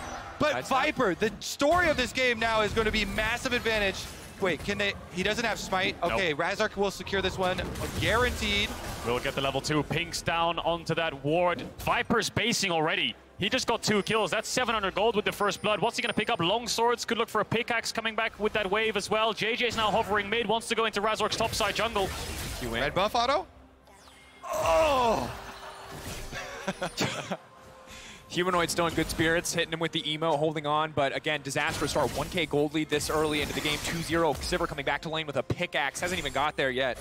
Take a look at this one again, because Fnatic start up the red buff. Looks good in the 3v3 with Kalista Renata. Yes, they do decide to start running away, though, because they see Scout collapsing before Humanoid, and I think they're aware that Flandre is not showing in lane, so the call is just get out, but Viper goes in, gets the kill onto Upset, gets the lethal tempo off, auto-attack moves straight down through Hylissang, and then as he flashes over, gets the last auto, Ignite's vision helps out, Q slam dunk, Razork's in trouble, though. Trouble flashing out to safety. Level 3 just barely taking over. This has been a rough few minutes for the side of Fnatic. So hard for them to win that level 1. JJ level 1 on the Lee Sin, so powerful. Viper and Mago, the guardians of the jungle too. They get so much out of Razork. Him now having to flash away as well, getting pushed off of stealing those raptors. Now they return to lane though. Gave up a little bit, bot slightly paranoid that maybe Razork was still hovering around. Very low health bars, but you talk about good spirits. Actually, the player cam for Humanoid, when they got the double kill onto Viper, he was just laughing. So Humanoid's probably kind of like, well, bot's lost, guys. So JJ's second time through mid, getting Scout a little bit of a push out. Yeah, it was actually a perfect combo to have Sivir and Yuumi with the move speed, chasing them down, getting those double kills, and now with the pickaxe, completely changes the story that we set up in draft for how this game is supposed to play out. You know, with the Kalista Renata having no summoner spells, it's going to be much more difficult for Fnatic to actually implement their game plan of punishing on that side. So Upset and Hilly have just pushed out bot waves, and they're going to take a base now because I think they realize they need to have some kind of items to match Viper. Viper could decide to fast push this wave, but he'll slow stack it, and then the bot lane gold will be slightly even in terms of itemization. Not in favor of Fnatic still, as they will stack that bot wave. Could look for an early Drake. JJ still yet to base. Razork's come out with boots. Good trading in top. And I think bottom lane could remain very volatile here. Without all of those flashes, all the excitement on bottom side, could see a path right back to that side of the map. Right now, though, Razork looks like he's going to go for top crab after these raptors, with JJ also pathing up towards the top half of the map. Mako summoner spell is right around the corner. Hylissang still holding onto the Night. Upset will have the cleanse back up at the same time, though, so it won't be a huge issue. See what Razork can get done in this early game. So far, JJ making good on the Lee Sin early on, but just gonna eye each other up as Humanoid for now keeping the pressure in the mid lane. Also helps so much for Scout, who got his flash blown really early in the level 1 on the invade. So not have to worry about the flash poppy charges. Ooh, hurts. Yeah. A little bit of chunk there, 2 points in the queue with the pickaxe. Hilly will have to pop the potion. We expect a lot of action down towards this box side, and every time Razork kind of pokes his head into the enemy jungle, JJ's either there to cover him off, or Viper's looking to collapse and help out his jungler. Humanoid has a little bit of mid-push. We saw... Hang on a second, Razork's looking for Viper. The flash isn't up just yet. Spell shield available, stepping forward. Spell shield already gone, waiting it out. Now gonna knock him back in. The handshake is gonna be cleaning up. Viper will not be able to cut him down. Big damage, now they're reverting back. Hylissang was not ready for JJ there. The flash in, the E. Oh my god, EDG pot side is slaughtering Fnatic. JJ reads it, as we're saying, no summoner spells. Just before those flashes come up on the bottom side, JJ tracks it. He follows Razork and lays more devastation. Perfect positioning by JJ to turn that fight. It looked good for Fnatic, but I think Viper's cleanse was almost instantaneous on the handshake. Razork waits out spell shield with Q to knock him back. Let's watch the handshake here, because the second it lands, I think it's insta cleanse. Viper runs out. Mako jumps on top of him with the shield passive, then JJ lands the Q onto Hilly. No flash. Around 10-15 seconds till Upsets is up as well, so he just gap closes with his own flash and gets the second. Yeah, flashes forward, ward hops as well, chasing them out of the bottom lane. EDG playing around their early lead so well. That's 3 kills now for Viper. And the early power of the Kalista is gone. The Sivir almost has 1 item already at this point in the game. This is so incredibly difficult now for Fnatic to play out. They still have so many great team fighting tools, but this kind of deficit is unprecedented for a Kalista in the tournament so far. They always talk about money buying power, and that is definitely going to be the case here for Viper. So loaded in the bottom side of the map. See what EDG can get done with it. Dragon's still up. JJ's on this bottom side. Could be an easy start after the red buff. Razork already pinging down to this bot side river, looking to contest it, and Fnatic don't have many options. Yes, you can go top as Razork and try to kill Flandre, get his flash maybe, but then your bot lane's just so exposed, and that's your main win condition. As much as it's really far behind right now, they're gonna have to keep trying, but this damage from Viper is absurd. These Qs are just hitting like a truck both ways, and he keeps poking out Hylissang. Hylissang now out of potions. Oh man. Out of refill. Oh, spotted out, now running back to safety. Razork getting hit by the prowling projectile, but will make it out in the end. Thank goodness for phase rush there. Ooh, Q goes a little wide. Yeah, just about misses there. JJ, it looks like he wants to recall. Razork still trying to find some kind of vision in his bot side jungle. Look for JJ, look for plays, has the tier 2 boots, and looks towards mid now. Herald spawning in 10 seconds. Hilly's taking a base. Viper's moving up this this bot river. See if he full rotates for this Herald. I think that'll be the option for Fnatic here. Maybe they can look for a fight around it. A little bit of vision placed down. They're going to go back to bot wave. Scout's going to get a little bit of vision on the top side. River, Wunder gets his base cancelled and no TP for him. Both sides, Fnatic and EDG here, neither going towards the Herald just yet.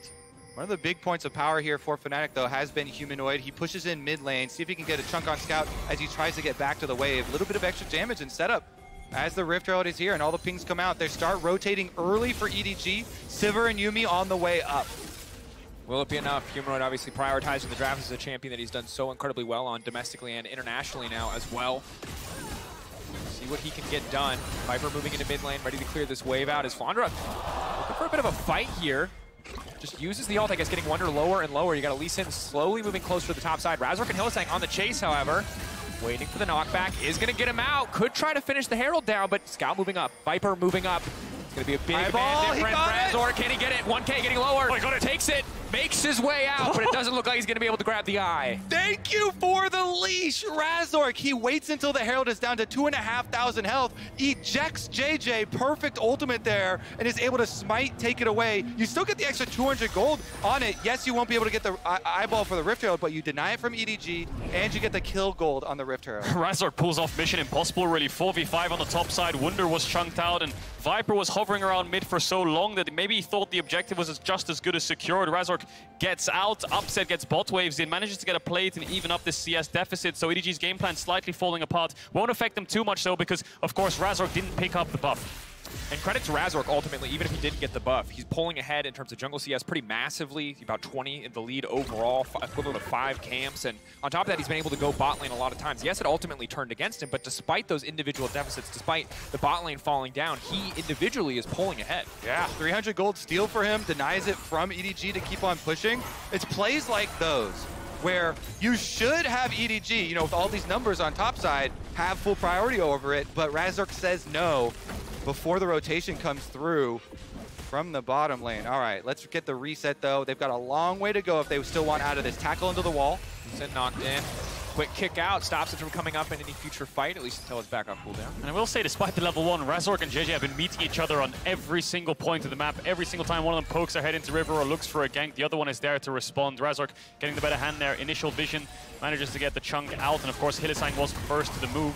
Wunder looking for a knock-up on the Flandre, will miss. Very even in top lane. We saw a lot of back and forth. Flandre almost found an all-in, but the CS exactly the same. Looks like we are going to congregate around bottom lane once again. Both junglers mirroring here. Razork with a level lead now. Dragon started. Are they going to commit to it? Just leashed for now. And I got to be honest, guys. We've seen this one a few times. Fnatic did not have a good time at the last party. I get nervous every time they invite themselves again. And if you look at Fnatic throughout the course of the tournament, Upset's been a staple carry, but Humanoid's also had a fantastic tournament as well, especially on champs like the Azir. Hold that thought a second as Scout uses the ult to contest the wave. Looks like he had to flash there off screen. Humanoid looked to shuffle him into Razork, so flash down for Scout will help Humanoid get the push, but small CS lead accruing for him. He's kind of been the rock for Fnatic in terms of winning his lane, being a late game threat. So Humanoid untouched, unfathomed just yet. It's the bot lane of Fnatic that's behind. CS is okay, but Viper already got his mythic to a noon quiff. Yeah, look at him just annihilate these minion waves with his... Oh, okay, we're just gonna have them. I love it, guys, because we're so ready for them to fist fight. The kid was like, I'm making a point. Wait, are they gonna die in the mid lane? I'm making a point. Wait, he's hex flashing. Is somebody gonna die? Look how quickly, though. Yeah, Viper just annihilates these minion waves. When you play the Sivir Yuumi and you get to push them in over and over with it just constantly harassing them under tower, it is a dream scenario. Because essentially we know the Yuumi is so incredibly impactful the later and later we get into this game, and you've taken away the parts of the game where she might have been more vulnerable. Oh, JJ actually transitions to the top side of the map and gives up the Dragon to Fnatic. Fnatic pretty happy here with Wunder walking his way down on Ornn. Just comes to oversee the take of the Dragon, and Fnatic, despite the early kills there on the EDG bottom lane, pick up Dragon. They've got them both neutral objectives. Wunder will TP back up here. A lot of plates are lost. I think they were lost a little bit earlier on, just more taken ever since he went towards that bot side, but they've got them both neutrals. Humanoid, pretty hefty CS lead, and it just slows down the EDG snowball. You know, they want to stack Drakes, they want to get Heralds, crack open towers with this early game lead, and this just buys more time for Fnatic. Biggest issue still is these bot lane items. They really need a Mythic on Upset if they want to start contesting these fights. I wonder how EDG will start to snowball this game, because Herald is a couple of minutes away, the second Herald. Dragon's 4 minutes away. They don't really have many options to explode the game open, look for dives, or threaten Fnatic, whereas Fnatic's window is going to be mid. Scout had to use that flash on the initial Azir shuffle. Humanoid has it back up. Hilly's hovering around. Razork's gonna get this crab. We'll see Flandre though. Knocked back. Wonder to see if he can get any potential follow-up. Just holding on a W, waiting as long as he can on the body slam. Flandre, Nerves of Steel. Had to use the flash there. It was a bit of a spectator bug, but he had to invest the flash to avoid the knock-up. Upset might be in trouble though. Could ward jump over? No, it's just a vision ward. So Upset should be okay. There's the jump. Oh, dashing back, trying to get out to safety. Flash out to safety, but he's been rooted up, fishing for the angle, but the minion saving the day there for Upset. Yeah, speaking of summoner spells, both summoner spells now burned on Upset. Hylissang's coming back down, but this EDG bottom side of the map has been so powerful, even if you bring everybody. This man needs to make his way out. He's kicked back. Hylissang now running for his life. He's going to get the bailout. He's going to walk away for a few extra seconds, but Viper on a rampage. Oh, why go down there? Scout, though, has no flash. Out, knocked up, now going in. Humanoid throwing down the ultimate. Can they burn through the Victor quickly enough? Yes, they can. Razork on the way as well. Fnatic responding in kind. Fnatic trading there. Hilly just stepping up to clear a ward. Had no business in doing it. JJ's looking for something. No kick, though. Had to invest a kick flash to get Hilly down. Upset doesn't lose his bot tower. Top tower is still alive, so Fnatic have to run back to these lanes and cover the creeps. Oh, man. How many times Viper and Mako going to have to teach him? This is not your part of town. Yes. They walk over. JJ gets Mako right on top of him. Immediate Q hit into flash. Able to get the kick back, and Hylissang, there's nowhere to go. Viper gets another kill. Good play here, though, from the solo lanes from Fnatic. Wunder gets Scout against the wall. Since he's got no flash, he is super dead. He really is. Nowhere to go. Razork's on the other side as well. No escape for him. Humanoid saves the ultimate. They could look for a second setup here. It could shuffle him into Upset. Viper has the flash, though, so won't be a play to be made. Boy, he's going for it anyway. Fishing for it anyway, waiting for the spell shield. Viper, again, good patience. Is able to walk away there. Of course, meanwhile on the top side, we're continuing to see Flandre take plate after plate after plate. They have fallen away now. I like Humanoid going for that check on Viper too, trying to get a feel for how does he proc for Summoner Spell Shield. Does not pull the trigger on his ultimate, gets the Spell Shield out really early, but they're going to make the rotation. 5k health left on this Rift Herald, and they're going to zone out Flandre at the same time. So power move from Fnatic. Will trade for the bottom side there for Victor, but quite nice to get the Herald and a zoning. Scout no TP. They're going to give this one up. Flandre invests the ult to clear out the wave. Doesn't have much mana to stick around. Has the TP if he wants to refresh that mana bar. Now JJ is threatening mid. Upset, no flash. Could get caught out here, but they're looking for Flandre. Wunder cancels his base. Humanoid doesn't get the shuffle. I wonder what will happen mid, though, because JJ is looking. Hylissang waiting. Handshake could be big here. JJ level 9. Hylissang only level 7. They're going to shred through this one so quickly. Sivir just deleting that mid wave and now pressuring out the tower. It's just so hard for Fnatic to trade evenly with EDG. Yeah, the pushing power of this Sivir being so fed early. It's 2 towers picked up for EDG, and only 1 here for Fnatic as they pick it up. Humanoid, though, wants more. Flandre has no mana. Yes, TP. I wonder if he has to just TP out here and just suck it up. It looks like he's going to run around. He might have to... on the bottom side of the map, Razork running. Snare not quite going to connect. He's going to have to flash out to safety. Flandre out-maneuvering there. It looks like he had just enough mana for a body slam over the wall. Looks can be deceptive, okay? That Gragas is very maneuverable around the map. Waddles all the way back around to his own side. Gets his base cancelled and won't sting too much because I think EDG's next objective is this Dragon on the bot side. We'll have TP for it. Does he stay for the wave? No, he's just going to take the base. Doesn't get cancelled on it either, and Humanoid's also going to base. Almost a 30 CS lead for him. Upset still even in CS with Viper, actually up a level because he's getting a lot of solo XP, but Viper very close to that level 9. Will ding over, will get the mid push.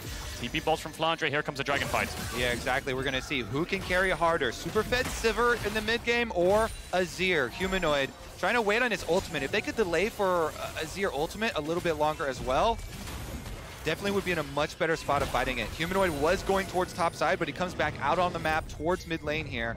A lot of vision control already set up for EDG deep into the blue quadrant. Kick back, hitting 2, but now that cooldown not available for the fight. EDG forcing their way in. They have so much control of the area. Big poke onto Razork. That's going to hurt in the fight to come.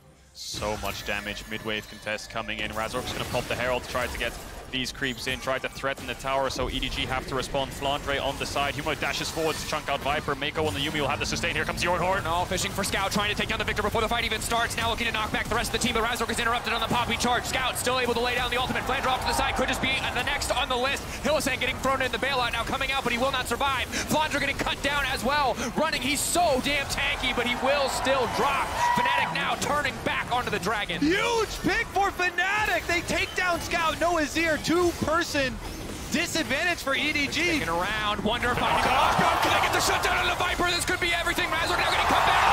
Viper still standing! The damage from the Sivir!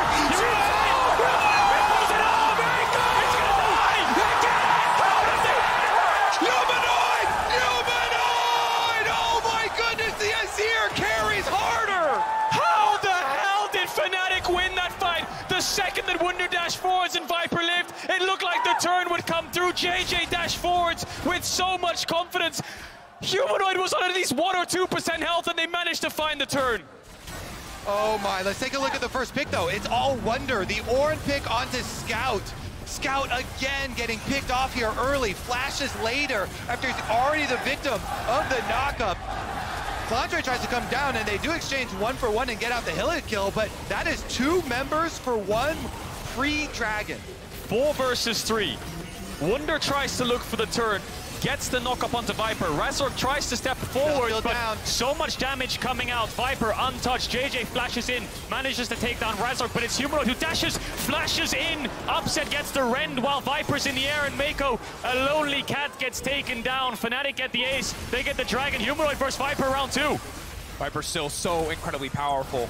That entire fight balanced on a nice edge. EDG with enough confidence to move back in despite the man disadvantage, and now the gold within touching distance. Humanoid's just got ice in his veins. No fear at all. Flashes in, barely any health within the duration of that knockup.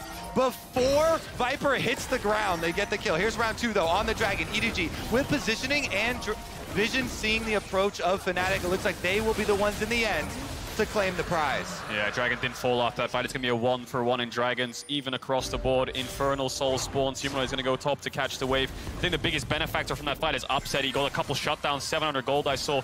Now he's sitting at 3-2-1, able to match Viper's items very close to that second one of the Rage Blade, and I think the game will quiet down a little bit for now. Baron is up with the Azir Kalista. Fnatic have good secure with the Sivir Victor. EDG have a lot of scaling. Very similar comps across the board with tanks top, carries having to dish out damage, range supports, playmaking on the Lee Sin, more so defensive on the Poppy. Very well highlighted, Cadril. And we'll take a breath. Collectively, New York can just deep breath, because it's going to calm down for at least a brief moment. It's only 20 minutes. Neither team so far ahead that they can really start to contest this Baron quite yet, but we've seen, and you've highlighted, how similar the comps are. That means execution is going to be everything, but the EDG death ball gets scarier and scarier. The Sivir ultimate, as we get later in the game, is so impactful. It's just so fun to watch. These two teams delivering. The analyst that's also touching on the history between them, going all the way back to the very first MSI. This one means a lot for the group, though, as we went over. Fnatic currently down 1,000 gold. Dragon's been evened up, but they are 2-0 in the group, already getting positioning on Baron. Razork trying to clear out that vision, despite the existence of the Scuttle Crab here for EDG. Both comps want to do the same thing, contest mid-waves, try to get vision on the opposing jungles. Right now, Fnatic have defensive pinks. That one will get taken out in the river.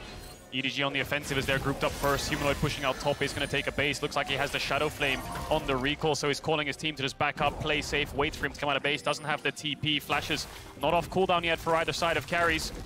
Yeah, keep your eyes on Scout. Victor positioning has been critical for him, for EDG, for their success. He can't afford to get caught again. No. Fnatic grouping, waiting over the wall, trying to find an angle. Handshake will not connect. EDG clearing out that vision. Very slow, very controlled game. Both sides knowing a single player mispositioning, whether it be Scout or anybody else on either side, could cost them the team fight, could cost them the Baron. A lot of damage on that Yuumi Q. Flandre off the side could throw the barrel here onto Humanoid. Needs to be careful. Wunder will check the bush. Or will he? Flandre. Body slam. Trading poke here. Flandre so incredibly tanky. Knockback. Wunder now isolated. Dashing back out to safety. Unstoppable for at least a brief moment. He knows he needs to ult. Knockback. Huge from Razork. Maybe now they can turn. Yuumi strapped to the back of Flandre. He will be fine. Viper pushing forward on the hunt used. Hillsang forced to use the ultimate, but no effect. He's just going to get burned down. Upset it to the side. Upset the last source of damage, but JJ's already landed the kick. He's going to go in. He's going to fish for it. Upset flashing out. Oh! JJ just outplays. He expects the flash. He anticipates. And now Viper can clean house. The engage from EDG. They're going to clean it up on Wunder. Pick up that last kill as well and turn to Baron. There was signs of hope for Fnatic, but the mid-wave contest came through. The engage from EDG was flawless. First looking at Wunder and then finding the carries. Humanoid went a little bit too deep and he got punished for it. Upset soon fell shortly after with JJ's big play. EDG nets 4 kills and a Baron. Yeah, Flandre in the brush. They get the chunk onto Wunder. The ultimate separates all of Fnatic apart for a great opening. And then it's really about the counter engage for EDG2 after they avoid the Ornn ultimate. So here's the initiation, splits the team, Wunder gets away, and then Ornn ult. They're trying to catch the Yuumi here. Yep. Humanoid wants to kill Yuumi because he thinks this Ornn knockup's gonna hit him, but Yuumi jumps onto Flandre at the last second, and then Humanoid is stuck in the river. Exhausted, no flash, uses the ult preemptively, expecting someone to jump on top of him, and Scout's just free hitting. It's all on Upset then, but he has to be jumping away with the Lee Sin Q on top of it. Initially flashes, but the second he goes forward, JJ then re-engages the kick. 2 big shutdowns over to the Yuumi, and from that point onwards, Fnatic no carries, Fnatic no hope. EDG run them down and get the Nash. That juicy Yuumi floating there in the river, looking like it's about to get knocked up. Can't get it, and then destroyed by EDG. Pick them apart. Now with the Baron buff, how much can they push on? Ooh, building a big difference in terms of the gold overall. The Baron power play, the Red Bull Baron power play. Not a lot quite yet, but the individual gold just so far ahead. Flandre flashing out to safety. Razork ulting not going to connect. They're pushing bot ult meanwhile, so they get the mid-wave in, and they can only play on one lane now. EDG, they have a couple creeps to work with. Wunder has the TP. This tier 3 is going to start to take a little bit of damage as JJ steps forwards. Flandre trying to cancel some bases, will stop Humanoid in his tracks. Bot tier 3 will go down. Inhibitor soon to follow. Wunder's trying to get this top tower. I wonder if he'll commit the TP, or is Fnatic just calling this off? Looks like they're going to back away. Fnatic have made the call that there's no way we're going to win the fight, and they know with Baron buff, you're already going to be able to get the push. Flandre, though, still trying to stop Humanoid's backs. And so they sacrifice their inhibitor here instead. And they'll have to sacrifice the Drake as well. Looks like Scout's going to go start that one up on spawn. We'll put them on the second dragon. Still 10 minutes away from a soul. They sacrificed the bots in tier 2 and tier 3 and the inhibitor and dragon. They managed to get a top tier 2 by the looks of it. Flandre's flash as well. And right now, just such a difficult game for Fnatic. Giving up the inhibitor on the bottom side, a constant point of pressure for the next 5 minutes. Oh, he wants it! One more bonk! Determined. He will at least get the tower back. And of course, the supers on the bottom side are a nice source of gold for whichever Fnatic carry is able to pick those up. Yeah, honestly, I agree with Fnatic. You have no business fighting that fight there, so they sacrifice the inhibitor, and because they made their call early, they at least get that 1 tower back in exchange. Maybe now they can have Humanoid constantly clear out the super minions on bottom side. 1 inhibitor, it is possible to deal with, but the pressure is really going to mount on them.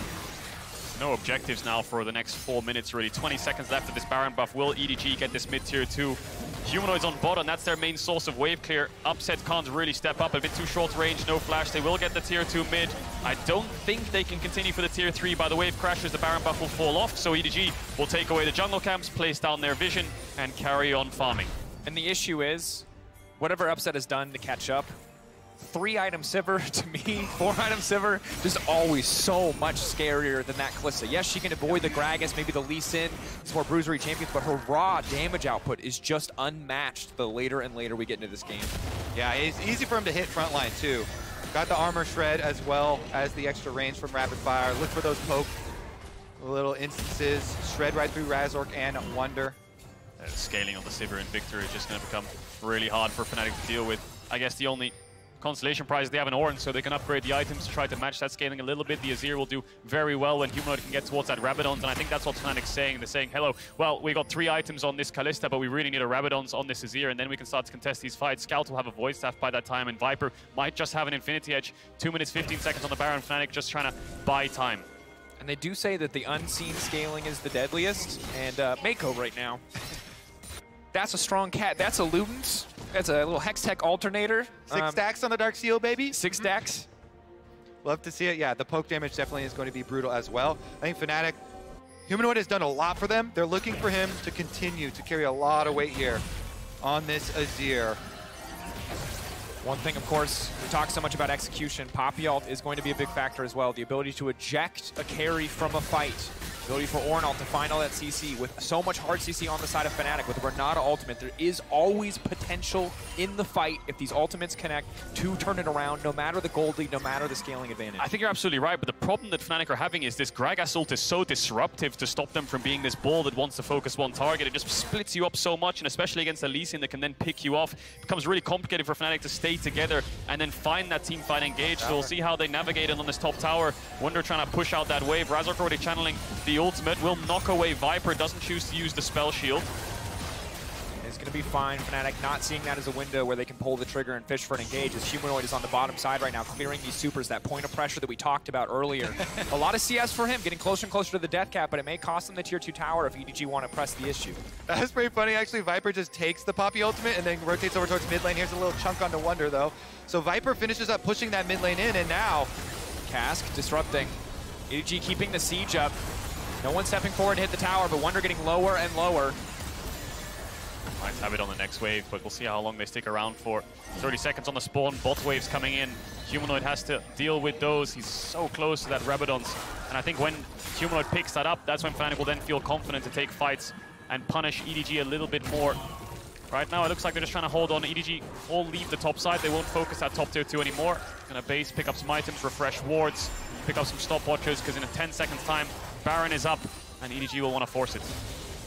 And they've already done such a good job of laying down the vision necessary, the prerequisite to start this Baron. Their control so deep into the jungle of Fnatic, they know exactly where every single member is except for Upset. They'll spot him soon as he moves into the mid lane wave, giving them so much permission to walk into this area to, again, regain control over the pit, over the Fnatic jungle. And I think there actually might be a good cross point for Fnatic here. Before Viper gets Infinity Edge, but Humanoid has already finished the death cap, so they want to make that intersection happen. Once you get that Infinity Edge on Viper, the Sivir damage for the teamfight is just through the roof. So maybe with the inhibitor respawning as well, they can choose their timing and find an opening. But as you say, the vision control has been so complete on this side of the map here for EDG. They'll be able to pick it up first. Yeah, looks like this Dragon will be pretty easy pick'ems. Fnatic's gonna go through mid now, 5-man grouped up. We'll see what they choose to do. Maybe they could try to threaten some kind of Baron, but EDG have such good vision around it.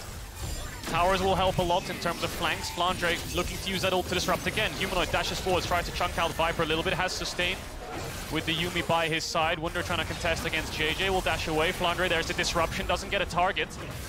Both sides just trading cooldown. Gragas ult obviously very low cooldown at this point with so much CDR, but maybe they see the opportunity. Viper chunked out. Is it big? Is it big enough? No. Ornalt missing. They turned it, trying to hit somebody else. Hylissang still stepping forward. The fight a little bit split. EDG retreating well, not giving up any individual member to the collapse from Fnatic. Yeah, EDG need to lick their wounds a little bit there. Viper needs to get the health bar back up. Mako will have to spend a lot of mana to heal up the Sivir. There's the Honey Fruit to help out. Dragon 11,000 HP. EDG going through bot, not deciding to go through mid. Flandre gonna dash over. Doesn't have the E. Could be a target for Fnatic, but Razork's focusing on the Dragon, focusing on JJ. The ultimate, he's gonna knock him back. They get the Dragon as well. This could just be their fight. Scout has to run. Viper has to run. Lee Sin trying to come back, but already the Poppy now taking out Fnatic. They've gotten what they can, but they need to run. Double flash out to safety. They're on the retreat. Hostile takeover coming. JJ flashing over. Kicked back, knocked over, but he kicks him into the blast cone. Hylissang still going to drop. EDG can turn their sights to the Baron. Support jungle down, and you're absolutely right. Looks like they might just go straight towards it. Scout has the TP, gonna TP on that top wave, and that should be an easy secure. It looked good initially there for Fnatic with the Dragon secure, but Razork got rooted up, and then Viper just cut him down. Exactly. EDG are gonna take everything off the map now. They'll take the Baron, they'll take the red quadrant of the jungle, and they can get immediately into pushing as well. Razork and Hylissang both down. They'll be wearing purple. I wonder if Viper has Infinity Edge in base as well. I think he will. Oh, man. And 4. Humanoid dashing forward, so the damage was a lot onto Viper. Arnold didn't really connect on a single target. Maybe Wunder thought that he would go to the front line first because Viper still had that spell shield up, or he'd flash the ult and he would escape. He was maybe a bit greedy for more there, but there's the 4-item Sivir now picked up. So much of this game for Fnatic has been about surviving and finding these windows of opportunity, and while they do well around the Drake, you can see how powerful EDG are. Yeah, I mean, Razork does a great job hitting the jungler out, then securing the smite, but as you said, this Yuumi ultimate, it cuts the team in 2 pieces, and so Razork has to move forward. He gets rooted, they get the kill onto him, and then on the chase here. JJ flashes over Hylissang's ultimate. They hit the blast cone, popping him closer, and they get Hylissang as well. Really, really good Yuumi ult there. Chaos Storm also doing a lot of damage to Upset and Humanoid in the backline, so they were just calling the fight off. They were split up. 4 items on Upset, but Sivir, we know how much damage he can do in the late stages of the game. 2 minutes left on this Baron. EDG are now finally setting up on the map. I think top tier 2 will be their easy objective to look for, and then look for a 4-1 setup with Flandre having TP. And they'll do that on the top side of the map. I have to say, there's been so much focus on how fed Viper is on this Sivir with the way that the early game went, but JJ deserves so much credit for the playmaking he's been able to accomplish here on Lee Sin. Multiple really big kicks. Indeed, yeah, the one on mid on Upset after Humanoid dashed over the wall was crucial to help him secure the win of the fight. And now the siege for the top tier 2 begins. Wunder has TP, so maybe he goes towards Flandre and matches the Gragas. And EDG ideally want to have 2 lanes to play on. Push in top, get this tier 2, move towards mid, secure tier 3 mid, and then they can start fighting over the inhibitors and chunking them down because the bot tier 3 is already dead. Wunder's on the way to start matching. Fnatic, it's going to be really hard to hold on to this tier 2. That will fall. 1 minute, 20 seconds left for Fnatic to hold on. EDG can pull the trigger to look for some kind of play with the Gragas ult. Yeah, they're making it so hard for Fnatic to get their pick. Fnatic fishing around, trying to see if Wunder can snipe anybody with this Ornn ultimate, but EDG too safe. Absolutely. You got a wave crashing on the bottom side as well if EDG want to try to play for that one. So many different points of pressure. It feels like Fnatic are going to have to give something up no matter what. For now, it is just the top side tier 2, an acceptable loss. Things continue to raise, though, as we get later and later. 2 minutes away from the Dragon. Baron still strong for another minute. EDG can just push the top side. Again, you highlighted it earlier, Kobe. 1 inhibitor you can manage. 2 might not be enough, but JJ getting knocked to the wall. The chain CZ, can they burn it down? They do! They knock it back. Flandre now on the retreat. This is enough. This buys Fnatic the time to outlast the Baron. That's a huge opening. That's your defense right there. That's what you need when you're turtled inside your base with an exposed inhibitor on bottom side. JJ up against the wall, caster cursed, and he's toast. He is, and they'll all back away, and I think time is Fnatic's best friend right now. The longer this game goes on, the less important the gold deficit becomes because they're able to match items. Everyone's slowly building towards their 6th, and they've denied that 3rd, 4th dragon, so despite this dragon spawning in 1 minute, Fnatic could opt to just give it up. It's not Soul. Managed to steal the Soul point away, and EDG still own the map. Fnatic find it really hard to leave their base. Fnatic just trying to lay down as much control as they can on the bottom side. Not a lot of vision, not a lot of wards in the inventory, but need to hope for more picks like that because Upset obviously coming back with the Lord Dominic. So often we see the Wit's End come out for the Kalista against champions like the Victor, who controls short-range space so incredibly well. Doesn't have the luxury of extra resistances or tanky stats. Has to focus entirely on damage to hope to match what Viper is bringing to the table. Fnatic also are dealing with a lot of pressure because EDG have the sustain and poke advantage. So constant Yuumi harassment coming out, Sivir Qs as well, and the extra sustain here for EDG means around these objectives, they have full vision coverage. They keep poking out as Fnatic try and approach. You have to be so decisive with your play. 20 seconds on the spawn. EDG contesting the last midway before they go towards it. Flandre keeps hovering on the side, looking for an ult. He might get Hylissang here if he doesn't decide to step back. They do find him. They do spot him out. They could put an Azir turret up here, I think. I'm not sure if it's on cooldown, but it looks like Humanoid just going to back away. Doesn't have it up just yet. Upset confident enough to dash forwards. Taking a lot of damage. The cask is big. The rest of Fnatic now retreating though. Ulti cooldown down. Razork going to use Flandre as a highway to make it back out. They're fishing for the knockup. Ornn now coming in. He's unstoppable. He's going to throw it back. He's going to knock up too. Viper knocked up on the backside. But the Yuumi ult is big. The damage is big. Flandre not taken down yet. Razork getting shredded through. Humanoid still standing for now, but the Victor ult does so much damage. Upset now chasing. Upset looking for the reset. He needs a kill. He needs the kill, but he can't. He will not be bailed out. He will be shut down. EDG taking the fight. They stand strong and manage to ace Fnatic. I think that's going to be the game. 50-second death timers. Humanoid managed to kill Scout and JJ almost all by himself, but it's Viper who is untouched, and it's Viper who shuts Fnatic down. The game starts starts with Viper getting a double kill, and the game's gonna end with Viper getting 2 Nexus turrets. Commanding in the early game, transitioned to some beautiful fights. Fnatic fought back where they could, but EDG from start to finish, controlling this game. They will find the win. They will tie up the score. Both teams at 2-1.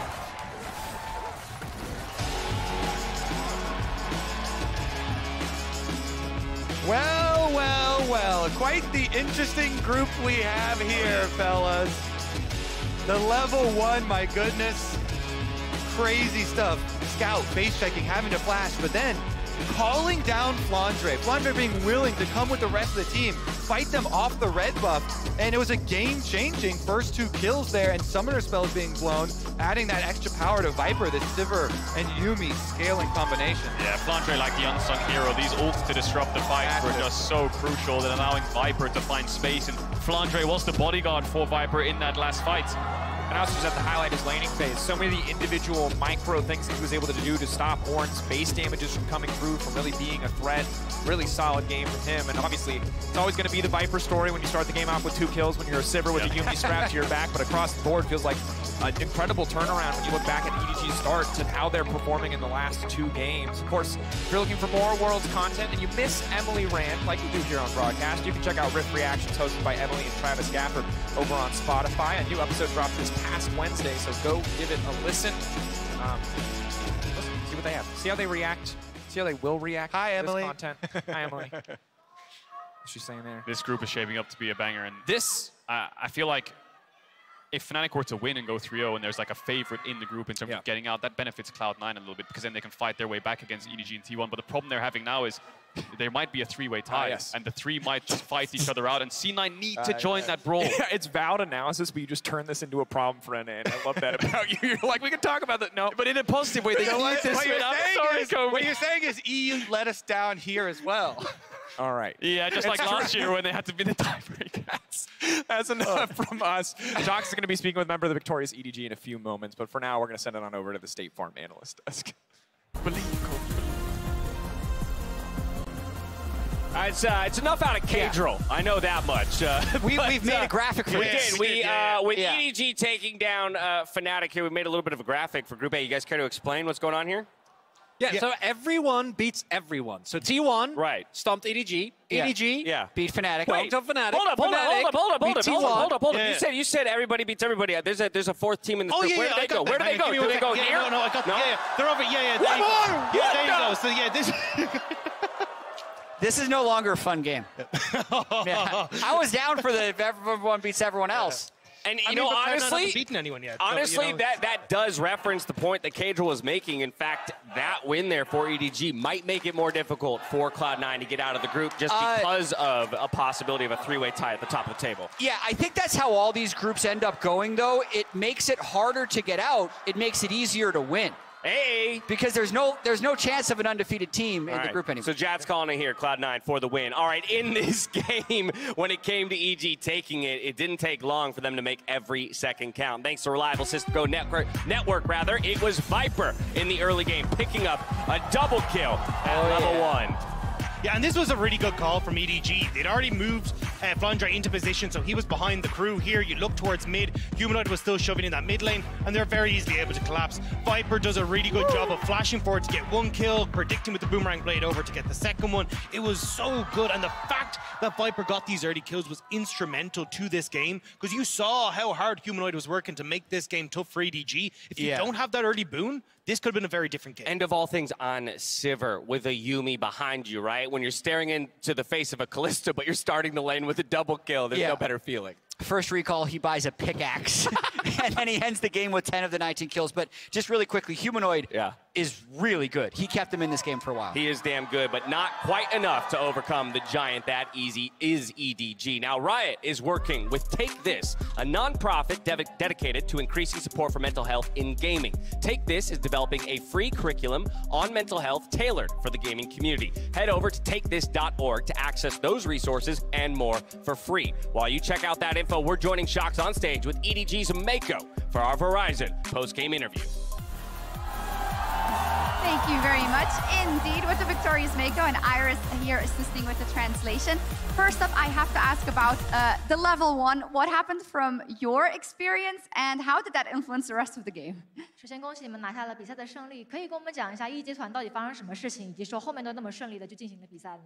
一级是预想到他们可能一级要入侵我们野区，然后提前叫了9桶准备包他们，所以说打得还不错。 So we expected that they will have level 1 invade, and we actually called Gregas for support, and then how we executed that game plan. Okay, fantastic prep on that part. Did you feel at any point in time that the game was in danger after sometimes Humanoid was able to get some picks on the team? 那中期的话有没有感觉到可能说稍微的有一点点危机这样的感觉呢？中间其实对面 Humanoid 的沙皇还是给我们蛮多压力的，所以说中间有一点小危险。 So during the game, actually, the enemy Azir pressured us a little bit. So I would say we kept an eye on the enemy Azir.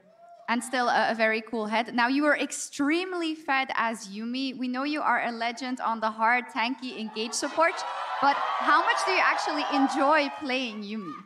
今天的猫咪发挥的非常非常的出色嘛，而且你的猫咪是一个传说级别这样的一个优秀的表现。那当然也知道你的坦克主辅助玩得非常好。想问一下，你觉得猫咪到底有多好玩呢？以及说玩这个英雄有多开心呢？这个英雄感觉比赛当中还是比较简单，就是因为有 Viper 这样的 AD， 所以说跟着他就非常简单。To me, to be honest, it's really easy, kind of easy to play this champion because when you have an AD carry like Viper, it's pretty easy just to follow him and play this champion. Yeah, I think we all wish we had someone like Viper alongside us. Now, Mako, you're of course the defending world champion coming back here to the World Championship. How much pressure does that bring with itself, the fact that you have to defend your title? 因为其实今年你们也是以一个卫冕冠军的身份来到这一次的全球总决赛的，所以说这个事实的话，会不会给到你们一定的压力？以及说对于今年再次捧杯的话，会不会有一定的压力这样的感觉呢？我觉得没有很大压力吧，反而我觉得大家对我们期待很高，我觉得是件很开心的事情。I would say we're not super pressured because we are the defending champions coming into this world.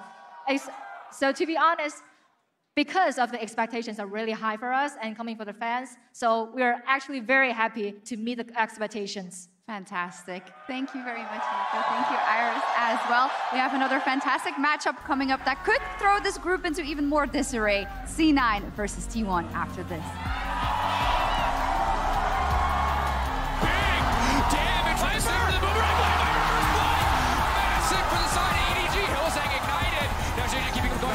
Movement speed, flash into safety. Thank you!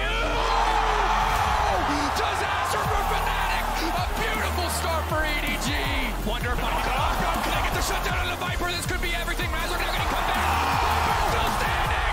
The damage from the Simmer!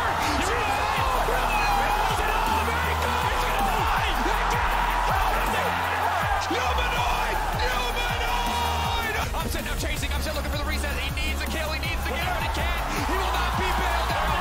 He will be shut down. EDG taking the fight.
mean my money.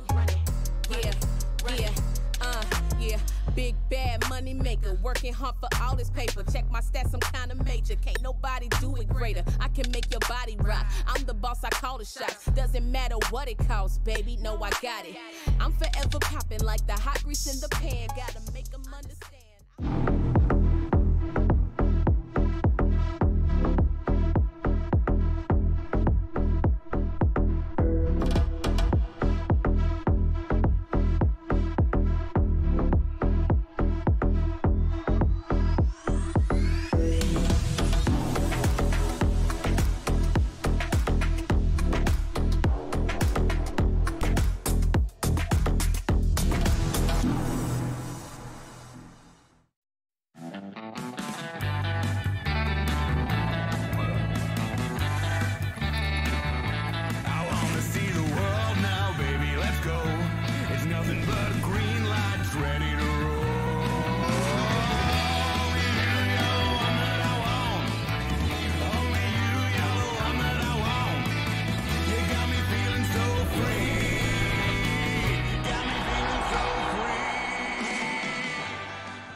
What's up, everybody, and welcome back to Worlds 2022 for another Group A bout between Cloud9 and T1. But before we dive into this matchup and break it all down, we have to do something very special here, and that is celebrate the GOAT of our game. Faker here steps onto stage to play his 100th game at Worlds. Come on! 100 games! First and only player to hit triple digits when it comes to games played at Worlds. That's crazy. This guy is dominant in almost every single scenario that he gets placed in. So, again, just want to celebrate him as he gears up for a matchup against Jensen. Now, this Cloud9, this T1 matchup is a historic one. Unfortunately for North American Cloud9, not one that historically goes in Cloud9's favor. They have gotten out of both groups they've been in with T1. But they're 0-4 against T1. So it's they beat the people that T1 beats too. But you know what? If we get out, I'll take it. I'll go 0-6 against T1 if it means we get out of the group. But at this point, I fear for Cloud9, given the way that the groups have already gone for them, that they might actually have to take a game off of T1 somewhere in order to get it. And I think the best way for them to try and do that as well is to clap Faker. That clap's a good way. But 6 years different in the tweets. I want to see a very different draft coming through from C9, right? The thing that really impressed me with them in their playoffs, in their finals specifically, was how good they were at getting to the objective first, setting up ahead of 100 Thieves, and then being able to find these great team fights through their drafts as well. I want to see them go back to that. I don't want any more Fiora. We had the same conversation earlier on, 400 Thieves. I want to see them go back to this great team fighting that won them the championship in the LCS. And you look at these fights, Fudge is able to pull the trigger on the invades, as is Blabbers. Ven is supporting people. Jensen's free to kind of do what he wants and disrupt the enemy AD carry. They were so good at fighting around objectives, partially empowered by the team comps. And this is just another clip from the same game. Yeah, but I love the call out to team fighting because that's what brought them here. And while the meta isn't exactly the same as it was when we were there in Chicago for the finals, team fighting itself is still very much a possibility. So it's just about finding the answers that work for you within this current meta to bring that fight over to T1. And it's a toughie because for C9, I think it is still an uphill battle. But what we saw against Fnatic is that T1 is still a team that in their current form has very clearly defined weaknesses. I think they have a very specific read on their drafts, which they keep going back to. And we have seen both sides of the coin. Against EDG, they didn't just win, like they clapped them. But then when they were playing against Fnatic, the exact same thing happened. Yeah, you would call them, you were talking about them before, the domestic struggles that they had possibly, not necessarily being consistent in draft. And if things don't go to plan early game, then you can see the cohesion or the glue of the team composition isn't there, because once they're behind, Fnatic was able to read every team fight like a book. Yeah, and also just the inability for Faker to kind of get those big leads that we saw against EDG. He was trying his best here, but I think because you saw Fnatic getting these early leads, being able to dictate the pace of the game a lot more, it made it very difficult for Faker to play in the same style he had, which was, hey, you know, I'm going to go push mid lane. That's going to give me the avenue of attack I need in towards these Dragon fights. And I think this is what we're going to have to see if T1 can now find that success here against Cloud9. So for both squads, a lot of talk about style and specifically compositions that support the styles we want to see these teams playing. So I wanted to play another little game. What we're going to do here is we're going to rate the drafts that we've seen out of T1 and Cloud9 so far, but we're going to rate them out of how many T1s or C9s that they are worth on a scale from 1 to 5. So let's go ahead and pull up the first draft here. We're going to start, I believe, with a T1 draft against EDG. As our T1 representative, Chronicler is going to go ahead and go at it. He's going to rate 1 to 5 T1s. Where did they land? So with this one, I'm going to say 4 out of 5 T1s. Personally, I think that it has everything. It has very strong individual lanes. You have a lot of carry potential. But if the comp falls behind early, there isn't really a front line to try and play through your bot lane. And that's why, as a draft, I'd rate it maybe a 2 out of 5. I think that they won that game because they stomped. Yeah. If they didn't, it would have been a very quick Because that's the distinction here. T1 is consistent in the way they draft, so how T1 it is, but the debate is whether or not the draft suck or not. So you're on the side that it's just not a good draft. T1 is like, yeah, well, that's about what we wanted, but we're a little bit more concerned or a little bit more trepidation on it. Let's go to T1's day 2 draft and see what they brought to the table the second time around. This one against Fnatic, where they took the loss. Ooh, this one is a toughie because I want to go for 3 out of 5. I think that this one has a little bit more leeway in terms of T1s, and it's going to go for me as an overall draft. I'd still say 2 out of 5. I didn't really enjoy it. I think that what we've been seeing is that the scaling elements right now are just really, really strong. There are not a lot of games that are decided very early on, and I think that a lot of the fans are kind of waiting for T1 to kind of slow it down, which I don't think they will do. Can I do C9 drafts? Absolutely, you can do the C9 drafts. Let's get C9's day 1 draft up onto the screen. Let's see how Jat decides to weigh in on these. I haven't been pleased with C9 drafts. So for me, a C9 draft is something where Blabber has a lot of ability to make plays, where Berserker isn't able to hypercarry, and where Fudge plays team composition glue. So if we can pull up that C9 draft from day 1 or from day 2, I feel like they weren't necessarily great. So here they're the team on the left. This one, their 2, quote, carries, like Blabber and Berserker, are on Misfortune and Sejuani. Jensen is on the Blanc, and they did have like a Fiora-ish Fudge kind of gluing to try and get split push. This is like 1 C9 out of 5. Like, it barely fits. I think Jensen LeBlanc is the only thing that fits here. And objectively, it's also like a 1 out of 5 draft on my board right here. So just not good. And let's get to their draft on the next day, because the things that would be stronger for C9 draft is, again, Blabber on something that can definitely go in and make plays, and Jensen on a control mage. Here, they at least have the control mage. They have the Aphelios Tom, which definitely works, but they don't have the glue in the top lane. So that was like a 3 out of 5 C9's draft. Okay. And I think objectively, this game was a little bit like chance of being closer. So I'd give it a 3 out of 5 as well. But overall, I just want to see them commit more to what worked in playoffs, as we've talked about. Trending in the right direction, that is then with Cloud9. But I know, Dag, that you and I, top of the day, one of the things that we are very aligned on, especially when it comes to some of the Western teams, is no more Fiora. I mean, and that is one of the key points that Jack had an issue with. What was that? There's a sign poking up behind you that was saying the same thing. No more I feel like Fiora? there's a lot of people that are on the same page. Listen to the fans. I think it's split identity, right? You see a Misfortune, it's like, hey, we want to go for big team fights. We want to be able to take fights. And then it's like, oh, well, now we've got, you know, Kali Fiora. Like, how the hell are you supposed to have a front line for that? And same when you look across things like the Victor Aphelios, you're like, cool, let's slap an Ornn in there. We have a Fiora, thumbs up, let's go. It's like, it doesn't really work out. You want to make sure you've got that strong team fight to enable those carries. All right, well, we do think a lot of this is going to hinge on the comps that the teams are able to secure for themselves, but we got one more piece of business to get to, and that is, of course, the MasterCard fan predictions for this game. They are still 100% hit rate on their predictions, and the fans are giving it squarely to T1 here. Boo! Come on! The other fans! Yeah, we got the 19% in this house. The 19% is just about the capacity of this theater. I don't even really know. Well, there you have it. The fans haven't missed yet. We'll see if Cloud9 can make them liars as we hand it over to Quickshot, Lyric, and Azael to take over for the rest of the day.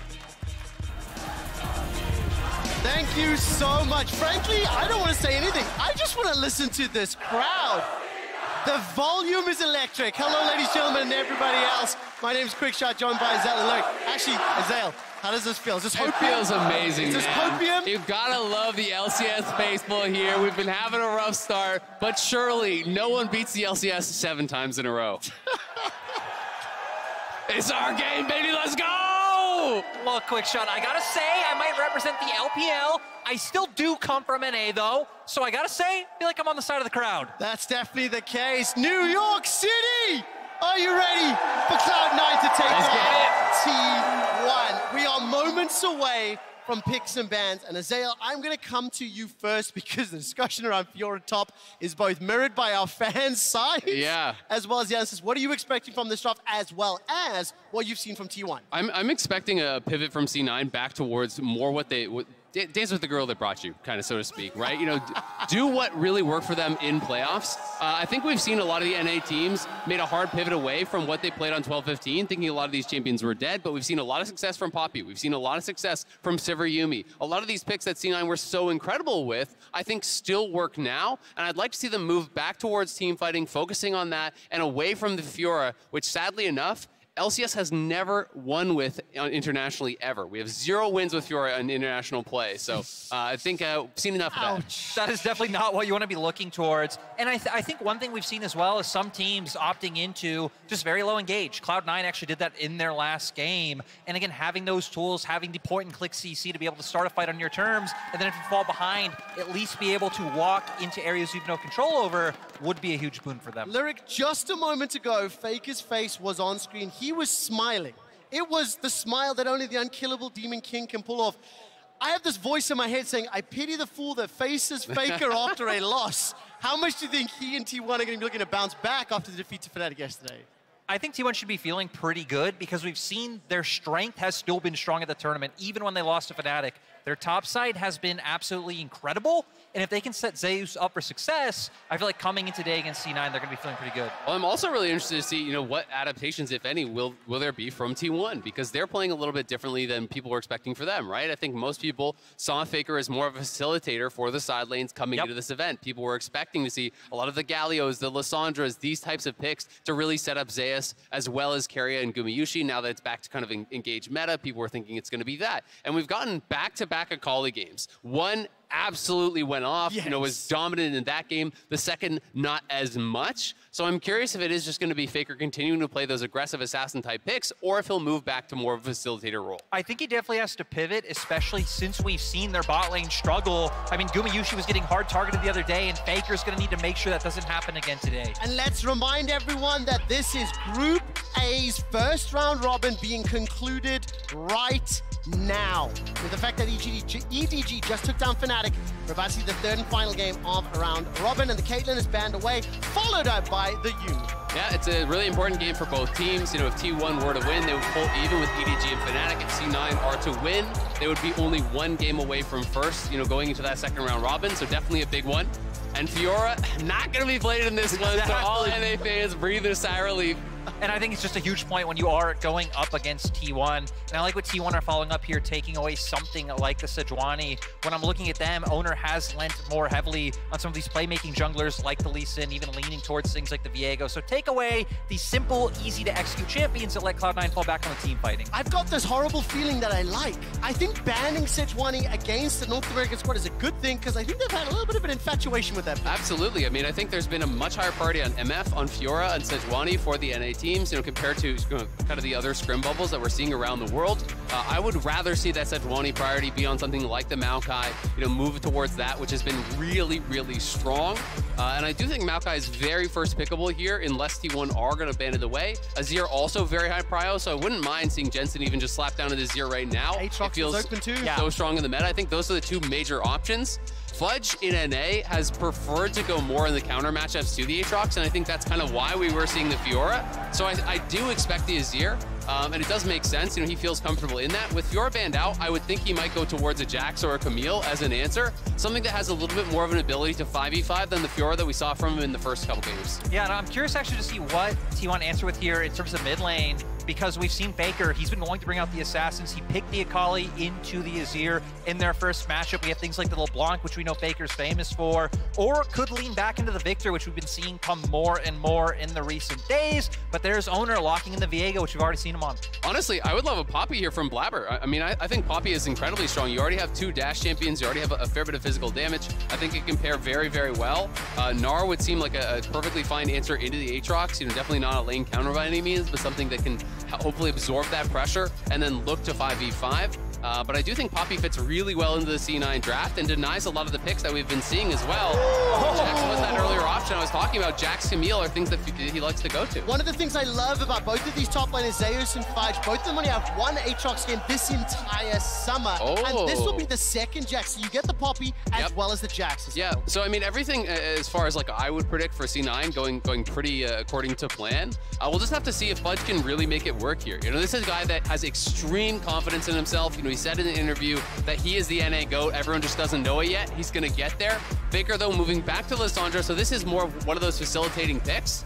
And it can allow them to have some very powerful skirmish power on the top side. You know, when you look at their 3v3, their 2v2s, can be pretty nasty in the early game with the amount of lockdown that this 3-man squad has. And this Lissandra, 7th time played this summer since MSI. Only 3 wins for Faker, 3 losses. Tiny bit of hopium there, New York. Yeah, still though, I actually like it into the context of what C9 have picked up so far. Not going to be able to be stopped by the Poppy with the W, as well as just very hard to pick things like the Akali we've seen him leaning into when the Poppy can cancel those dashes, and the Victor really hasn't been working out too well. So I like that T1 are leaning on hard early prio and playmaking. Now, Zell, what are you anticipating from this bottom lane? I remember when we first saw Cloud9 talking about Sven's champion pool. Can he play those engagements?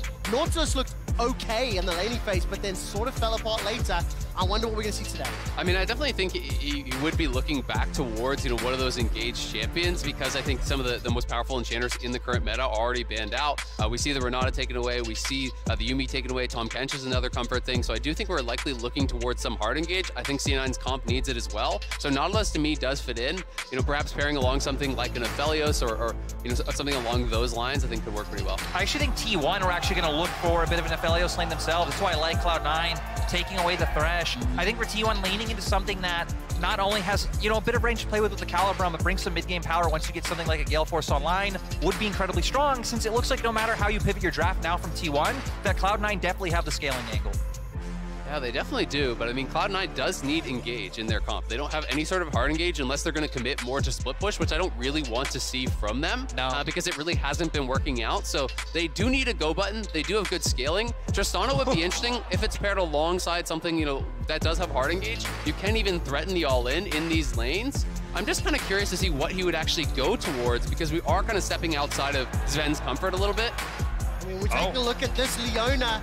This would be the first support Leona all year long for Sven. I believe professionally speaking as well. It is paired with the Tristana. It is what you were looking for, but Sven needs to deliver. He absolutely does, and this is why I was a little bit unsure. You know, it is definitely a meta pick, but it's not really been a Sven pick so far this year. But this guy is an absolute workhorse in solo queue, in Champions queue. He's always grinding away, so I definitely have the faith that he can have under his belt. But this feels like Kai'Sa prio, you slap down that Alistar, so much pressure now on Berserker to actually buffer the rocket jumps properly to be able to actually get out of those, because the hard engage here is incredible from T1. Alistar going in, Lissandra coming over the top, Kai'Sa ults in to follow up. Yeah, and you know, for that, the early and mid-game playmaking able to come out from them is huge. For the side of C9, I'm going to look at them to be able to play around the spot lane, allow Berserker to be able to get through laning phase just fine, hopefully set them up for advantages, and I mean, Fudge should be fine up in that 1v1 on top side. Now, New York City, you see the team compositions on your screen. Who here in the Hulu Theater thinks that T1 will win this game? No, Trevor. This is America. Who thinks C9 is going to take this game? I have literal goosebumps from the volume in this crowd, and we've said it several times. There are battling fandoms. There are fans of every region, every team spread throughout this theater. Cloud9 on the verge of a 0 3 first round robin, but based on everything we were hoping to see from their draft, I believe they've made those adaptations from the 2 previous games. Absolutely. You know, I do like what I'm seeing out of C9 a lot more. My biggest question is how Fudge will be able to hold up in that top lane. You know, going up against Zeus, one of the very best top laners in the entire world. And yes, Jackson scaled nicely into this matchup, but it does feel difficult in the early levels against that Aatrox.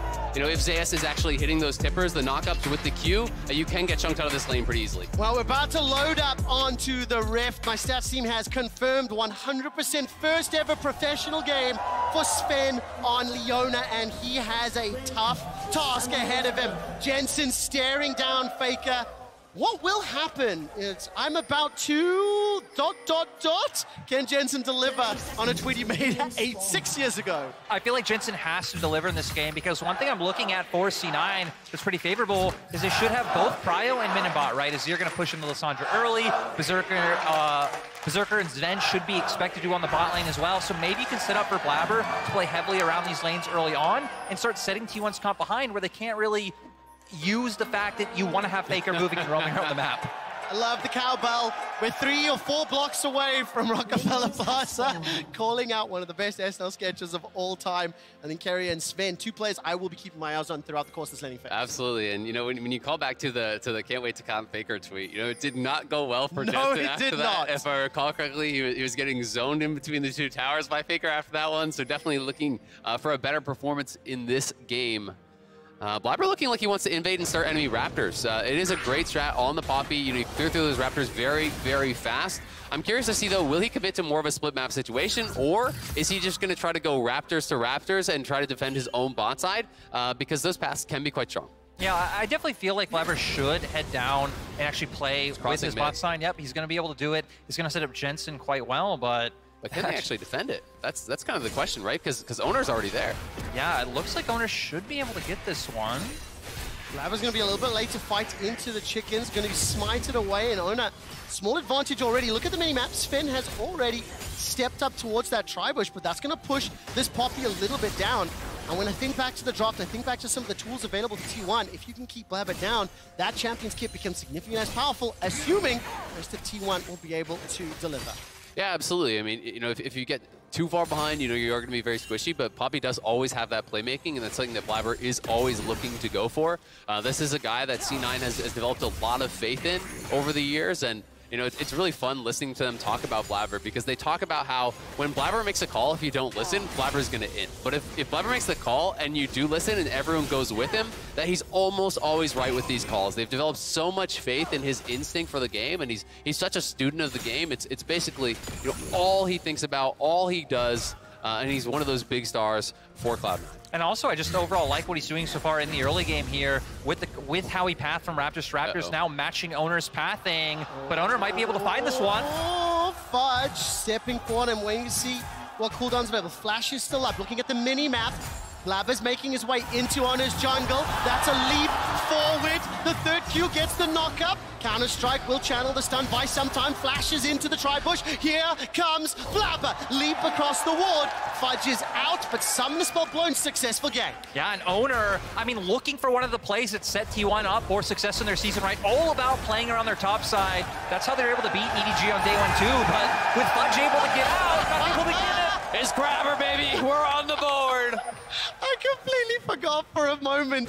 Trevor just looks so confused. Like, why are they cheering? Did I miss something? I was listening to it, and then I looked at the name, and I'm like, sorry, sorry, Crabber, I did forget. Now he's pushing in the wave with the help of Fudge. That will be caught by Zeus, and instant back away from Cloud9. But absolutely needed to do that, because the wave was actually in a pretty bad spot, and even though they do force the flash, you know, Fudge was not going to be able to actually walk back in the lane and fix that himself. Blabber needed to get up there, reset the wave, allow Fudge to go back to base here and try to reset.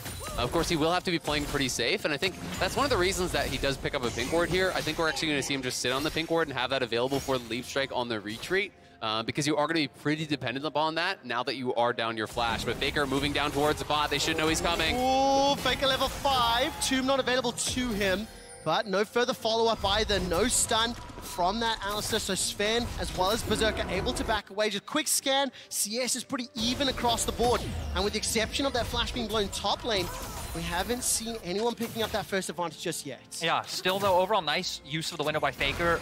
Recall TP'd back to lane and it gave him that potential angle to move down towards bot side. But Owner just wants to keep invading these Raptor camp because he does have the timer, knowing when Blabber did walk up to start those and finish them himself. Blabber has no smite, so it should be Owner's as long as he's willing to actually commit that smite to it here. And I don't think we're going to see any sort of a fight over it because Faker did have the move. He just cheated into that side lane brush very nicely. And that's going to keep Blabber away from actually committing to any sort of a scrap over it. So T1, doing a good job here, but we are treated to a pretty even early game thus far. Yeah, no real significant advantages. A couple 100 gold here or there. All of the lanes thus far playing fairly reserved, I think, as you would expect based on the drafts. Yeah, absolutely. And I think for the C9 side, for once, it's not concerning, right? When you look at the drafts in the previous 2 games, you were really feeling C9 had to snowball the game, had to get out to a big early lead. This time around, Tristana, Jax, Azir, you're chilling. As long as you're farming evenly, you're going to be pretty happy about your state in the game. But I am interested to see how Berserker handles a lot of these fights because he didn't take cleanse, and there is a lot of CC on the other team, so he feels like an easy target. Yeah, and I also feel like T1 have done a good job of setting this up to put C9 in an uncomfortable position. We saw the lack of vision they have now, and with Faker hitting level 6, this is where T1's wanting to find windows to start making these plays on the bot side. Oh, Alcove Gamer, Alcove Gamer, Alcove Gamer! The 2-man knockup! First blood secured by Carrier, and frankly, I don't even know if bonus damage was needed. Honestly, just great patience coming out from Owner to make sure that the play worked. I mean, not even having time to use summoners there from Sven, just instantly deleted down, and now T1's bot lane in a great position. And if I can say, it's Sven's performance I'm the most interested in terms of the scaling, the team fights, the philosophy that helped Cloud9 pick up so many of their wins. It wasn't necessarily this look for him that was stepping up. Blabber once again, this time shadowed by Carrier. Oh, Carrier just now spotted them, but they saw Carrier as well. So now Blabber's in an awkward spot. Here comes Faker. He does have ulti. That's a very good passage over. The Claw of Doom comes out from Faker. Does he commit the flash? Holding on to it. Blabber gets knocked up into the air at least once and manages to waddle his way to safety. Flash blown. It's just such a good read from Carrier. He knows we made a play bot. There's going to be an answer on the top side. Blabber was looking for the invade, and Zeus was in a spot where he would be vulnerable. But because Carrier is there, Faker has pushed mid. He makes the roam up. They cover Zeus, and they get that flash off the C9 jungler. I also do believe that we saw Sven actually start walking towards spot lane before he reacted by going up. Oh, Berserker. That was bold! That was confident from Berserker. Well, he knew that Carrier wasn't going to be there. He just didn't expect that Owner would be coming in for a lane gank, right? And he would win that 1v1 pretty heavily, but it's a great read. Again, T1 are foreseeing what C9 want to look towards. First, they expect the gank towards topside. Carrier answers that. Then Owner says, all right, you're going to attack bot now, so he's there answering as well. Fight, fight, fight! Infernal Chains pulls Fudge backwards. Zeus wants to eat him alive. Keep your eyes on this minimap. Carrier on the Alistar has picked up those boots of mobility. Part of the reason I think we're going to see him moving around the map and supporting the other lanes. Yeah, but we see C9 now with Owner having just made that play towards bot side, knowing that he must have camps up, now getting full control over bot side. We do have Dragon up. We haven't seen too many teams opt into early Dragon still here at the World Championship, but if C9 can start stacking these up and again, give themselves a bit of insurance later on, that would be huge for them. It would, but I think with Poppy, it's just such a long take on the Dragon that unless they get massive bot lane or mid lane prio, I don't think they're going to be willing to actually start that up. Owner will be spotted out, and you can see that C9 is cheating up towards mid lane, trying to be there in case there is sort of a play that Sven has to answer. But for now, I think C9 really are happy to just keep farming this out. The longer this game goes, while it is at relative parity, the better they are going to be feeling. But Jensen in trouble now. Is indeed. Emperor's Divide by so much time. But just that Glacial Path as well as the W committed, and that will allow Jensen to escape. But crucially, the ultimate is not available. Cloud9 find themselves 1,500 gold down in the space of 2 or 3 minutes, and a significant amount of that is sitting in that top lane. A large CS advantage, as well as obviously first blood. But the man on your screen, Carrier, help picked up. Sven lands the Zenith Blade, flashes out to safety. Owner and Blabber stepping forward. The verdict is held for now. Poppy Copter backs out and the fight fizzles. I mean, Zeus is just doing such a good job up in that top lane, and T1, has been up there to help him, right? They get up there, they force out the flash with Owner, the wave's in a bad spot, that creates an advantage for Zeus. Then, when Zeus could be actually preyed on by this gank from Blabber, Carry is there as well. They know that this guy is going to make it work if they give him the help, if they give him the coverage that he needs to really abuse the 1v1, and so far, he's doing just that. Yeah, and again, all of this in my mind coming from Owner. Now Faker going to make the move, but even this comes from the fact that he went towards that mid lane, helped give him the chance to reset earlier on. It pretty much means that T1's laners will always have the first chance to move, and that they're going to continuously find these. With Rift Herald up right now, we see both teams sending all 5 members towards that top side. That was a little scary to watch from Zeus. Just a simple pattern, trading into Fudge, clearing out that wave. We are 10 minutes in. Rift Herald is now being started off by T1. Look at the wave states. Jensen forced to catch in that middle lane. Fudge around 60-70%. And the call is a little uncertain. Back away, step forward, back away. They're not sure what they're doing. I feel like C9 should not have even moved. Leave Berserker bot lane. Tristan is one of the best tower pushers. Pretty much the best. You could have taken 2 plates bot for free. They make the move up here. They're not really sure if they want to commit. I just didn't feel like they had the setup to actually be able to do it. And as a result, they really get nothing here. Jensen will be pushed back, so it's an easy Herald. They can drop this mid potentially to try to, push out that Azir and take away that bastion of safety, but C9 committing resources to move and they get nothing for it. Especially now when we were just hitting on that with T1 and how Owners played, it's pretty much always set them up to be first on the play. Had C9 cross map, that actually could have disrupted that timing, so now they could have continued to look for it as Fudge. Don't look for the all-in. I mean, right now, that's a level advantage over Fudge. 2 levels over Blabber, and that's 3-4 times I've seen Blabber show his face top, and it feels like he's saving Fudge's life, just showing a presence to dissuade a dive. Yeah, and I mean, we saw C9 trying to look for the lane gank, but even regarding that, yes, T1. Here comes Faker. Here comes Faker. Look at that south quadrant. It is being shadowed, or he is being shadowed by Jensen. And Faker will turn his attention back to that mid lane. Blabber slowly making his way towards this bottom lane. And the 3-man stack of T1, they didn't fancy the fight. The wave was cleared out. But just look at how much information T1 has, right? You have full control wards on top side. You just said all of T1's members leaning down to bot side jungle, and it pretty much means C9 have no entry points into these lanes. Yeah, absolutely. And they still don't see Faker. He's actually recalling in a side brush, but they don't know where he is. So Blabber is here trying to hover. It will just be the charge for the plates. Won't actually be able to knock that down, but T1 really starting to open up a very solid gold lead now, 2,000 ahead. And they just have had such a good read on everything that C9 would be looking for. They preempted the plays, whether it's Owner, whether it's Carrier, whether it's Faker moving from the lanes. Anytime C9 would want to look for something, T1 is already there with the answer. Now the question for me is, can C9 stem the bleeding and slow things down? This composition that they put together scales beautifully. There are a number of tools that they can use. The thing is, Cloud9 have not been able to answer Owner at all. He has gone where he pleases, done what he pleases, and taken every single person's flash pretty much across the board. Yeah, absolutely. I mean, I think the one thing going really well right now for C9 is Jensen, has incredible farm, up at 136 CS, 12 and a half, or a little bit past that into the game. So he's doing very well, has the early mythic completion, just buying him time, buying him that space. If he can really have a great team fight, they are going to have an opportunity, but Fudge is struggling in that top lane, and that's by far the biggest concern here. When you go into these carry versus carry matchups, you are skill checking these players, and Zeus is one of the hardest players in the world to do that against. I mean, definitely, right? Coming in, everyone had him in 369 as kind of the 2 top names of top laners coming into the tournament, and he has shown why so far. Still though, for C9, I like what they're doing right now, to where if you at least have Sven and Blabber constantly hovering around mid lane and then matching what T1 wants to do, you can try and extend the game time as long as you aren't giving into those fights. Absolutely. The only problem is, it's only kind of like slowing them down, right? They're never actually getting anything from their moves. So Sven and Blabber are committing so much time, and you touched on this earlier, Trevor. You're committing a lot of time to only save your top laner for a second. And then as soon as they back away, Zeus is bullying Fudge again, right? And that's the biggest issue here. Carrier is playing on the side. Berserker knows they could be around, so he's going to back it up, and that means first tower very likely going the way of T1. And Azael, I love the proactivity of T1. It has been led by Owner's jungle invades time and time again for 12 minutes. Tower first blood secured now at 14 minutes. The gold lead over 3,000.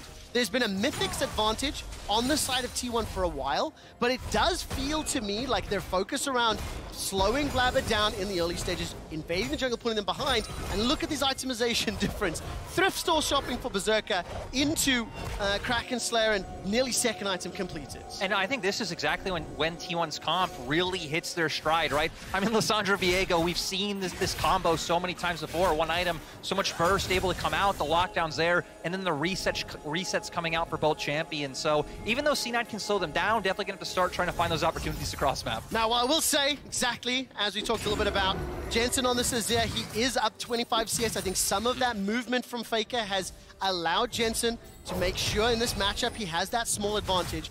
But this also puts a lot of pressure on C9's mid laner. Those Emperor's divides have to be crucial. Get rid of either Aatrox or Viego. Buy time to focus down the Lissandra or the Kai'Sa, because don't forget how easy it is to start fights, and Fudge is going to get destroyed. His heart is broken. The second kill for T1, and it lands in the hands of Owner. And it just keeps going to show how well Owner is doing so far in this matchup. He really has been the standout, bringing T1 this victory. Now they're going to get another turret down. Gold lead extends even further. 5K in 15 minutes. I mean, it's all out of control now. They've got to find some sort of a pick. We'll see if they can find Zeus here. The recall just finished. The solar flare missed. The pin against the wall. Zeus is going to flash for safety, and Berserker gets the kill. The LCS and Cloud9 get one, but maybe at the cost of 1.5 or 2 turrets. Yeah, it's at the cost of so much more. You know, you rotate your 5 members top to get a pick, but you're losing the mid tower. You're losing the bot tier 2, or at least it's getting very, very low. And this top gap has just become an absolute canyon. C9 are having to spend so many resources trying to keep Fudge in the game, but honestly, it's costing them the rest of the map, because every time they send people up there to try to help out Fudge, they're losing their jungle camps on bot side. They're losing towers everywhere else. And it's becoming a very, very difficult game to see Cloud9 clawing their way back into. And sadly, it goes to what we set up coming out of draft, right? The fact that Fudge has leaned heavily on things like the Fiora in the previous 2 games, now playing the Jax. Honestly, maybe looking forward for C9, especially when you are in a group with people like Zeus coming in. You're going to have to lean on some weak side top laners and try and make it through these laning phases. I mean, talking a little bit about the group, T1, Cloud9, Fnatic, they've got so much history. I mean, throw ETG in as well. At all time, Cloud9 have played T1 4 times previously. They are 0-4 against the organization. This is the 5th time they are facing off. And this is a incredibly precarious position. Now, obviously the game has been dictated and controlled by T1 significantly. We are playing for Cloud Rift right now. And for Cloud9, again, the same thing we said 10 minutes ago remains true. You need to slow down the pace of the game. Stop letting them get ahead.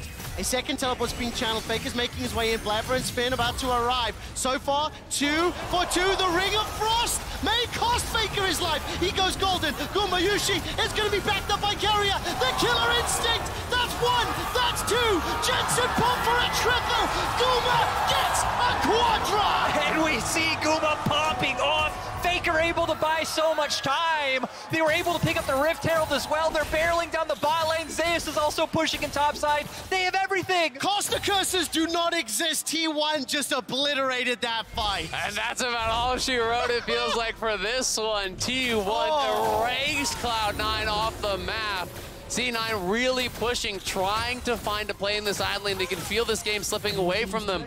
But T1 was more than ready for the play. They have the extra man, and they punish Cloud9 tremendously. Is that sort of an unforced error? Chasing us a little, feeling so much pressure, feeling so far behind, that Cloud9 threw everything out and unfortunately got countered. I mean, it's definitely tough, right? You know, and it is an unforced error in the way that it's not as though T1 boxed them into this, but you can say T1 have put so much pressure on the map and have been really grinding them down, and that is what created that feeling of desperation. T1 has answered every play. T1 is playing the map better. T1 is playing the lanes better. And that is what really felt like it boxed Cloud9 into this situation where they feel like they've got to be desperate. They really do. Of course, Faker teleporting in for a brief moment. I thought he was in trouble. Zeus about to solo Jensen. Emperor's Divide buys some time, enough for Owner to arrive. No flash available. Sand Soldiers doing work, and Zeus does not give a damn. the help of Honor sets that one up. I just briefly want to highlight, this is Faker's 100th game at the World Championship. Do you know how many he's won out of the 99 before? 71 of them. I was going to say, not too surprising for one of the most dominant player in League of Legends history. I mean, it's just so incredible. To put that into context, that's like almost 3/4 of his games against the absolute best players in the world. It's truly astounding, and to do it for as long as he has is amazing. Desperation time for Cloud9. They do find him knocking the wall, but Faker still has ult, he has flash, he has exhaust, he's in no trouble. Self-casted, Glacial Path over. And the man has ice in his veins, as everyone knows. Looking to make it a 70-second win. It's 8,000 gold up, 2 dragons, 5 towers to 0. And Cloud9 are being bullied and pushed around the map. If you're just tuning in, I think a lot of credit to Owner in the early game. I think he really dictated the pace. Cloud9 never get a chance to start anything because Owner was in their face. He was everywhere, but even after he got that first timing, going back to something that Azael was talking about earlier of choking them out, I really liked how they constantly would dedicate 3 or 4 members maybe down to bot, but have a majority of their vision up towards top side. It actually really did a great job of making it so hard for any cross-map plays to come out from C9 before they fell into such a gold deficit. Well, to me, in so many of these games, team play has been the name of the game. It's about how they, facilitate each other, right? How they actually work together as a squad, how they're covering for each other's players every single time. They're one step ahead, right? Keria reading and covering the gank on top. And then Owner knowing Keria needs coverage on bot for Gumayushi, so he's already there as soon as Berserker tries to go aggressive. And T1 has just done such a great job, and now 20 minutes in, they're just starting the Baron. They want to get this one over with. Oh man, this is going so low. This is done. This is finished. They're going to finally burst it out, and C9 never get a chance to engage. The Solar Flare was held. They're down nearly 10. They are down 10,000 gold. Fudge gets chunked just a little. Glacial Path goes in. Insta-stun against the wall. Emperor's Divide as the Keeper's Verdict. Can Cloud9 win the fight? Berserker! Baron was secured. The stun doesn't land. Zeus escapes for now. The Buster Shot buys more time. Cloud9 are still alive, but not for long. Not enough. And they were smacked by T1's wallets. Look at the health bars from T1 dancing in and out of the fight so incredibly well. Berserker could never get the reset. The T1 team fighting just incredible. Nearly a 12,000 gold. What? Guma absolutely popping off. Killer Instinct goes in, Q comes out, and Berserker just stood no chance. What a phenomenal fight. I feel heartbroken for Cloud9. They pushed and held the line and every skill shot hit, but they are so far behind in the stats game, it ultimately didn't matter. Yeah, they just don't have enough gold to really hammer it through. I do think the fight is played out pretty well here. Berserker was free firing for most of it, but he's just so far behind that he can't actually finish anyone off. Zeus getting so much health healing there, not quite burst down. Jensen on the side getting taken out by Gumayushi, and Berserker, he gets Owner very low, but then he gets a reset. Faker is living with no health. Keria is living with no health. They just can't quite finish off the T1 players to turn it around, and we're back to live, and we're back to watching C9 die again. Now C9, I mean, just now really feels like nails kind of going into the coffin. Gold lead just too big. They're already buried. The coffin's sealed up. Cloud9, I can tell you one thing. T1 took EDG down in 22 minutes and 50 seconds. So you've lasted longer than EDG, but not by much. T1 is pushing into the base as the Glacial Path is followed up. The Tomb is available, waiting for a target. T1 have got an inhibitor in the top lane, a turret in the middle lane, a turret in the bottom lane. A second inhibitor is falling, and this team looks unstoppable right now. T1 just winning everywhere across the map. The team play has been immaculate. They have all the super minions now baroned up, and C9 not going to be able to prevent this push. No, they're not. The Poppycopter's charging and held. A few more seconds are needed. A stun against the wall for Keria, and he taxis via Fudge to the Nexus turret. Faker still has that ultimate available to him. Baron, empowered super minions pouring into the base. All 3 inhibitors secure. The Solar Flare sidestepped by Guma. And T1 waltz out of the base, take 3 inhibs, 4 turrets, and explain nothing as they escape. Well, C9 are down 15,000 gold, but bright side, there's going to be a lot of Supermanians to farm up, you know? Maybe potentially going to see Berserker actually get to buy an Infinity Edge this game, maybe? Yeah, I think T1 just about have this one wrapped up. C9 again trying to look for picks. It's all they really can do. We'll see if they can get Owner down. Let's find out. Not just yet. The watch is stopped. The timer is started. And Berserker still can't do it. He can't get Owner. Wilmer's turning his attention now towards Sven with the back of a Faker. And Owner's going to continue to chase forward. Sven will get melted. Berserker's going to hop over the wall and get chased down by the killer instinct of Gumayushi, and now he wants the penta! He's going for it. The pentakill. Guma's chasing. He's hunting. Where's the missiles? That's a leap forward. Vision is spotted. Blast cone over the wall. Carrier, you monster! Carrier able to stop Fudge. They're still going for it. Guma. Look at the super move of the Nexus. Fudge is going to escape for now. The Winions take down Cloud9. T1 able to show such an immaculate bounce back after losing to Fnatic yesterday. Again, the team play was on point. Owner especially completely dominating the map in the early game. 72 and 28. That is the win-loss record of Faker at the World Championship. 0-5 Cloud9 against T1. And despite the improvements, adaptations, changes to draft, ultimately, T1's early game, and I think Owner really stepping up. I think Owner was incredible, but to me it was even more about Zeus and how good this guy was in the 1v1. Owner, Carrier were able to enable him, Faker moving around the map, able to cover, but really it was the massive advantage that was gained through top lane by Zeus in that 1v1 that really made it a sinking ship for Cloud9, where they're trying to plug up holes, they're trying to recover, they're trying to find ways back in, but they never truly could, because all the time spent up there attacking Zeus really just bought them a little bit more time. It never actually stemmed that bleeding. It really didn't. That one team fight that could have been different. Just a moment ago, Cloud9's faces on camera, that is tough to watch. The team is 0-3 after the first round robin, dropped those games, and that was a tough loss for Cloud9. Yeah, I mean, especially now looking at every other team in the group sitting at 2 wins, like a pretty big hurdle to overcome if you still want to have any hopes of making it out of this group. Yeah, I mean, it feels almost impossible at this point. There is, of course, a way to get out. But the best you can hope for now is 3 wins if you reverse sweep in the next round robin. But then 2 teams already have 2 wins, right? Yeah. 3 teams already have 2 wins, so it only takes 2 of those to actually get to 4. Then you would be done. So if you're dropping any games whatsoever, it's pretty much all but over. Jensen, I think, was a standout for Cloud9 in this one, but this was all T1 all the time. Gentlemen, this may not be the best timing for this, but you do know I love my quick stats, right? Let's hear it. I'll let you know that T1 versus EDG was the fastest game of the group stage, with T1 winning. I'll let you know that T1 secured the fastest Baron of the group stage against Cloud9. T1 breaking even more records. Just twist the dagger. Just twist the dagger, That Trevor. was the intent. Yeah. That was the intent, Isaac.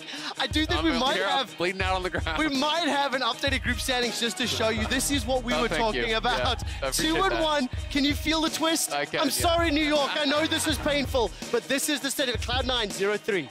Yeah, again, just not able to show up just yet. And even if they do win the next 3, right? Typically 3-3 really only guarantees you to a situation where then you're in like maybe a tiebreaker scenario. You have to hope for a tiebreaker, yeah. Yeah, so Cloud9 and NA in tiebreakers at Worlds. Historically not great, but I will say Evil Genius has bucked that trend. True. Twice in a row. Wasn't against a European team, of course, but do not deny the fact that EG stepped up in play-ins. Now, I do believe we are getting ready for an interview. We're not ready for it just yet. I think what I will say is, as we zoom out and we look at Fnatic EDG and close out this group before Analyst does, what's your key takeaways from Group A? I would say the key takeaway is Fnatic is way more of a threat than I think a lot of people would have expected Myself coming into included. this, right? I do think that people were thinking, hey, at the end of the day, anyone could maybe compete for second, but I don't think a lot of people saw Fnatic in the hunt for that first seed in a group that is this tough, but they well and truly are. They've really stepped up. Humanoid, I think, is having one of the best individual performances of anyone in the entire event. It looks very, very competitive amongst those top 3, and it's just going to be Cloud9 hoping for a miracle to get back in the conversation. Lyric, I hear the interview is ready. So New York City, everyone at the Hulu Theater at Madison Square Garden, say hello to Gumayushi and Shox by Verizon post-game interview. Thank you very much, Trevor. Indeed, and we have Ji-sun, of course, standing by. Gumayushi, congratulations. Thank you. The first thing I have to ask is, are you a little bit salty that you were not able to get the pentakill in this game? 가장 먼저 여쭤봐야 됩니다. 펜타킬 안 줘서 좀 짜증났나요? 일단은 게임을 하면서 내내 팀원들한테도 이 판 뭔가 펜타각이 나올 것 같다 했는데 그걸 도와주려고 하는 사람이 뭔가 상혁이 형밖에 없었던 것 같고 상대 팀도 안 도와주더라고요. 좀 서운했던 것 같습니다. So, I mean, even before, I was reminding my team that this is the penta angle I see in these games. But it was so sad. Faker was the only one helping me to get penta, and also neither of the enemies were helping me too, so. No, they weren't helping you either. I know you have a long history with Berserker, so what was it like playing him? 또 버서커 선수와도 엮인 이야기가 굉장히 많은데 버서커 선수 상대해보니 어땠나요? 일단 바텀 구도가 약간 서로 좀 치열한 반반인 구도여서 그냥 재밌게 했던 것 같고 잘하는 선수라고 생각합니다. 민철이 화이팅! So, yeah, I mean, looking at the bottom lane matchup, it was a very close matchup, 50-50. So I really enjoyed playing against him, and I want to say fighting Berserker. Okay. Support you. Yes, maybe they can come back. Now, there has been a bit of inconsistency on the side of T1 so far at Worlds. 2 very convincing games, and then not as convincing, of course, versus Fnatic yesterday. Why do you think that inconsistency has happened so far? T1이 사실은 지금 월즈에 와서 조금 오르락 내리락 하는 모습을 보여주고 있습니다. EDG 상대로는 굉장히 깔끔하고 압도적인 모습이 나왔지만 또 푸나틱전에서는 좀 저조했는데요. 이 이유가 뭐라고 생각하세요?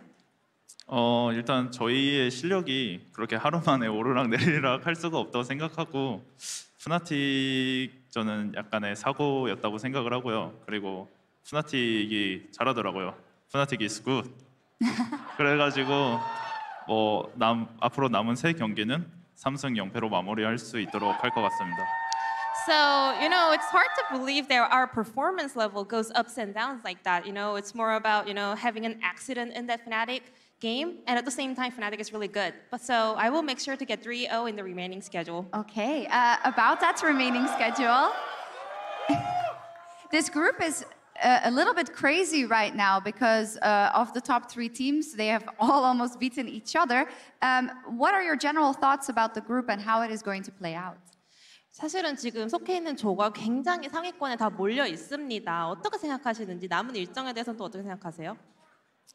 오늘 약간 팀원들끼리 오늘 푸나틱이 이기는 게 이득일까, EDG가 이기는 게 이득일까 이런 이야기를 나눴었는데 솔직히 뭐 상관없다고 생각하고 저희가 남은 경기를 다 이기기만 하면은 자력으로 1등이 가능한 상황이기 때문에 뭐 개의치 않다고 생각하고 있습니다. So actually earlier today, like all the T1 players were discussing is Fnatic winning better or EDG winning better? But in the end, you know, as long as we win all the remaining games, you know, we can make the first seed with our own hands, so it doesn't really matter. Yeah, focus on yourself. Thank you very much, Guma, and thank you, Ji-sun, as well. And we'll head over to the State Farm analyst desk. Thank you. Thank you so much, Jocks, and congratulations to T1 and particularly Faker in his 100th game on the world stage. He gets the dub to go 72 and 28 all time. That's a 72% win percentage on the world stage. And it's insane when you think about even 30 champions? Yeah, I mean, even some of the unique champions that he has that are like the favorites for him. When you look at things like LeBlanc, right? An 82.8% win rate over the course of his career. Faker has been an absolute monster for so damn long, and it's why he's considered the GOAT. And there's always also so many iconic moments in League history that he was a part of, right? Because that LeBlanc win streak you're talking about was beaten by EDG in 2015 in the last game of MSI, and moments like that I think are just always worth revisiting. He wasn't even that big of a part of this game. Like, that's the funniest part, right? He was very much a facilitator. Yeah. A really big swap up from the Faker, what was that moment as well? Always iconic to me too. Yes, but I like that you brought up the fact that he was a facilitator along with that 30 unique champion stat, because that's what allows him to be a facilitator. Yes, he can play the Akalis. He can also hop on the Lissandra and just spoon feed kills over to Gumayusi. Yeah, I mean, it's absolutely insane. This is why Faker has just been so nuts for. It's just that you can have him him pop off on the Akali where he's like, okay, cool, I understand exactly how I need to push mid, how I need to get in position, how I need to set myself up for success in these fights. But he's also hyper aware of, as you can see in these sorts of situations, how he can set up his team. Where is Carry Gumayushi positioned? Is Carry in a position to follow up? He's so hyper aware of all these different things on the map. And we often talked about him as kind of being the puppet master as well in a lot of these situations and helping coordinate that early game. And it would be me if I didn't also shout out Zeus. Almost did the most damage in the game on the Aatrox. And really, I think, made it very tough for Fudge to play the game, because we were talking about a Jet. Yeah.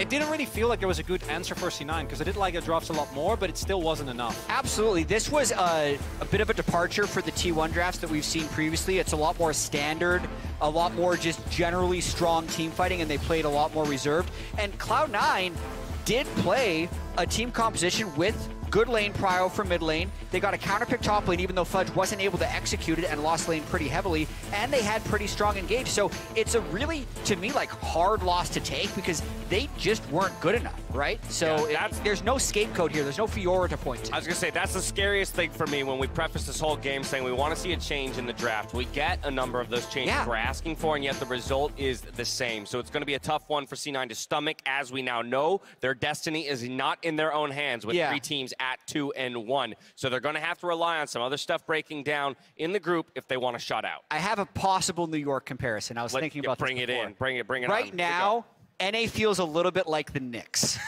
No. I'm not sure how that's going to land. There's positives and negatives. So just bear with me. They're telling me to toss it. It's all right. I really want to bear with you. Listen, the Knicks fans and the New York fans are some of the best fans in the world. Yeah, that's true. People love playing in New York, and it's not like they can never win again. You just know it's going to be a while. So I think there is something enchanting. Boo this man. Boo this man. Boo this man. It's just how it feels. You're still going to go to Knicks games. Yeah. You're still going to watch NA. Now it feels like we're at a Knicks game. All right. You want a shovel? They don't seem to have it this year. You're right. Right now, it doesn't look good for North America. We'll see if they can turn it around. There's still some room to go, but that window is narrowing. Now, if you're like me and you like oysters, check out CTPC Flying Oysters pick The World Is My Oyster by Le Seraphim as the song that represents their playstyle on the official LoL playlist on Spotify. Take a listen. We'll see you right back here for CFO versus RNG after the break. When the Knicks win, it's good. Really Let it go. 2 2 for 2, the Ring of Frost may cost Faker his life. He goes golden. Gumayushi is going to be backed up by Carrier. The killer instinct. That's 1. That's 2. Jensen pulled for a triple. Guma gets a quadra. The stun doesn't land. Zeus escapes for now. The Thunder Shot buys more time. Cloud9 are still alive, but not for long. Ona's going to continue to chase forward. Sven will get melted. Zerka's going to hop over the wall and get chased down. The Winions take down Cloud9.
it's over if I'm breathing. Racing to the moonlight and I'm speeding. I'm headed to the stars, ready to go far and start walking. Don't ever say it's over if I'm breathing. Racing to the moonlight and I'm speeding. I'm headed to the stars, ready to go far and start walking.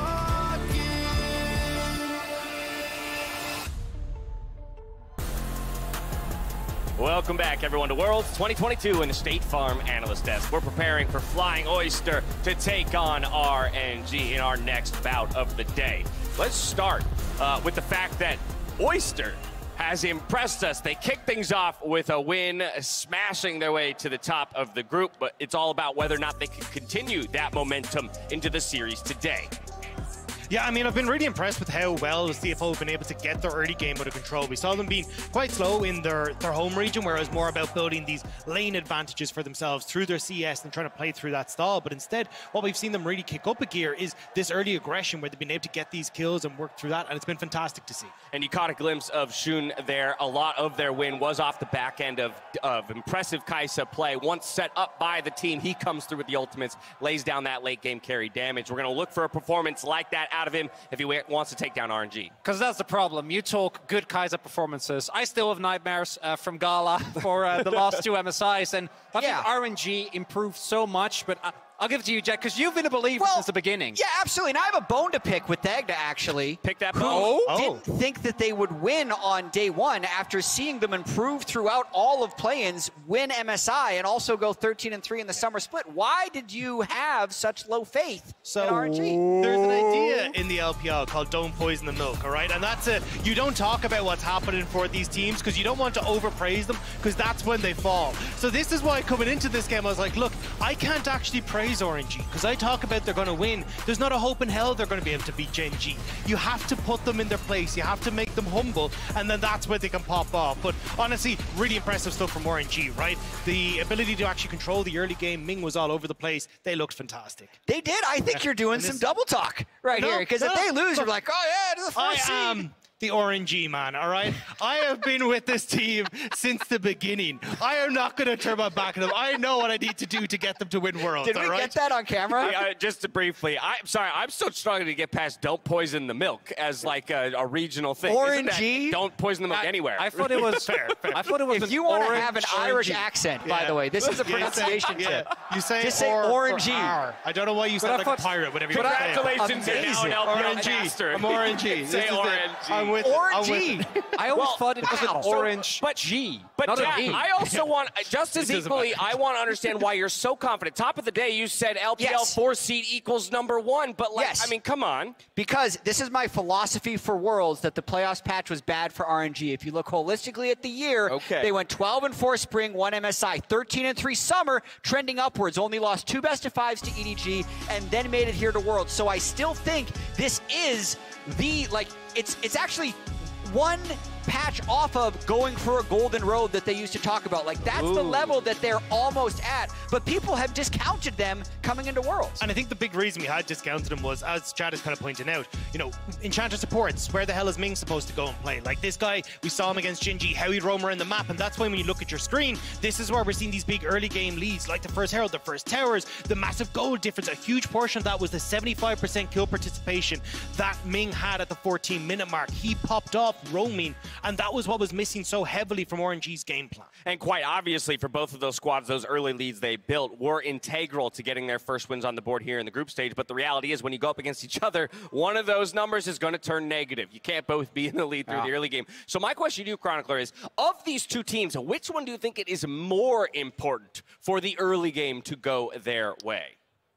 Probably for Flying Oyster, because if you don't win the early game against RNG, I don't think it's happening. I don't see it. So you gotta get in early and make sure that you get it done. Well, as you can see here, the teams are diving into Champion Select. So it's RNG on one side of the table, it's CFO on the other. We're back over to the casters to get into Champ Select.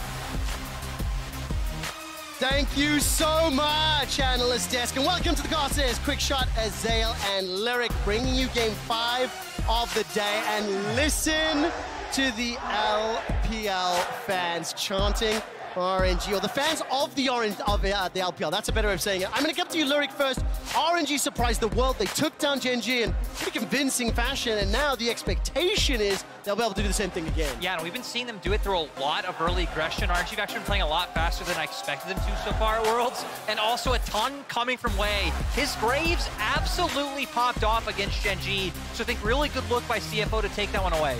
And you can't disrespect CFO. You know, this is one of those teams that I think a lot of people don't know as much about, so they're, you know, naturally won't be expecting them to be as big of a threat. But they showed that they are world class, you know, already took down their first game. This is a team that you definitely can't underestimate. I think especially on comfort. I do think taking away the Azir from Mission makes a lot of sense. You know, that is extreme comfort for him. I'm interested to see if he is just going to go then to the Victor or something like that, where he really does excel. I particularly like seeing the Graves and the Aatrox banned away. Breathe has got Aatrox out like 5 of the games he's played between play-ins and now group stage. Wei has obliterated anything in front of his shotgun on that Graves, and the pivot's going to be the Viego. And I actually love this pick because not only is this a Wei staple, but this was Gemini's most played champion in PCS Summer Split. A lot of actually shared champions between these two teams, kind of barring that mid lane pick that you were just hitting on his I have this memory, correct me if I'm wrong though, but I think Dagda was flaming Wei's Viego at one point. Am I misremembering? No, at MSI? you are definitely not misremembering. But He's Wei still hovering. Oh? No ways, no ways. It's gonna be a pivot.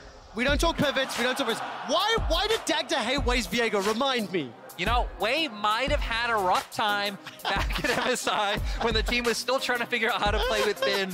But this RNG Trevor looking way different. But I'm always up for calling out Dagda. Well, and Viego, I do think just works so well for a lot of the LPL style where you are going skirmish heavy. Because if you can get that first reset, you often just run over the fight automatically, right? We are back towards the Victor here again, as expected. You know, Mission loves playing the control mages, does have a relatively small champion pool. Hasn't been punished for it in the first game, so I'm interested to see what Xiaohu will bring out here and how they want to play around it. If Xiaohu will just look to go elsewhere, or if he's going to try to pick for the 1v1.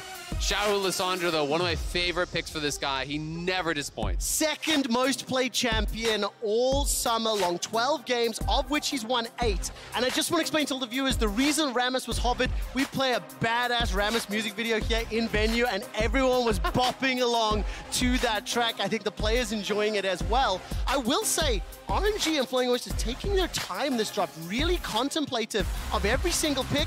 But the theme is clear. If it's not blue, it don't fly for RNG. Yeah, and this was actually exactly... That's where you go. This was exactly what I expected RNG to lock in third. Going with EFL, is going to do fine in that bot lane matchup. And again, just going straight towards comfort.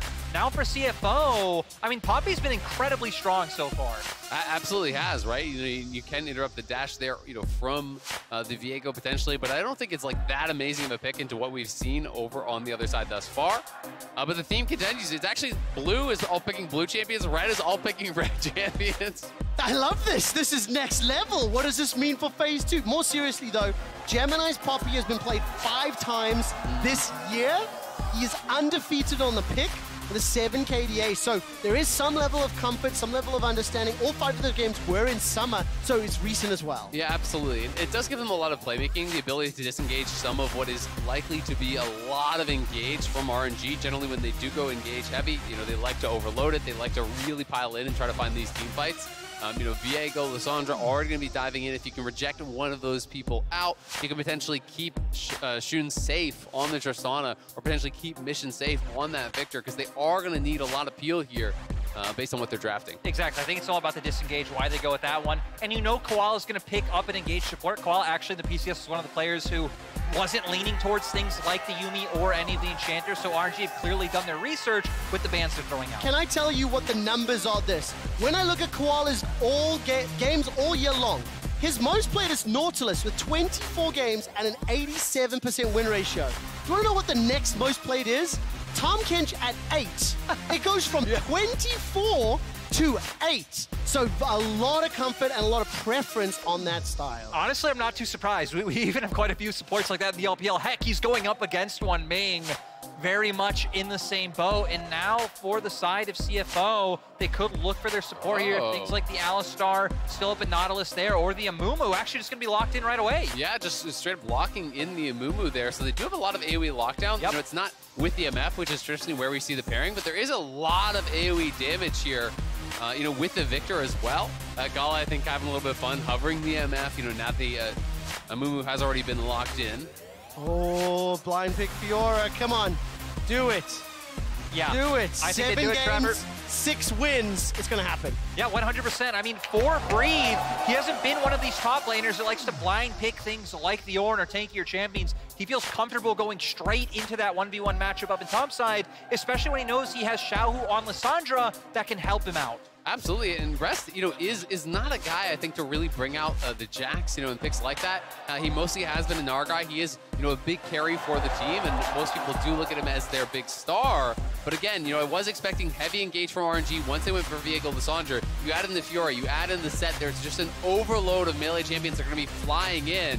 I do actually really like the Kennen here potentially as an answer, because when you have 4 melee champions, well, Lissandra's not melee, but she's going to be all stacked up, right? The counter engage can be so powerful from the Kennen. If you can actually find that big Amumu ult, the Kennen ult coming on top, the AoE from the Victor, the counter engage potential there from CFO is extremely high. That's the thing, right? For the side of CFO, I mean, that huge AoE teamfight's going to be there. You could pretty much burst out RNG's whole comp in one go. Even if they fall behind a little bit, this is a comp that has some comeback potential, to where for the side of RNG, again, it's a lot about Xiaohu being able to link up with bot lane and make sure his sides are doing well. One thing I will say that I really like about support set when you are playing into Kennen is the disengage on the Kennen ult. If Kennen comes in on the flank, you can kind of sacrifice yourself as that support, dunk him out of the fight, keep your carries safe, you know, create that separation. But CFO draft-wise are going to have windows. My big concern, though, is how will Rest hold up against Breathe if there's a lot of pressure up towards that top side. If Fiora can start to spread open the map, I don't think CFO's comp functions that well in a spread map situation where it's lots of individual skirmishes. They really want to be grouped up as a ball and combining all of those ultimates into one deadly team fight. That's why I'm also going to look at how the laning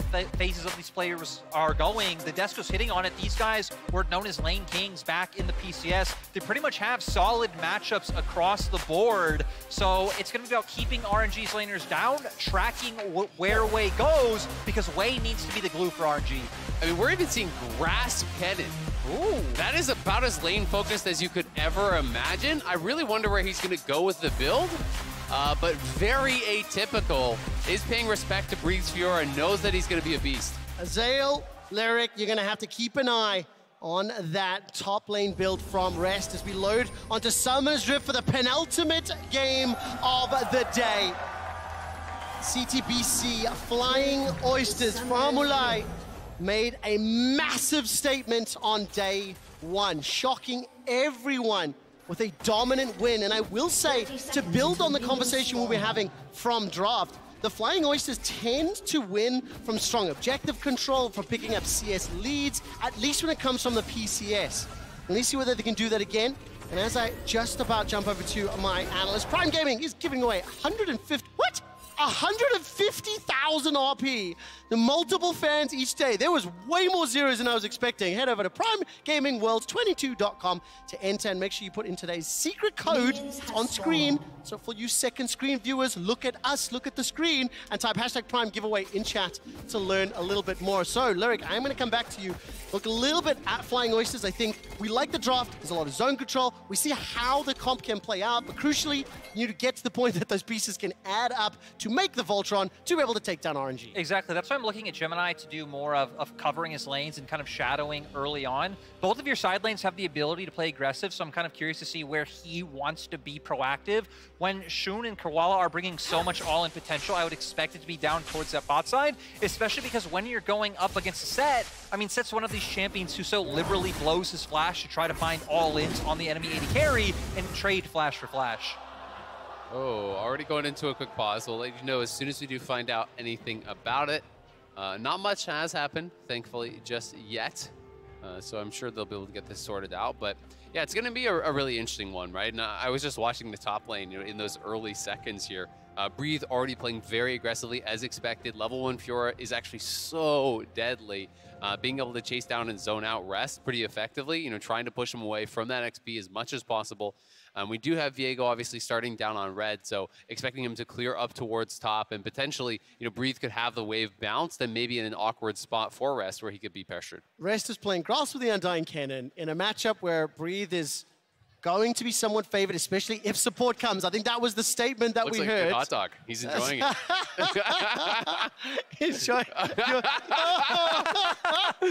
Oh, man. America. Now, Lyric, I will ask, how much challenge or how much, how many answers are we going to need to see here from Flying Oyster, assuming Wei gets the pathing, starts bottom, heads top, that we need to keep an eye on track of to ensure that Rest doesn't immediately get in a difficult situation? The thing I'm most afraid of for the side of CFO is if RNG starts playing both sides of the map, they actually do it quite typically, where they'll even send like maybe Wei down to focus on setting up their bot side early on, but then Xiaohu is the one who's able to make those roams up towards top lane. So that's why I feel like for CFO, Mission's going to have to be able to do a lot to make sure Xiaohu doesn't have those move timers. And then the vision around mid lane for CFO is really going to have to be there. Yeah, absolutely, because it's very difficult as Victor to actually push freely into the Lissandra unless you know that your sides are covered. Because if the jungler could be in that side brush, it's so easy to set up the ganks as a Lissandra, so then you really can get pushed back under your tower. Also really fun to see how Ming is actually going to play out these lanes. Traditionally, so many set supports when they are playing Hextech Flash Traption or whatever it's called. But Hex Flash, will just trade out their Flash very early on and just try to get super, super aggressive and constantly threaten that from the brush, because they do have a pretty powerful early couple levels here. Can I build a little bit of numbers just into the backstory for Mission here? And I'm focusing a little bit on Flying Oysters to ensure that a lot of our viewers are a bit more clued up. But as far as the team goes, coming into the World Championship, they had the highest amount of damage percentage of any mid laner in the world for Mission. Can I ask you to guess how much of the 100% damage did Mission deal against 100 Thieves in their debut win here at the World Championship? I'll go with 33. Higher, 38% of his team's damage on the Victor. The reason I highlight those numbers and I do talk about it is that was in a game where Shun really stepped up, was shining, looked pretty good, and kind of stole the show a little bit. But ultimately, it was still that Victor that was doing those heavy, heavy blows. Well, and that's also been true, for them in regional play, is that, Mission was often doing the heavy brunt of the damage dealing in a lot of these fights. And Shun, though, it's about his playmaking. It's about what he actually brings in these big moments of the fights, the fact that he is willing to play very aggressive. This rookie player being brought in, I think, has shaped the team, pretty differently.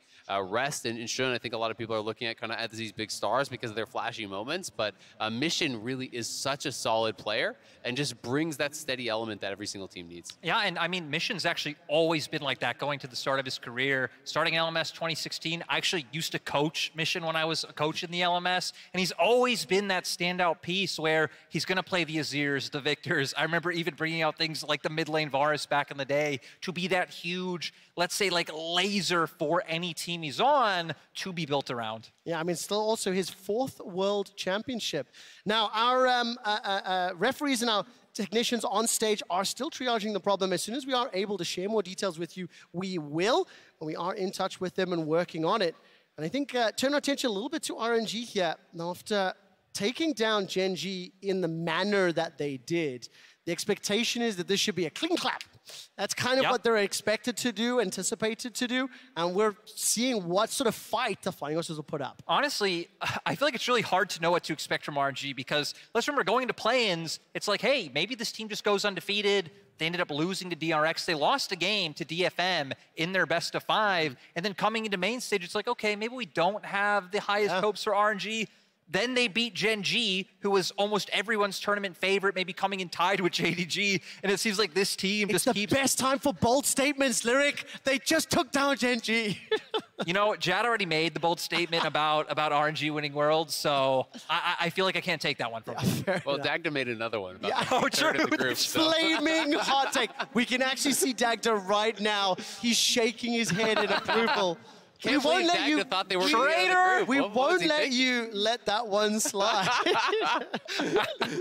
Oh man, I mean, it is one of those things that without taking away credit from the teams that did actually knock them down in play-ins. Yeah, I do think that sometimes some of the very top teams, LPL and LCK teams, put less focus on their preparation for play-ins than they do for the main stage. Right? They believe that their skills are going to carry them through that play-in stage, and they really focus forward towards some of these opponents that they think are going to be very deadly. and that can cause trap games, right? You know, I'm willing to bet that they put a lot more prep for their Gen G game than they did for their CFO game as well, because those are the teams that they really see, I think, as the massive threats in these events. So sometimes you can get caught out because the level between these teams, while it can be, you know, different, obviously, the talent even on the lower ranked teams is incredibly, incredibly high. You know, and if you do make mistakes, if you don't respect the strength that these teams have, they can take you down. From somebody who makes an incredibly fair, balanced, well-rounded statement to one of the flamiest, hottest takes I've seen on analysis. Let's head to Dagda. Dash, can you remind everyone what Dagda said? Just because I'm having fun with this. I forgot.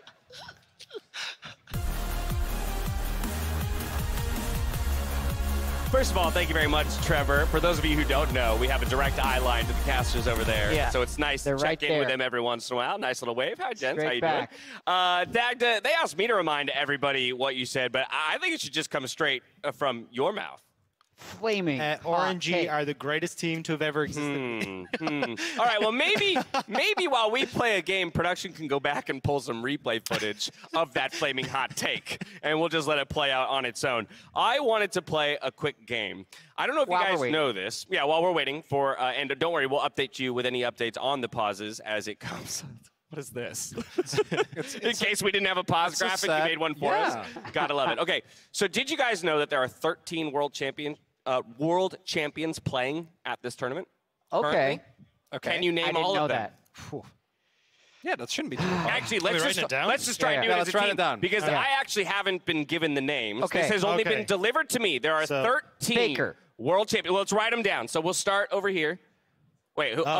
Oh, you decided to go on your own. No, I think we should do it as a team. Because I'm worried if we... Okay, very easy. So I'll start taking notes. Okay, so Faker is in obvious first. I'm starting from like really early on. So let's do 2013, like Faker Impact. Okay, Impact. They're both there. The entirety of EDG. Yeah, which is where I was going. Yeah, so I yoinked my answer from Rob. All right. I just received an update that tournament officials have identified the problem. This was a good idea. I've also determined that we can resume play, so we're going to hand it back to the casters. We're going to ruminate on these 13 players. We'll come back and see if we got the answer right. Azael, world champion. I didn't hear what they said. I was talking to producer. I just heard Azael world champion. I wasn't listening either. So. Azael world champion. My ears perked up, you know. To the caster desk. True. Yes. I'm still waiting to clarify exactly what the cause of the pause was, and if and when I'm able to share, I will do so. What I can say, New York, we're back on Summoner's Rift. Now, we haven't missed too much. The point I want to draw everybody's attention to is Wei sitting from that southern quadrant. We are anticipating him pushing towards that top lane, and Rest is running top lane cannon. And as I'm about to get the update, is that Lyric bounce? Yeah, I mean, thanks. Quick shot. Breathe, you know, stacking the wave, looking to push this up, and it's just going to be about can they actually time this wave, you know, with any potential gank. Gemini, though, at the same time, is moving down towards bot, and they do have a level advantage. It feels like Gemini is anticipating a gank. You know, he's not actually positioning to look for a gank of his own, but I think he was expecting that Wei might have done a 3 camp and then down towards bot instead of actually going for a full clear, which we know that he is. So the read there from Gemini, unfortunately incorrect for him, and will mean that he's going to fall a little bit behind the pacing of Wei. And I think a lot of it goes to what you were saying as we went into that pause about, you know, when you bring out the set, it's a lot about just kind of forcing these flashes, looking for these all-in windows. So maybe expecting Wei to be there to try to find that, but now Wei just going to play around the prio he has on top side to get a Scuttle Crab.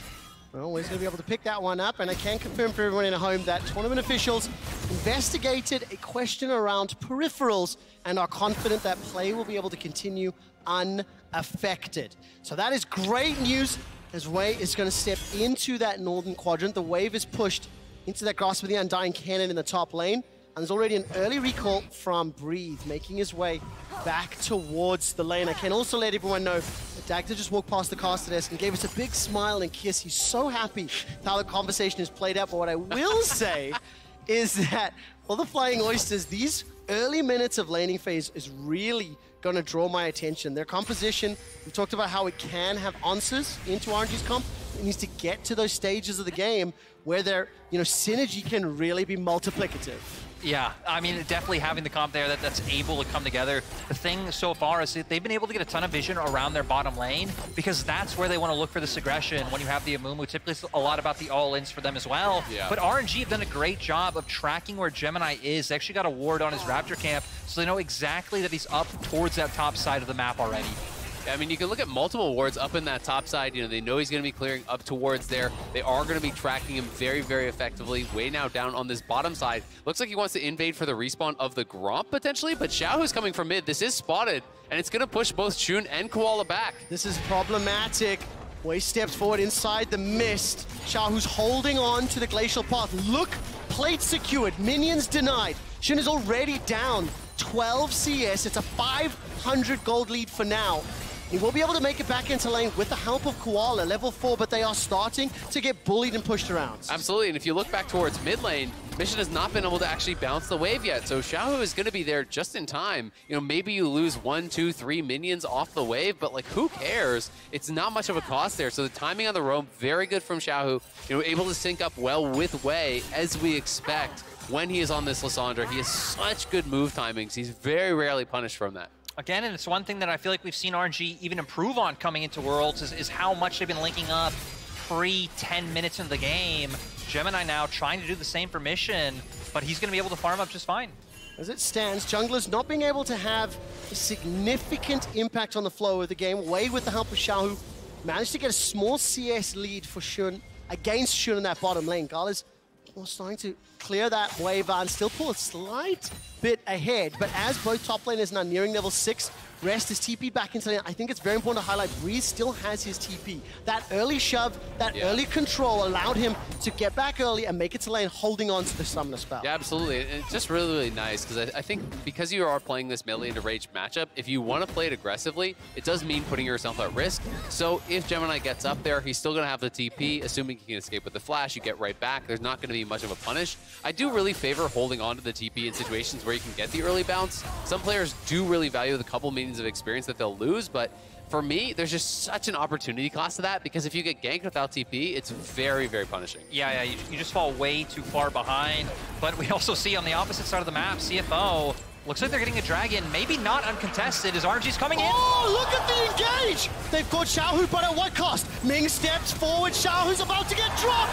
First blood to Gemini! Wei and Gala stepping forward, white-blue guns chopping down and burning the flying oysters! 1, 2, a third is on the way! RNG looking for the fourth!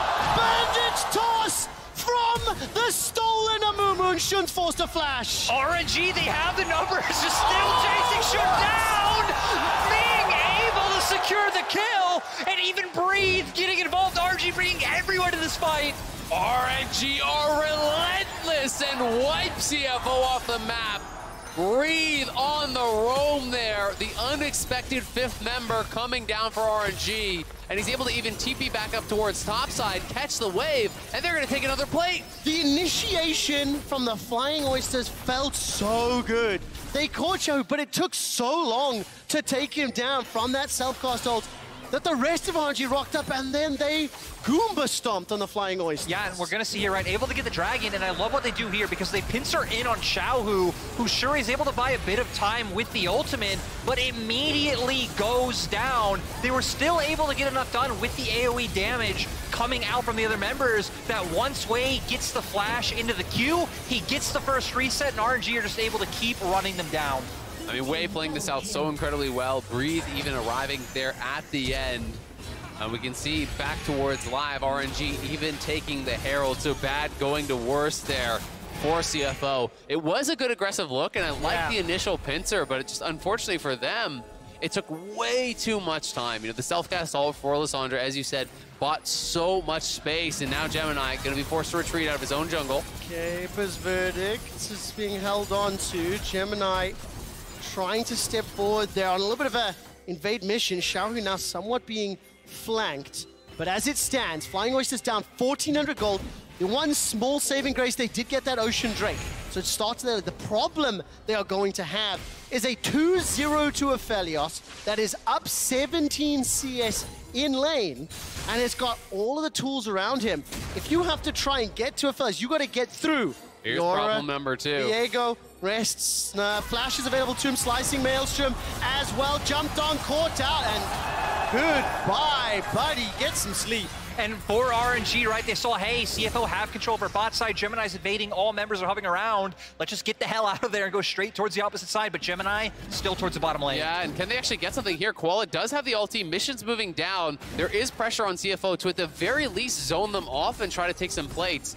But will they commit to the play? Mission is actually recalling now, so they are going to bail out. It will just be the one plate. And Shun will get that solo goal. Azael, it's 2 plates secured in total for the Flying Oysters bottom. There's 1 plate secured top. It is, of course, traded 2 bottom, 1 top, respectively. But I think it is important to highlight is that it just drops there in favor of Breathe. That goal difference could be significantly higher without some of those plates secured. CS is as close as it can be in the middle of the top lane, but it's just a Felios that they need to be careful of. As Xiaohu takes a chunk, Chaos Storm is down! Tick, tick, Laser. tick, tick! Boom! Mission solo kill Xiaohu! Mission showing why he's big. Oh! Famolai stepping forward, Koala's got chunked out, Mission's going low, no flash available to him, and Gala picks up the 6th. The pin against the wall. Gemini is going to be able to use the Keeper's Verdict. It misses, it whiffs. Gala sidesteps and will not be in more trouble. Both these teams trading back and forth. Still, though, the benefactors might be CFO, because look at Shun in the bottom lane. Rest as well able to get a wave pushed in on top side. So that fight offering CFO some relief. Yeah, we need to see how much Shun is actually going to get here. They're actually TPing down to answer. So Xiaohu moves down towards bot, as bot lane was covering mid there. So they're not going to give up that tower. Another plate was taken by Shun, though. You can see only 2 plates remaining. And Xiaohu just staying around a really long time here. Gets hit by both sides of the laser. Flash forward. The ulti is dropped. He does have the stopwatch, but it is not enough. The gravity field, of course, is not actually stunning him up. But nicely played there by Mission, and then it's RNG on the response. Yeah, Wei able to get involved here, and also gets locked down. It's Scala who actually comes in clutch as Wei. Yeah, we can't watch Mission. We can't watch the replay. Mission is getting caught out, pulled back, punched in the face, and it's Ming that secures the 2nd of the game for himself. 7 kills to RNG. The soul is stolen. 5 seconds until the Infernal Drake spawns. Yeah, and RNG have just committed to this lane allocation where they've kept Gala in mid. It's allowing for RNG to find these picks around the mid lane and into the enemy jungle. Sure, Shun's been able to find some plates on bot, but with RNG dropping this Herald, they might be able to get even more. Yeah, another couple of plates going their way, and meanwhile, in top lane, Rest is actually going towards a build that I am really not a fan of, which is actually the Riftmaker cannon. Riftmaker Grass feels like you're building so heavily for the 1v1 in a 1v1 that you're not really even dominating, like you're already losing. Breathe already has the early mercs. He's well on his way to his mythic, and this does mean that your teamfight threat is going to be much lower than were you another mythic and another rune setup. But CFO looking to challenge here at the Dragon. Yeah, I mean, they want to fight. Teleport's available. Oh, it's not though. Oh, the engage. Ming is burning down low. The bomb will pop him. Rocket jump forward. The Flying Oysters group up together, and Famulai, they win the fight. Family. And RNG, get knocked down there. Nicely done by CFO. The great engage from Koala, setting it up. The bandage toss, flash forward, 4-man Amumu ulti was massive. Azael, Flying Oysters want to win this game through fighting. They are willing to throw down, they are willing to engage. Despite being in the goal deficit, they stare RNG in the face and have chucked everything at them multiple times. Absolutely, and I have so much respect for that. The fact that they do get pushed down here pretty early, and CFO just coming right back at RNG. And here it is one more time. Eyes on Koala, bandage top of your screen. Uses Ming as the taxi for the 4-man ulti, just beautiful. Unfortunately for them, they can't get much more. No, and I mean, they do follow up, do try to jump in, but all they really get is summoners coming out from RNG. Still, though, that's going to be huge because it sets up potentially repeat play. Xiaohu! Repeat play. No ulti available. Flash is, though, being held in place by the steadfast presence, smacked by a buckler, and Mission's too far, too long, and cannot get past the path. If you look at the minimap, there's no response here yet. Wei will slowly make his way towards the bottom lane, and all the vision investments up top. And if you look at that vision investment up top, this is what is keeping Breathe safe. Look at this line of wards. This whole section is pretty much entirely covered there by RNG. giving him the safety to push up. Whether you're looking for a play over the wall with Hex Flash at the Baron Pit, that's covered. The Krugs are covered. Really, every angle of attack is keeping him safe. Lyric, 14 minutes into the game, Tower First Blood secured by Flying Oyster. First Dragon secured by the Flying Oysters. They're only 1,000 gold down. It was 3,000 a moment or two ago. So that shutdown, those kills, the CS and the tower is really helping out the PCS representatives. 100%. And again, you look at their carries, they have a Victor, they have something like a Tristana. They're going to have really solid damage as we progress further into this game. And even, we haven't even seen a true 5v5 yet when Azael was talking about kind of the AoE death ball comp that they have. Absolutely. I mean, Rest, you get him in there. Whether I like the build or not, the Kennen is still going to add a lot of threat in on top if you can find that engage, if you can find the setup. But RNG are trying to set up this Fiora, trying to buy time, because the more pressure they get through this side lane, the more danger CFO are in. Rest is paying respect, though. Look at that. Lights out. He's got no vision in this area, and he's paying respect to the fact that multiple RNG members are missing from the map. Azael, I love that you highlighted it, and even more that the observers show it. Koala, however, steps forward a little bit into the darkness. Throws out, goes to the sand, Mummy, the showstopper into the gravity field. It does not matter. The damage is so incredibly high. Ming, are you kidding me? Slamming 4 members together, and RNG want even more. Rest coming here to defend, but RNG are crushing it on the back of their support. The coordination in that play was just absolutely perfect. Able to take a mid lane turn off of that Raz. Oh, the Ring of Frost comes out. Chahu, one more shot. Won't have the damage. They aren't able to get him, but you look on the mini-map, they at least are taking the Rift Herald. Breathe going to go back towards topside, potentially going to have a lot of threat on this turret as well. And we're saying, hey, CFO not that far behind in terms of gold. They're catching back up now, 4K gold lead, but this was just so beautiful coming out from RNG, going straight to Koala, and then the showstopper from Ming. 4 people locked down. Xiaohu immediately flashing in as well, Wei following up. There's just no hope. I mean, this was just out of control from Ming. He saw the angle, repositioned himself, showstopper onto 3 more, facebreaker on all 4, hits the haymaker across the entire team, and everyone is piling in. Look at that face! And I love it because RNG are one of the most emotionless, indifferent teams we have. It's so rare to see them smile. So Ming knowing exactly what he's doing there. That support set dealt more damage than Mission's Victor. Now, to be fair, he was locked in place for a significant amount of time. But that was just good. It also felt a little personal. It did feel like, sit back down, little one. Let's show you how to team fight. Exactly. I mean, Koala getting some big engages, and Ming, not to be outdone, finds an even bigger one here. And has a lot of gold in pocket now as well. 2, 2, and 7 has picked up a lot of kill gold, a lot of assist gold. Ming is becoming like a true tank almost. He's building towards the Mythic, already has the Moon Pants in, as I like to call him, and he's going to be tough to take down. Yeah, and especially as you can see on the minimap, he's actually kind of posturing around top side. Looks like RNG potentially wanting to threaten up towards top lane with threat of an engage, while RNG, again, kind of play 2 sides of the map at once. You have Xiao and Wei playing off to one side, while Ming being this in-between man playing with Breathe and Gala to make sure CFO can't set any plays up. Now, we are moving towards that 20-minute mark, playing for the Mountain Soul, and RNG have ballooned the gold lead to nearly 3,000. Shuna's been able to pop down the second tower in favor of the Flying Oyster. This will unlock, however, what looks to be an uncontested Drake, the second of the game. For Flying Oysters, they've shown that they can win some of those team fights, but ultimately, RNG were a little bit distracted by Dragon earlier, got somewhat surprised. Outside of that, it has been RNG favored, so we're looking again more. We need to see Rest get involved. He hasn't necessarily joined for those 5v5s. Yeah, he absolutely hasn't. He's been kind of pinned down in that 1v1, building for the 1v1 as well, but Wei has just been having a monster game. It's another Viego really going off. You look at the goal difference here, it's absolutely enormous between these 2 junglers, nearly 2,000 in the lead. Just in that matchup.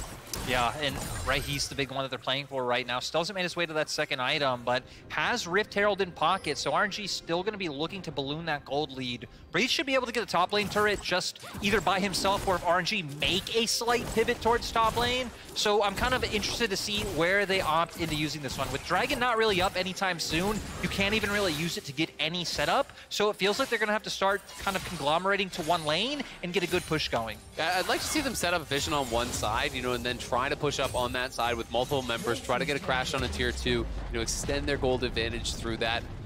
Because as you say, there's no more easy towers to grab. There's no tier 1. There's no dragon up right now. He's going to have to drop it before that. If you want to get some value from it, it's going to take that pre-preparation of clearing out those areas so you're not actually getting flanked as you go to those more dangerous tier 2s. Yeah, and it looks like RNG maybe going to look to do that on the bottom side. Everyone from RNG starting to make their way down here right now. For the side of CFO, this actually has been one of the points where they have been able to find some advantages or some picks into the game, is punishing Xiaohu in sides. He does have his flashback up now in Zanya's, and RNG are actually going to give Xiaohu the support he needs this time and hunt Koala. Oh, that is a sad-looking mummy. Gets rooted in place, commits the bandage toss.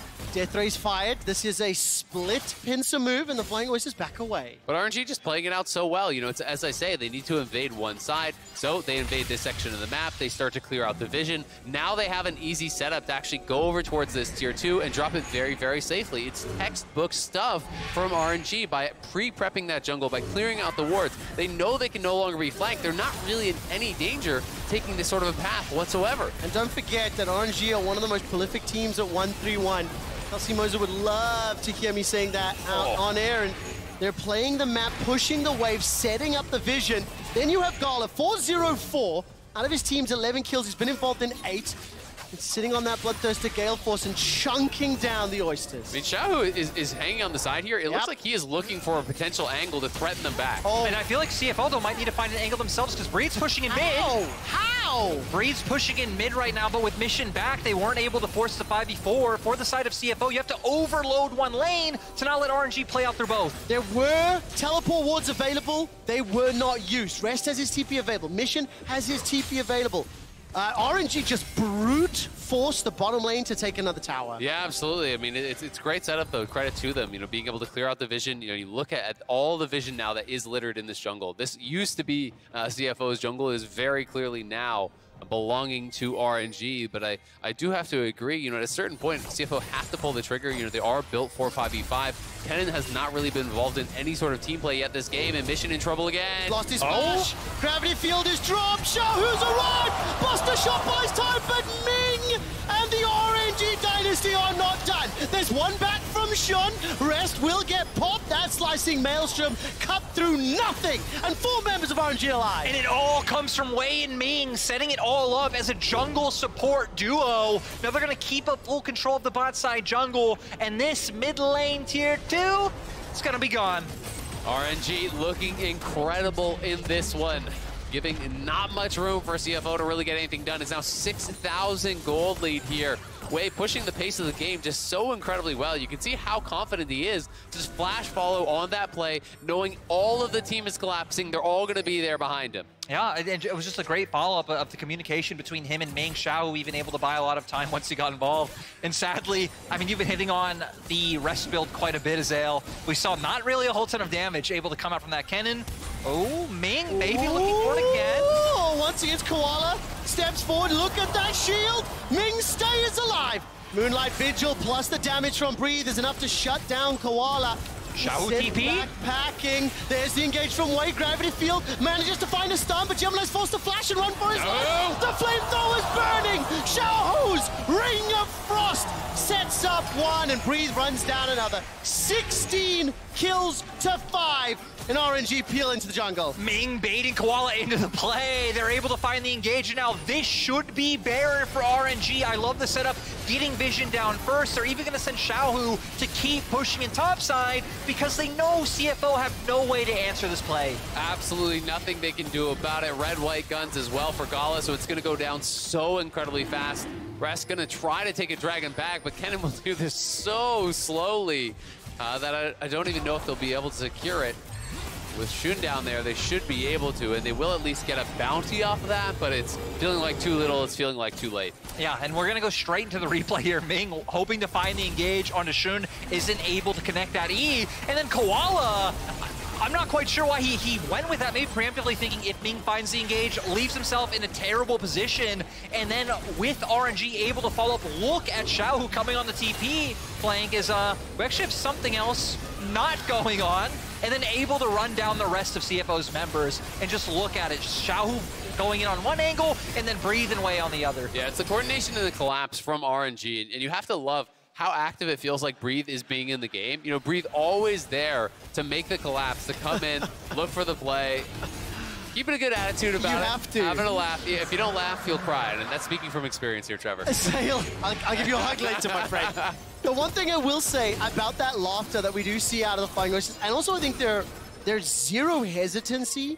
This is a team that wants to win the game by starting the fights, by being proactive. They're not waiting for a mistake to happen. Now, unfortunately for them, it has pushed them further and further behind. As they have repeatedly committed to engages over the last, say, 10, 12 minutes, ultimately they've been punished. Ultimately, the counter blows from RNG have been sublime, and that's why they find themselves in the hole, but they do want to win the game on their terms. Absolutely. And, you know, I talk about it a lot with waiting to lose versus actually playing to win, right? And CFO are definitely here playing to win, trying to find these fights, because if you sit back, RNG won't allow you to stabilize the gold lead. RNG will take over your jungle, they'll take away all your camps, they'll slowly bleed you out of the game, and that's no way to try to come back. So CFO trying to continue throwing those haymakers, hoping that one will land, but RNG has just been more than equal to the task. And this cannon, which was blocked in, I think on red side 10, not having the impact. It was into the Fiora.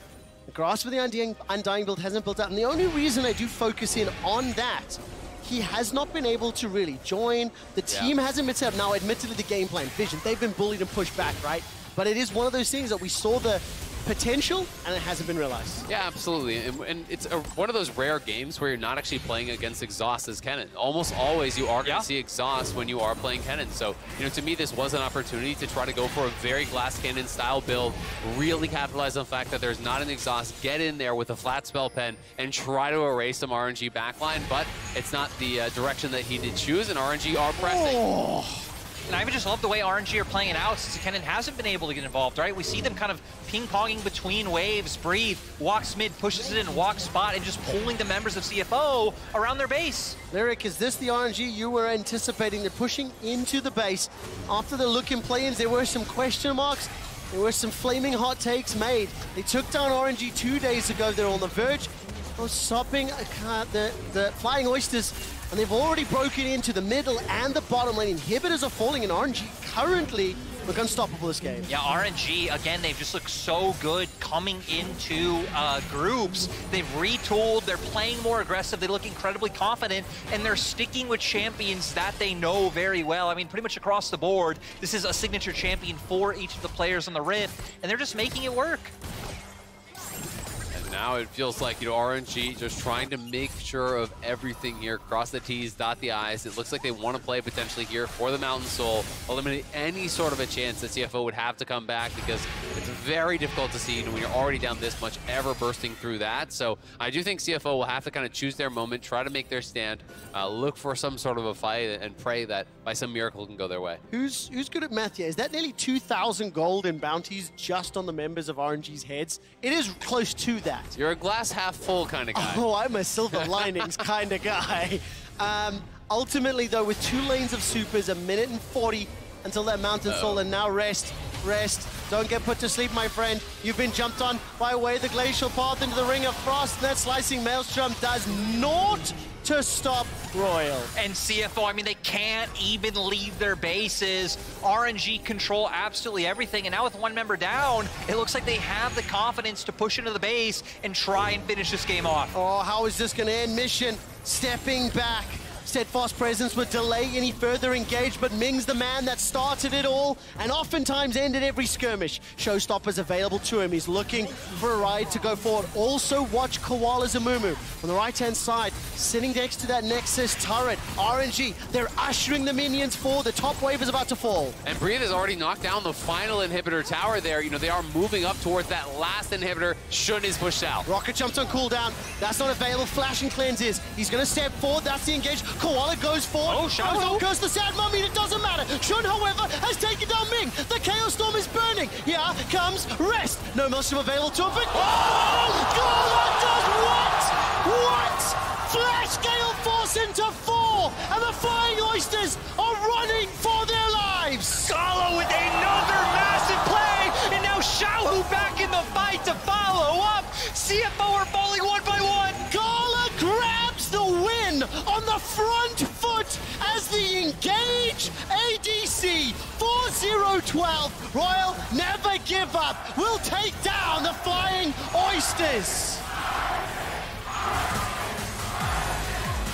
And listen to the fans in the crowd. That was an entertaining game and one in which RNG demonstrated their fighting prowess. And I'm just so happy to see this RNG at the World Championship, especially Gala making plays like that.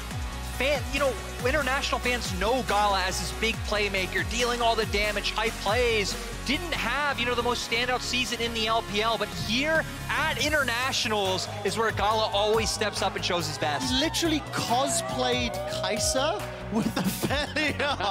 That's everything. Setting himself up. He doesn't even need the plasma. He just flashes on in. I mean, when you zoom out and look at the game as a whole, I think it is fair to say RNG were expected to be the better team, expected to outperform. I do appreciate the way in which the Flying Oysters approached the game, but ultimately, almost every skirmish in the mid-game was just counters. Absolutely. I mean, RNG, better team play, Breathe getting control of that top lane. I think there was hope for CFO if this Grasp Pendant could somehow have paid off in the 1v1. If he really controls that lane, is locking down the Fiora, but it just didn't happen. And Breathe was able to be more active on the map, was able to group up with the team when they actually looked for those skirmishes. There were some very big bright spots from, I think, Koala in particular. Found some great ultimates on the Amumu that did set up his team for a couple of skirmish wins. But overall, it was RNG working incredibly well together, as we expect. I just think RNG, when they are playing at this level, and Xiaohu is playing a facilitator, they are so hard to beat. This guy is everywhere. He's setting up the carries. And how good are Gala and Breathe as players to set up? Yeah, and I think a lot of people coming into Worlds are like, oh, this RNG won MSI. And it's like, no, let's remember, this RNG didn't. They had been in the top lane. This RNG needed time to build up and honestly hit this level of stride that I feel like we're seeing here at the World Championship. And it feels like they finally are reaching that upper echelon. I mean, really fantastic performance. It will be very interesting to see how the rest of the group plays out. I do have to give you guys an update. If you can't make it to San Francisco for the finals, you can watch it on the big screen, your friends and family at select theaters near you. Use the QR code there to grab your ticket. It's somewhere there. I can't see it. There's too many things. Check it out, reserve your seat, then join us over at the State Farm Analyst Desk. Actually, listen to them first, then go get it. A+ handwork there, quick shot. Absolutely love it. RNG bring the Flying Oysters back down to earth. Now they are the sad oysters, according to Chronicler here.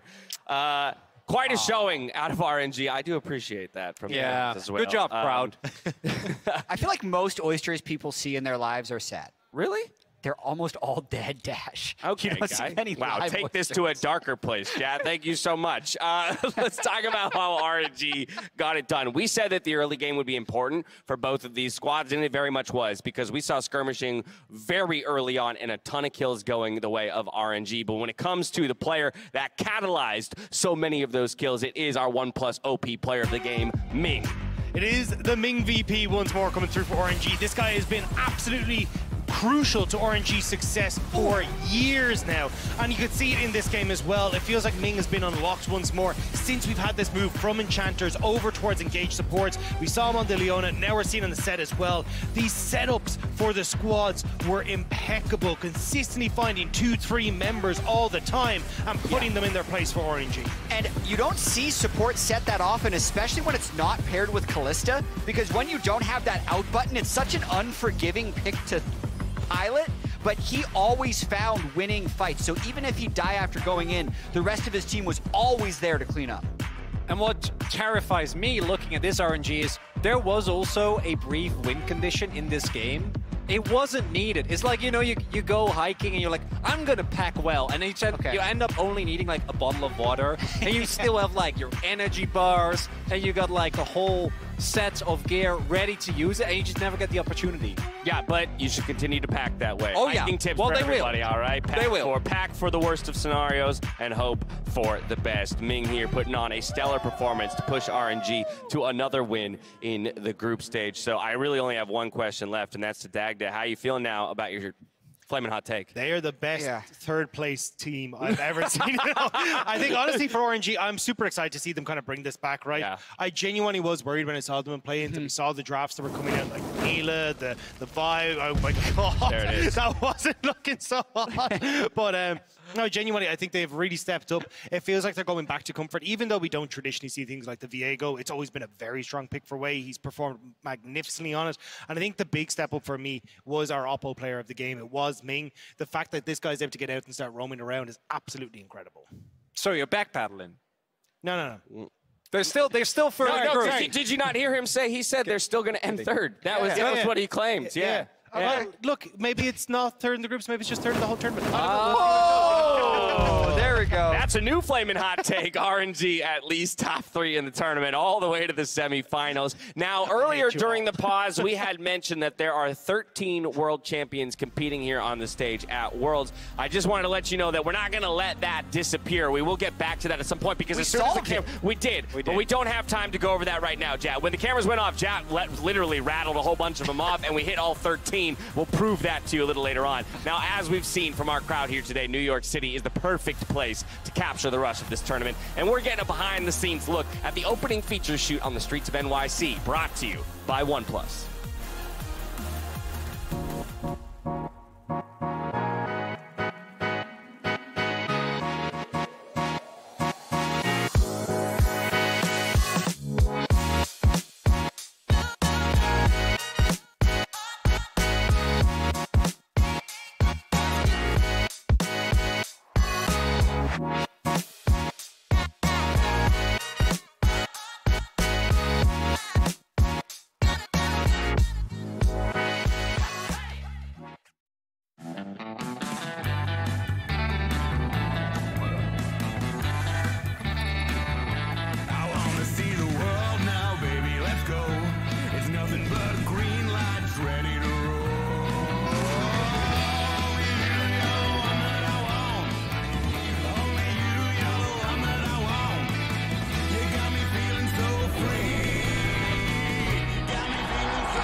See it's over if I'm breathing, racing to the moonlight and I'm speeding. I'm headed to the stars, ready to go far and start walking.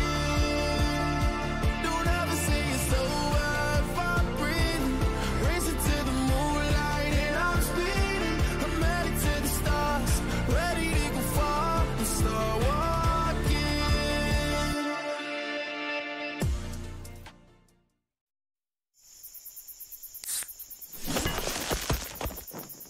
Red Bull gives you wings.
What's up, everybody, and welcome back to the State Farm Analyst Desk ahead of our final game of the day, another LCK LPL clash between DRX and Top Esports. Before we get into it, let's refresh on the Group C standings to see where each of these teams land when it comes to making it out of the groups. What are you doing over here? I need a very quick moment, but that's okay. We can talk about when the it group comes because back, I got worried.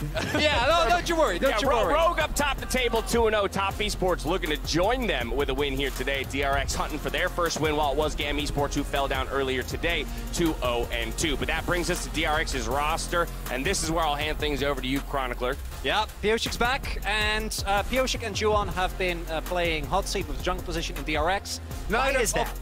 Well, we don't know.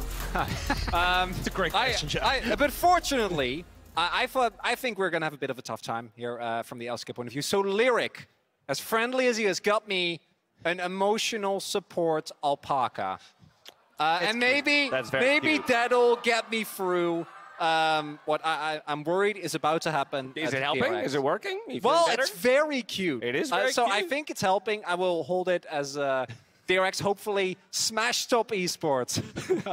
Hopefully. Yeah. Is the key word there, hopefully. right? Because they're going to have to take down a titanic opponent in Top Esports. And when we're talking Top Esports, I want to go straight to Knight and talk about his story. Yeah, I am really glad that we're starting to see what Knight is capable of, because this guy wasn't looking so hot at Worlds 2020. He didn't have the same sort of impact that we saw from him at the earlier stages, in his first game of Worlds 2022. It felt like he's very muted. Even when we saw him in playoffs, he wasn't really having that best of times. But he came in yesterday, and this is the Knight that we expected to see at Worlds. The man that we wanted to see get to the international stage and show what he was capable of. He's such a fun-loving guy where he'll like slap his teammates and be like, hey, watch this, and then solo kill his enemy underneath the tower. That's the kind of energy that we would love to see from Knight. And the fact we're finally getting to see this guy pop off on the world stage, it's been so long coming, and it feels like Knight is long overdue to see this success. So we'll see what each of these teams are willing to bring out today when it comes to composition strategies and how they'll end up fighting. But we want to switch gears a little bit. As we've been doing all day today, playing some fun games, we got another one here. As you can see, there are bells on the desk, and if you couldn't see them, Chronicler has very kindly also written it out for you. So what we're going to do is I've got a bunch of cue cards here. We're going to play a little bit of a game, and the way it works is I'm going to represent a dignitary here at Worlds, okay? And you each need to hit your bells, guess who I am, based on the clues that I provide. 1 point for each correct answer. First to 4 is going to win, so I'll keep score over. This could take a while. Over here, well, maybe. We'll see. The first one is an easy one, so are you ready? Hint number 1. I am the first player to hit 1,000, 2,000, and 2,500 total kills in my domestic region. Deft? No. So the second hint, and you can buzz in at any point. I will be the first player to hit 100 total games at Worlds. Fake. Oh. There it is. And, I don't know why he has already done just yeah. that. So I'm we've trolling. got, let's see here, I'm going to go Chronicler, That's one. That's one. Jat. That's one for Chronicler. On to the second silhouette. Hint, I have never played competitively in the region I was born in. Ooh. Jat. Oh, crap. Oh, no, he buzzed in. Now he must give an answer. Do these have to be players at Worlds? Players here at Worlds. Okay. Yeah, I trolled. He went for it. Berserker. It depends what they say. Berserker is the call. The question is whether or not. It's Jensen. Unfortunately. It's too bad. You already answered. Jensen. Actually, I need to get a word from producers. Is he allowed to? One guess is the declaration for the producers. Dagda buzzed in second. What's the answer? Jensen. Look at the man go. That's a point for Dagda. All right. On to player number 3. Get him out of here. Hint number 1. I've been playing for the same organization since the start of my career in 2017. 2017. Oh, Dagda's buzzing in. This could be anyone. Ming. Incorrect. Oh. I am a 3-time domestic and 1-time world champion. Oh, no. Some people in the crowd clearly think they know. Oh, we got a buzz in. Showmaker is correct. That's it. That's my boy, Chronicler there, putting another one on the board to move to 2. Right along to our 4th player. This is fun. I have the most games of any player in my domestic region at 553. Chronicler again. Yankos is correct, my friend. Look at him go, up to 3 points. He only needs 1 more to take it. The question is, can Jat or Dagda make the run back? As we move on to player number 5. Yeah, I'm kind Do of I with get you a on point? that. Correct answer. Jack, it's a point. What? All right. No, okay. it's rigged. Question number 5, player number 5. I'm widely considered one of the best active players in my position. Hit number 2. I finally won. Oh, Ruler. He's correct. Yes, that's just a flip. That's just a flip. I need to bring sometimes you gotta take the chance. True. In case you're wondering, the second hint was I finally won my first domestic title in summer 2022. Yeah, that would have been a good hint. Pretty crazy to think about as we move to player number 6. I have been playing at the highest level. Is that Impact? Jad's correct. I just saw the silhouette. Jad is correct. Silhouette. And he guessed it off of the silhouette. Yeah. Here we go. Here we go. Okay. So we only have one more left. I think I thought one of you was going to get it. Well, so I've been told by producers that the last one's worth 4 points. Okay. Okay, so here we go. I'm I getting have robbed. a 50% win rate at Worlds. I have been part of 10 different Worlds, but never as a player. Oh my God. And the third and final hint is I have been around the scene for over a decade as a player and a broadcaster. Is it me? It is you. Oh my God! But I've been told to read the rest. This is so unfair. I've been around the scene for over a decade as a player and broadcaster, but look the exact same as I did during my first World. Yeah, I was wondering why they wanted the picture of me yesterday. It was really weird. Oh, they asked for a picture of me yesterday? No. Oh, okay. I was like, that's incredible. That's Jad at his first ever Worlds. Oh Look my at this. God. Wow. Baby face. You haven't aged. What's the secret? Drink a lot of water. A lot of water. Hydrate. Hydrate, ladies and gentlemen. There you have it. Jat ends up taking the game in the end. Chronicler, my friend, it was a valiant effort, my dude.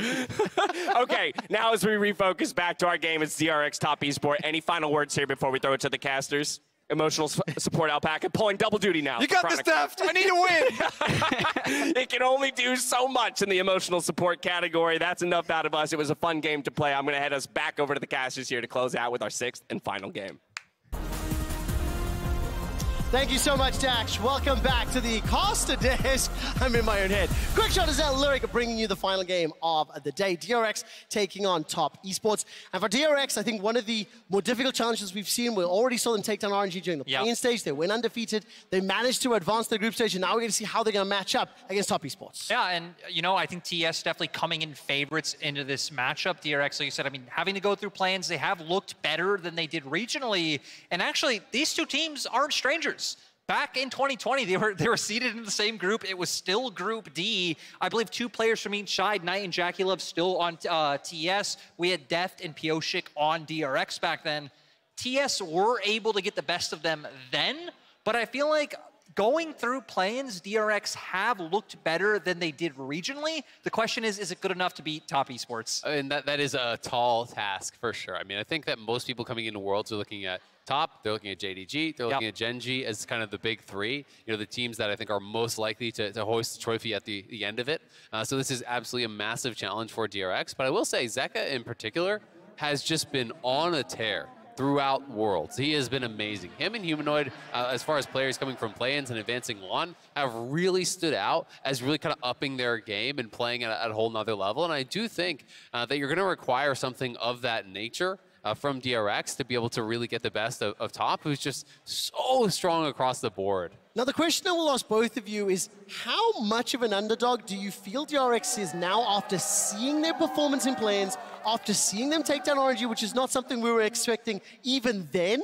And now they find themselves in a very similar position. The only difference is the seed of their LPL opponent is higher.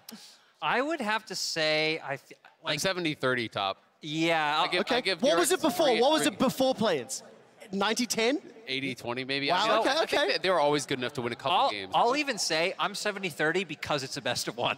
If it was a series, I would actually even inch it even further into TS's favor. Okay, so Lyric, now I think it is crucial we have set the scene in terms of the favorites, the fact that Top Esports is one of the pre-tournament favorites for the whole championship to hoist the cup. Let's focus in now specifically on draft. DRX is going to be starting on the blue side. We're going to see Top Esports on red. What are you anticipating, or what would you like to see from either of these teams? For the side of TS, I feel like I feel like they're going to be one of the most interesting teams to follow throughout Worlds overall because their champion pools across the board are just absolutely massive. I think the one thing I want to see from DRX stopping TS getting is something like the Sylas. It's not only a meta standout, but it is by far Knight's best champion, and he could single-handedly take over a game on it. I mean, Knight Sylas is just not balanced at all. I mean, I think another combo that they used really, really well was Ahri Vi. You know, Vi feeling like it's more out of the meta. Some people have still been bringing it in. But I think Tien is going to be such a problem for DRX. This guy has just been on another level throughout, you know, a lot of the LPL year.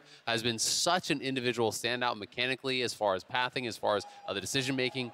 You know, Top I think is just such a dangerous team because they really are talented so incredibly across the board. Yeah, and that's the big thing about them, right? Is that it's not always the same person carrying a game. Knight can take over a game right now. Jackie Love can step up. Tien. It feels like for TS, maybe the one who isn't consistently taking over games, but I'd still say pretty strong, is Wayward. Yeah. So that would be somewhere I think a team would theoretically want to focus down. But for DRX, I mean, they have Kingen, who typically isn't on the receiving end of a ton of attention, right? So far here at Worlds, it's been all about Zeka, and of course, it's always going to be about Deft when he's on the Rift. Yeah, and I think that's why so many people are going to be looking towards that bot lane. Deft versus Jackie Love is a pretty incredible matchup.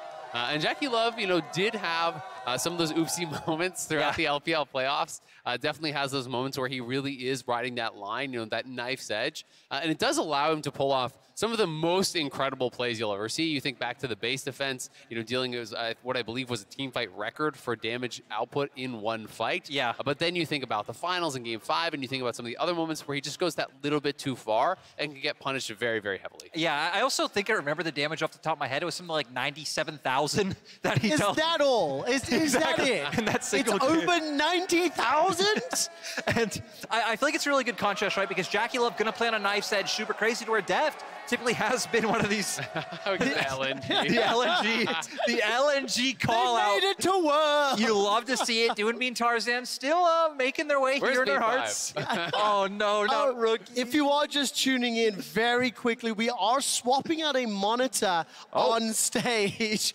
Your friend? Well, we're showing that right now. But as we are swapping out that monitor on stage, there is a brief game delay ahead of DRX taking on Top Esports. And I am really thankful that we get this time to focus in on some of the particular champions, some of the particular expectations we have. Because when I take a look down, specifically Zeka's champion pool, 2 games of Akali, Azir, the Yone, as well as that Sylas, that all popped off in the playing stage. All of them playmakers, and one of those champions, more likely than not, may be called upon today to surprise and shock the world by trying to take down Top Esports. Absolutely. I mean, I think Zeka, most people look at him as a melee specialist. You know, he is so incredible on these melee champions. But, you know, as Lyric was talking about earlier, Knight is known for his Sylas. That is kind of his best champion as well. He can play these aggressive matchups. He can go to the Akali. He can go toward those types of things. But he also has such an incredibly deep champion pool that I don't think he's going to be someone that is afraid of really any matchup, especially with them on red side. If he is going to be going towards, you know, 5th pick for Knight or something like that, he's going to have an answer. I'm very, very confident. And that's the thing, right? We've actually seen this matchup before. Zeka spent 2 years playing in the LPL, playing up against Knight, and he was someone when he could get on not only the Akalis, but also things like the LeBlanc. He was like a top 5 mid laner in the LPL. Back then, once he got pushed past those, it wasn't as good, but it feels like his time in the LCK has helped him develop to where hopefully he can try and match Knight in that mid lane matchup. I mean, one of the other things as well to highlight, if you missed some of DRX's games during the course of play-ins, we did mention this back then, but coming into the World Championship as the LCK's 4th seed, they were the only team, including play-ins and group stage teams, that had a negative win-loss ratio. Let that sink in for a second. Mad Lions, who didn't win a BO5 in over 400 days prior to play-ins, did not have... Dead, Trevor. I know, but you're going to kick them a little. It's a line, right? So, but the point I want to raise is that at least their regular season performance of the Mad Lions brought them in with that positive win-loss, right? So DRX is a team, and it's part of the reason why we are setting them up as underdogs, why we are, you know, interested to see what level of performance they'll bring against one of the pre-tournament favorites. And I mean, at the end of the day, it's LCK 4 versus, yes, it's LPL 2, but it's kind of like LPL 1.5. What, exactly? Because really, They went to 10 games against JDG. Exactly, 10 games against JDG, back-to-back 5-game series. So there's not much to separate these two teams. Really, it was like one fight here, one fight there, and this is LPL 1. And then you have to give them that respect of being that incredibly close to actually being the ones to hoist the trophy. And you have to look at them as a team that is capable of that level. Yeah, and the one reason why I'm not going to count DRX out completely is just look at LCK versus LPL at Worlds so far. Like T1 smashing EDG, but RNG smashing Gen G, and it's like just such a back and forth. Transitive properties of best of one results are the best metric to make bold statements. With that note, Dash and Dagda, we're going to be heading over to you. I just keep throwing him. Just the two of us, Dagda, so these guys can get off the desk. He only Bye. threw to us Bye. the two that matter. Unfortunately, another game delay. As we have mentioned, League officials are swapping out one of the monitors for Piosik on stage. Unfortunately, a small monitor issue. It also means that he'll have to check a couple of those monitor settings, so we're going to give him the time to do that. While that's all getting sorted out so that we can get back in the game, we figured this was a great time for us to reapproach that conversation of all of the world champions who are competing here at Worlds. Pause 2. What do you got there? The positing. The positing. Yeah. I like it. I like it. All right. So an update on that. In fact, I said 13 earlier. The stat's been updated because of an eagle-eyed Twitter user, by the way, whose name I actually don't have on my hand, so I'm very sorry about that. But an eagle-eyed Twitter user actually corrected us. 14 world champions competing at this world championship. We only got a few in, so let's go ahead and run back through them. Faker was obviously number one. We had the 13, and then we stopped thinking because that was the number we had. But we started with Faker Impact because they were the first ones that were here. Okay, Faker Then we Impact. made sure we had all of EDG. Okay. EDG 5. EDG, okay, EDG X5. Yes, because they are the defending world champions and stayed together. Exactly, but they stayed together, all 5. Who's next? 3 out of 5 of Damwon, plus Barrel. Okay, so it's the whole top side, right? If I'm correct? Yeah, all top side of Showmaker, Damwon. Canyon, Nagari. Okay, so top side of I'm just going to write top side of... And then DRX Barrel. And then Barrel. All right, who's left? Then we got the two boys that are sitting on the stage. You got Tien and Jackie Love. Boom! Who are there too, so. Tien. So how many is that? Did we get everyone? Jackie. All right, so we got top 3. So we got Boom, 5, 10, 11, 12, 13. We've got 13. By the way, Twitter user's name was Rohan. Rohan, thank you again for double-checking those stats for us and proving to us that there are 14. So if my count is correct here, we are still missing 1. We have Faker Impact plus the top 3, right, of Damwon. And So then, of course, 13. we've got the 5 of EDG. Then that makes 10, plus Barrel, Tien, Jackie Love. That's 13. Yeah, so we who had 13 is before, so our Oh, my, sport of course. No, of course, guys. Ruler? Ruler. Yeah, that's the one. There it is. Ruler will be your 14th and final world champion here. Look at us go. We're not so bad at this after all. Yeah. I was gonna make a request to see what the regional records are so far at Worlds, just because that's such an interesting check-in people do after every day. Yeah, well, I can tell you this much. NA's is 07. Yeah, but what you're forgetting about is they haven't had any easy games. Okay, fair enough. Yeah, they haven't had to play. They haven't gotten to play against North America. Ah! Yeah, everyone else gets to play against Everyone North else America. gets to play against us. We don't get and by the way, just for a quick understanding, the worst record that NA has ever started a group stage with is 05, now 07. So it really is a tough spot for North America to be in, although not counted out just yet.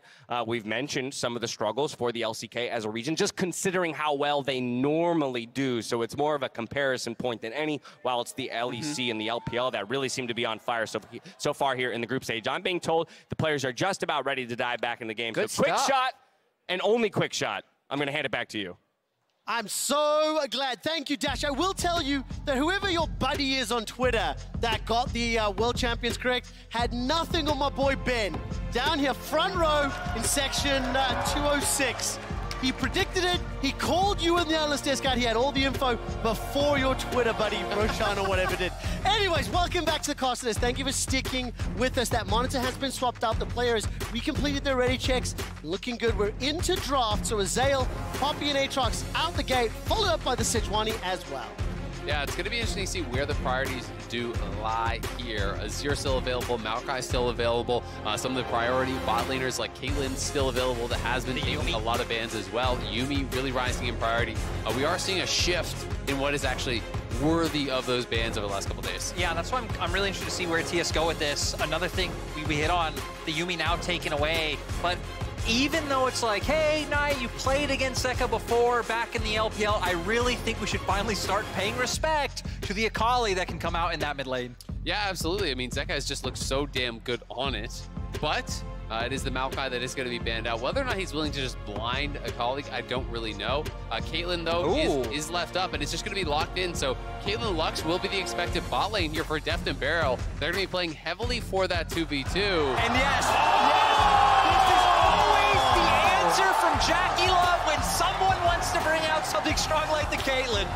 He says, you want to go toe-to-toe in the lane? Let me tell you about the Draven from Jackie Love. Can I tell you what his win-loss is all-time on this champion? You can. With 17 games played, he has a 77% win ratio. When you stop and think that the majority of those are in the LPL, it does not get better than that. Yeah, I mean, just huge. And I even like the fact that they paired the Azir with it, because typically when top esports draft the Draven, it's about keeping prio up in mid, so you can always have your jungle go down and dive the bot lane. And Zeka's going to be running the Sylas into that Azir. The Sylas is his second most played champion, 23 professional games. But the thing I want to call out is, just as that Draven Azir was locked in, this stadium went electric. Everybody in here was tapping one another on the shoulder going, we get a Jackie Love Draven. Absolutely. I mean, it's just one of those pocket picks that as an LPL fan, you know, you look forward to. Yep. The confidence with which they lock it in, too. Yes. I love that it doesn't even have to be a discussion. He's like, oh, he picked Caitlyn. Draven. Done. Boom. Done. Get it in there. I mean, again, it's something we've seen time and time again in LPL whenever Caitlyn's would come out. I would expect this to be able to come through as well, because again, when you draft the Draven, it's all about the kill lane. It's all about even potentially being able to set up those dives, and even just sets the Caitlyn behind. And I will say, I'm actually really surprised that Graves got locked in on 3. I was just kind of foregoing even talking about that, because I was assuming it was going to be Caitlyn Lux, almost guaranteed. Yeah. Lux, you can expect, will be banned out at this point. Of course, there are other pairings. A bit of a throwback, but honestly, when you're playing against Nautilus, Caitlyn Morgana can actually be quite strong as a potential lockdown there. Morgana obviously pretty trash into Azir, but it is an option. There are other enchanter supports that you can go towards, things like the Karma. You always could go towards like a Braum as well, which could be a little bit rough. I guess they're worried about a potential Barrel Heimerdinger. Very interesting. Yeah, Barrel has been someone who has brought out obscure picks in the past, and yeah, I mean, last Worlds, he actually had 12 different champions played, you know, at the World Championship, and he was actually tied with Fudge, I think, for the most different types of champions played. The question I have for you is, with 3 professional games, of which he won 2, knowing Lux is still available, is this a Heimer Lux Phase 2 ban? And more importantly, do you think it's worth banning? Is there something else we don't know? I mean, the Heimer thing feels like this has to be a scrim thing to me, something that they've heard, because especially when you actually forgo the Lux early, they are clearly more concerned about a different type of niche pick that they were really seeing. So, you know, the Draven is a known pick. Maybe they're thinking, okay, we were going to go the Draven. They knew that. What was their answer going to be? I guess they were worried about Heimer. It's pretty interesting. Yeah, and now for the side of TS, so having to go towards the jungler a lot. I mean, 4 jungle bans from DRX on the top esports. I'm not even quite sure what's left and where you go. We've had things like Vi coming out if they did want to look for some type of point-and-click CC. I mean, honestly, you can still go Vi, you can go Trundle, you can go towards a lot of things. Sejuani is still available, like Nocturne, there's Xin, there's tons of picks. I don't think that, you know, Tien is going to be feeling that limited. The Vi would make sense alongside the Nautilus for the dive here. Yep. But it does give a pretty good ultimate over to Zeka as well. You know, has a pretty good, couple good ones to steal. Now looking at DRX for their top side, they're going to need engage in this composition. Yeah. Braum was another thing we hit on that could pair well with this Caitlyn to stop the engage from the Nautilus coming through. But it's not engage on the side of DRX if that does get locked in. One small thing I will throw out there, all 7 games that I can see of Tian playing Vi were from this summer. So it's definitely one of the more recent pickups. He did win 5 of those games, and I'm still looking for an engage tool here. Yeah, and the options become a little bit more limited because we already see that the Ornn is banned out there. You know, that's alongside the Maokai, the 2 kind of primary engage engaged tanks right now. You could look for like a flanker or something like a Kennen or a Gnar, but it's not really like guaranteed engage, and it will in fact be the Gnar. Braum plus double marksman is of course a really strong combo. Do it. Will Wayward go for the Yone, which is really strong into the Gnar? He's played it once so far in summer, so it's not something that would be uncharacteristic for him. But for TES as well. Well, we're going to find out once this last pick comes in. It's going to be the Jacks instead. 4 games played, 3 of them with victories. Lyric, I'm going to come to you first. Let's zoom out and talk about the compositions and how they want to win respectively. Yeah, I mean, this whole game for both teams is going to be bot lane centric, right? Starting with top esports, it's all about setting up those dives that we talked about. You're taking the Azir early to try to guarantee yourself some prio in mid. Tien using that, pathing down towards that bot lane, and then JackeyLove and Mark aggressing on DRX nonstop. And I mean, it's so interesting because, you know, we see Caitlyn locked in. You're expecting snowball through bot, you know, play heavily towards that. But with the context of the Draven being locked in and then going towards the Braum, it becomes more about neutralizing and actually just farming this out. It becomes more of a focus, I think, towards Zeka and Pioshik, you know, playing as that kind of two-man squad where they're going to try to get advantages, where they're going to try to be unlocked on the map to move towards side lanes and punish something like a pushing Draven. And, you know, for the side of DRX, right, not a lot of, like, guaranteed or easy engage angles come through. Like, you have things like Braum passive, sure, Abscond of Duck come from Silas, and then King and going to rely on the Mega Gnar, so they're going to be playing on a nice edge to find the picks they need. Now, we said earlier that I live on hopium, silver linings on the clouds. That's what I'm looking for. There's one thing I do like about DRX's comp. They're going to be great at counter-engage. And there's one thing that I think TS's comp wants to do is engage.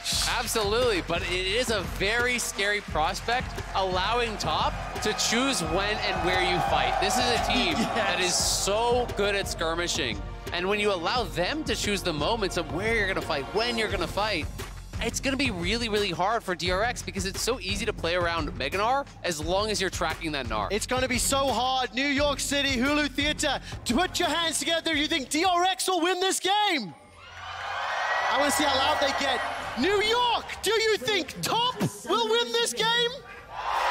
Yep, that's what I thought was coming. I know I set it up on purpose, but my word, huge shout outs to every single one of you for bringing the energy and hype all day. But DRX are still on top of the award. Top esports are aware of this, and there's not enough around. Yep, gonna just back it out. I mean, gotta give credit to the LPL faithful. No matter where Worlds is played, the LPL fans make it feel like they're right at home. Yeah, especially when you have a superstar like JackeyLove. I mean, already a world champion, right? Coming back once again. And for top esports overall, looking for a bit of redemption at this World Championship. They were once again favorites back in 2020, one of the names in the hat, but Suning were actually the team from the LPL to make it the furthest. So TS definitely wanting to do better this time around. Already had a great game 1 against Scam Esports, and now with a lot of comfort locked in, looking to do the same here. And against a much tougher opponent, you know, here potentially, you know, we are expecting DRX to really be playing at that high level. Of course, they did lose their first game here in groups, but did look incredible throughout play-ins.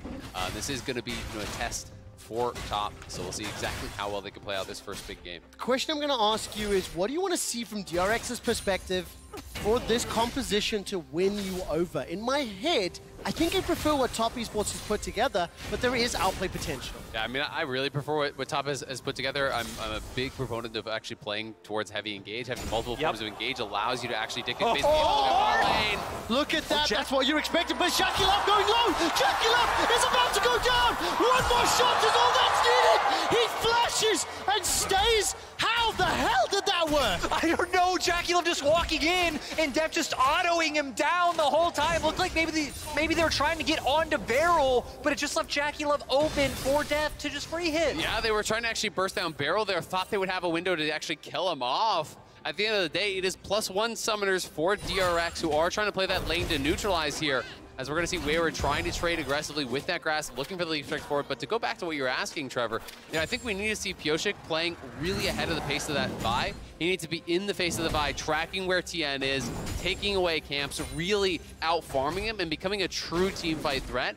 because he needs to be able to win in those 2v2s if they do mash up. Needs to be able to kind of unleash Zeka on the map, because I think that's a lot of where DRX could find success. Exactly. I think it's all about mid-jungle 2v2 coming out for them, especially Zeka. Steal away Tien's ultimate. You can instantly focus down Knight, and then the burst coming out from Pioshik should be enough for them to then transfer that to their side lanes. Exactly. I mean, if Zeka can't get out on the map, can't actually get access to those ultimates, then they really have very little engage.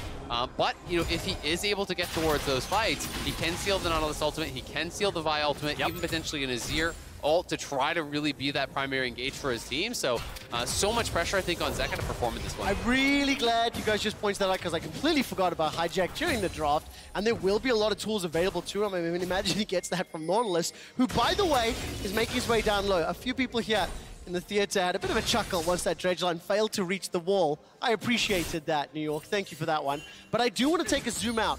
All 4 summoners blown on the side of top esports, but very, very importantly, Deft still has his flash available despite that exchange. Slightly ahead on CS because of the fact they're able to push them back, but that will be important to track. Sums versus no Suns as Tian's making his way forward. Exactly. We can already see both junglers playing towards the bot side, but Tien actually pivoting to maybe punish Zeka first. Oh, the Lee Syndrome.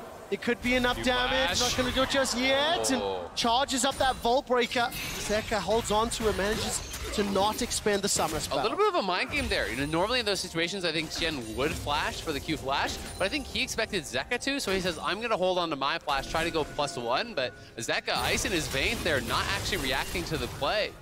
Just great overall by him. He will still have to give up prio in mid lane. And Tien with the crossover, actually potentially looking for a dive. You can see Wayward actually getting the second wave coming in now. So there is a stack coming up. Now, with the exception of that bottom lane pushing back, every lane is now in favor of top esports. Kingan's got that ward, he's aware of it, trying his best to clear out that vision.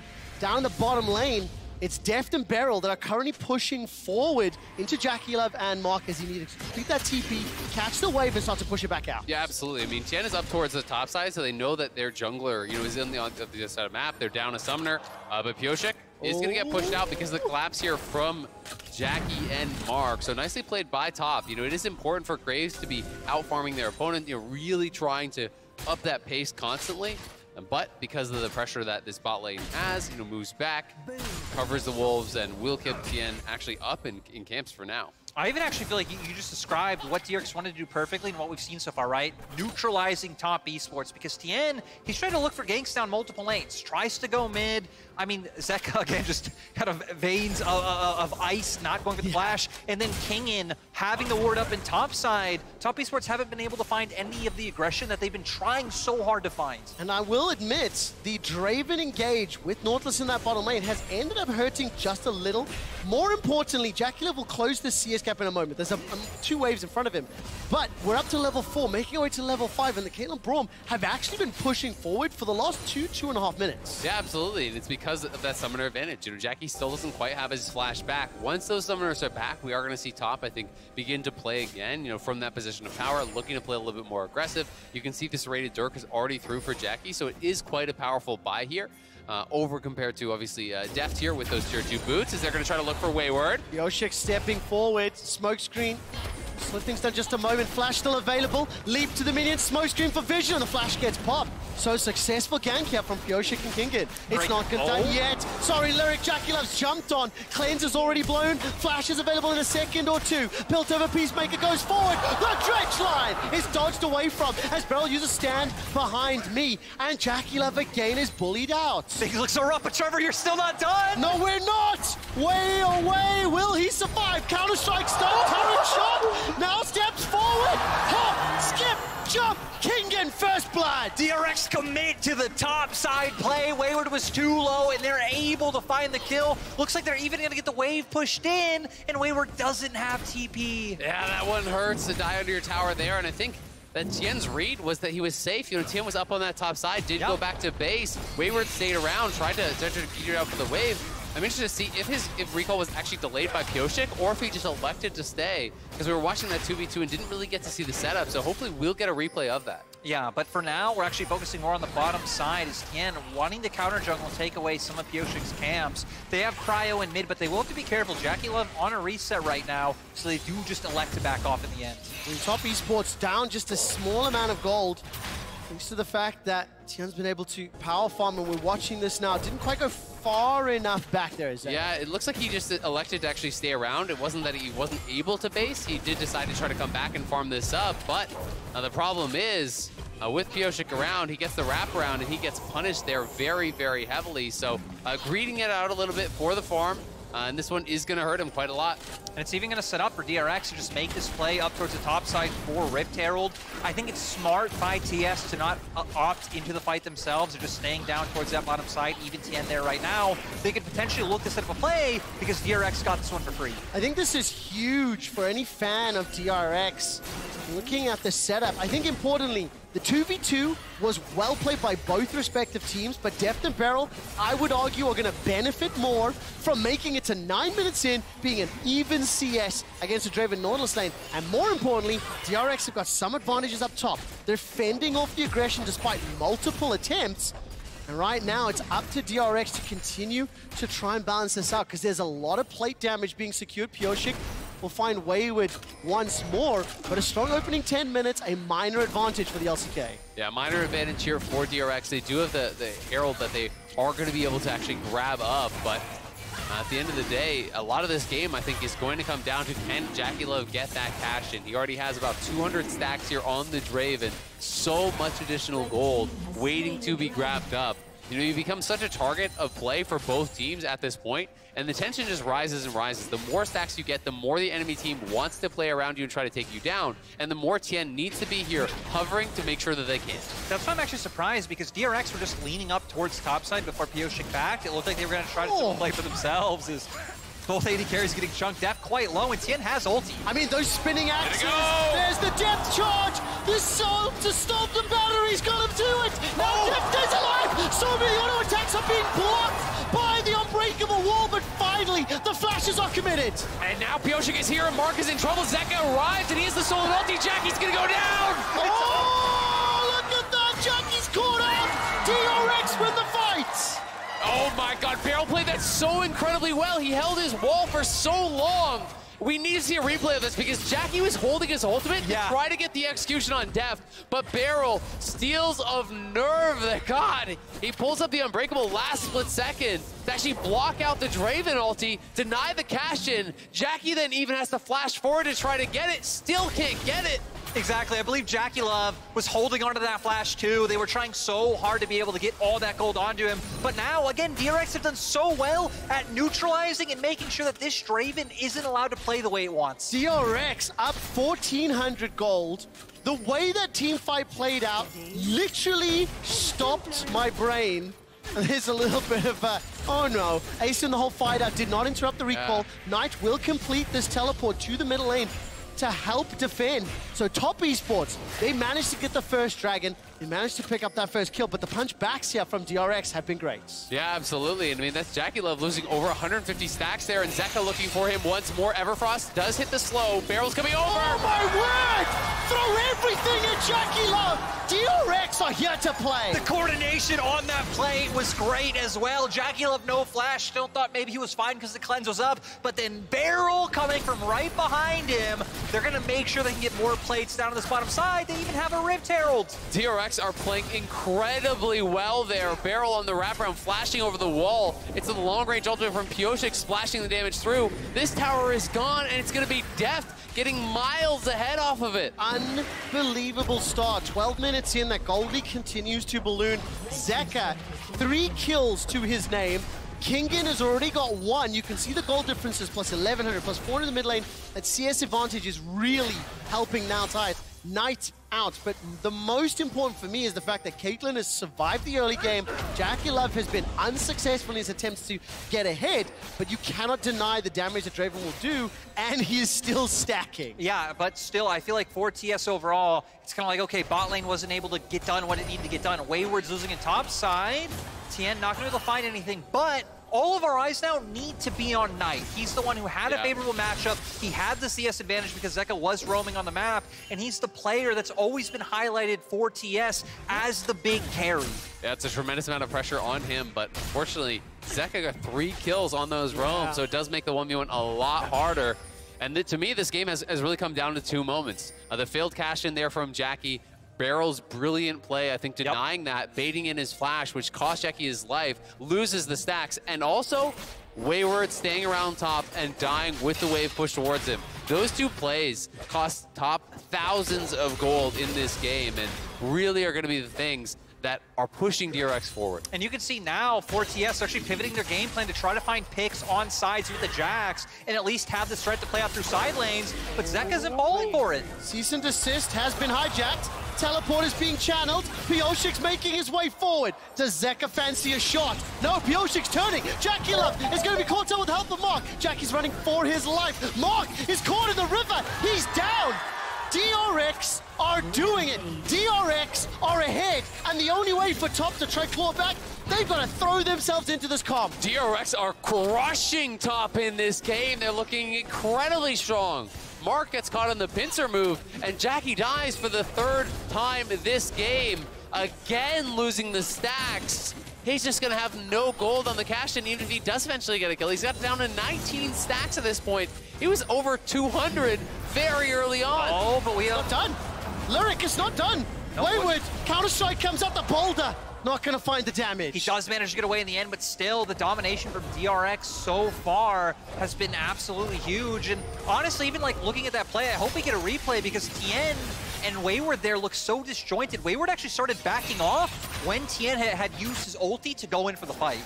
Yeah, absolutely. It's getting very, very difficult. I mean, Wayward does survive, but he's down his flash. He's down 40 CS, which is not something I would have been expecting from this matchup whatsoever, but a few mistakes and a few great plays from DRX has pushed him out of this. And when you're playing these melee versus range matchups and you can't threaten the all-in, you can't play aggressive, you have no recourse. All you do is just eat poke and fall further and further and further behind. Remember as well, Wayward elected to stay under that tower top, right? He elected to do so, and Pioshik, with the help of King, had punished him. Part of the reason that allowed King to do so well. Oh my word! Empress Divide, hijacked Empress Divide.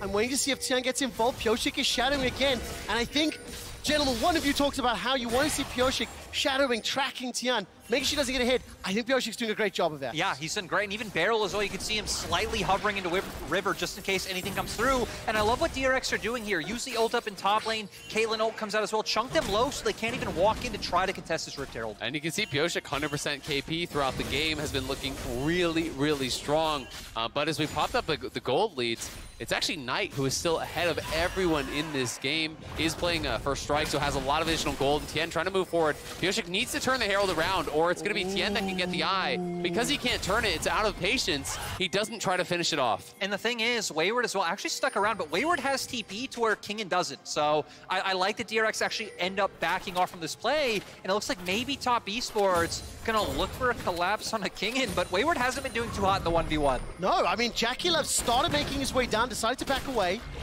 The rest of Top Esports were able to apply enough pressure in the river to force DRX back, and now they have lost control. This Herald is pulling everybody's attention. I'm actually so surprised they ended up backing off, because with Top Esports not starting off the Herald right as DRX left, it allowed for Kingen to push in the bot wave and kind of gave up the fact that Wayward had TP and they could threaten a fight with numbers advantage. Yeah, I mean, I think they're just feeling like they're a little bit too far behind. They're trying to buy more time for Knight, potentially. Tien and Knight investing a lot of time into this, trying to lay in wait here. But at the same time, the Herald has gone over, and there's no counterplay on the bottom side there for Top. They are so heavily invested into finding a play through this, getting this kill on the tower for Knight, getting that solo gold into the Azir. It's just all eggs in the Knight basket, it feels like at this point. And DRX can really go down and take that dragon at their own leisure. Well, we'll have to find out what happens with the rest of Top Esports' performance here in the Hulu Theater. People are quiet. This is a shocking start to the game, one in which my analysts were being favorable, 20, 30% chance of winning, and DRX have supplanted. They are going to play. Their play and performance should not be scoffed at, and they are stepping up the top. And that's one of the things, right? I mean, RNG doing well. They went through planes. DRX now coming back and slapping top. They went through planes. How much does planes help these teams level up, figure out the meta, figure out what their strengths are? It looks like it's doing a lot so far for DRX.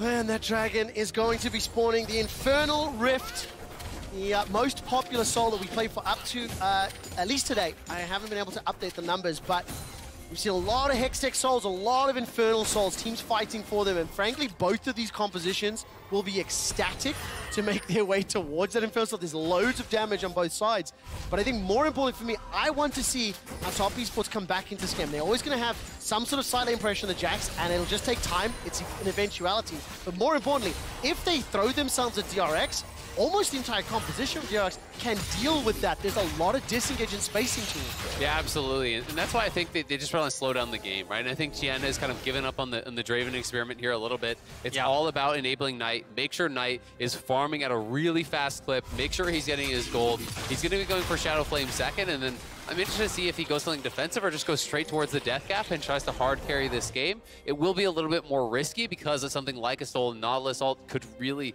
take advantage of the fact that you have no defensive stats, but there is a lot of pressure on Knight to get the damage done because it's not really going to come from anywhere else right now. Yeah, and I feel like being bold and maybe going towards more damage like a death cap might be the play, especially if you look. I mean, Dragons have been so slow this game, both only sitting on one apiece. TS actually might be able to get the time they need unless they overstep, because even though DRX I think have fantastic defensive tools, it's still a lot on Zeka being the one to use that prio and then go find these aggressive dives to just find aggressive kills for DRX. One thing that is good for DRX is Zeka's having a great game. Still 4-0-0. This tower is now going to be under siege by the second Rift Herald, which is eventually complete or secured by DRX. Jackie Love has been able to build up 216 stacks despite the 3 deaths, but look, the tower has dropped 3-1 in towers. And you can see how much he's even doing some of these little tricks, actually pulling out the blue buff, just stacking up on the blue buff, not actually taking it for himself away from Knight, but just leeching it back even. So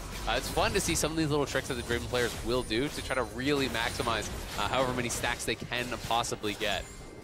Sadly for TS though, it still feels like Jackie not going to be relevant anytime soon.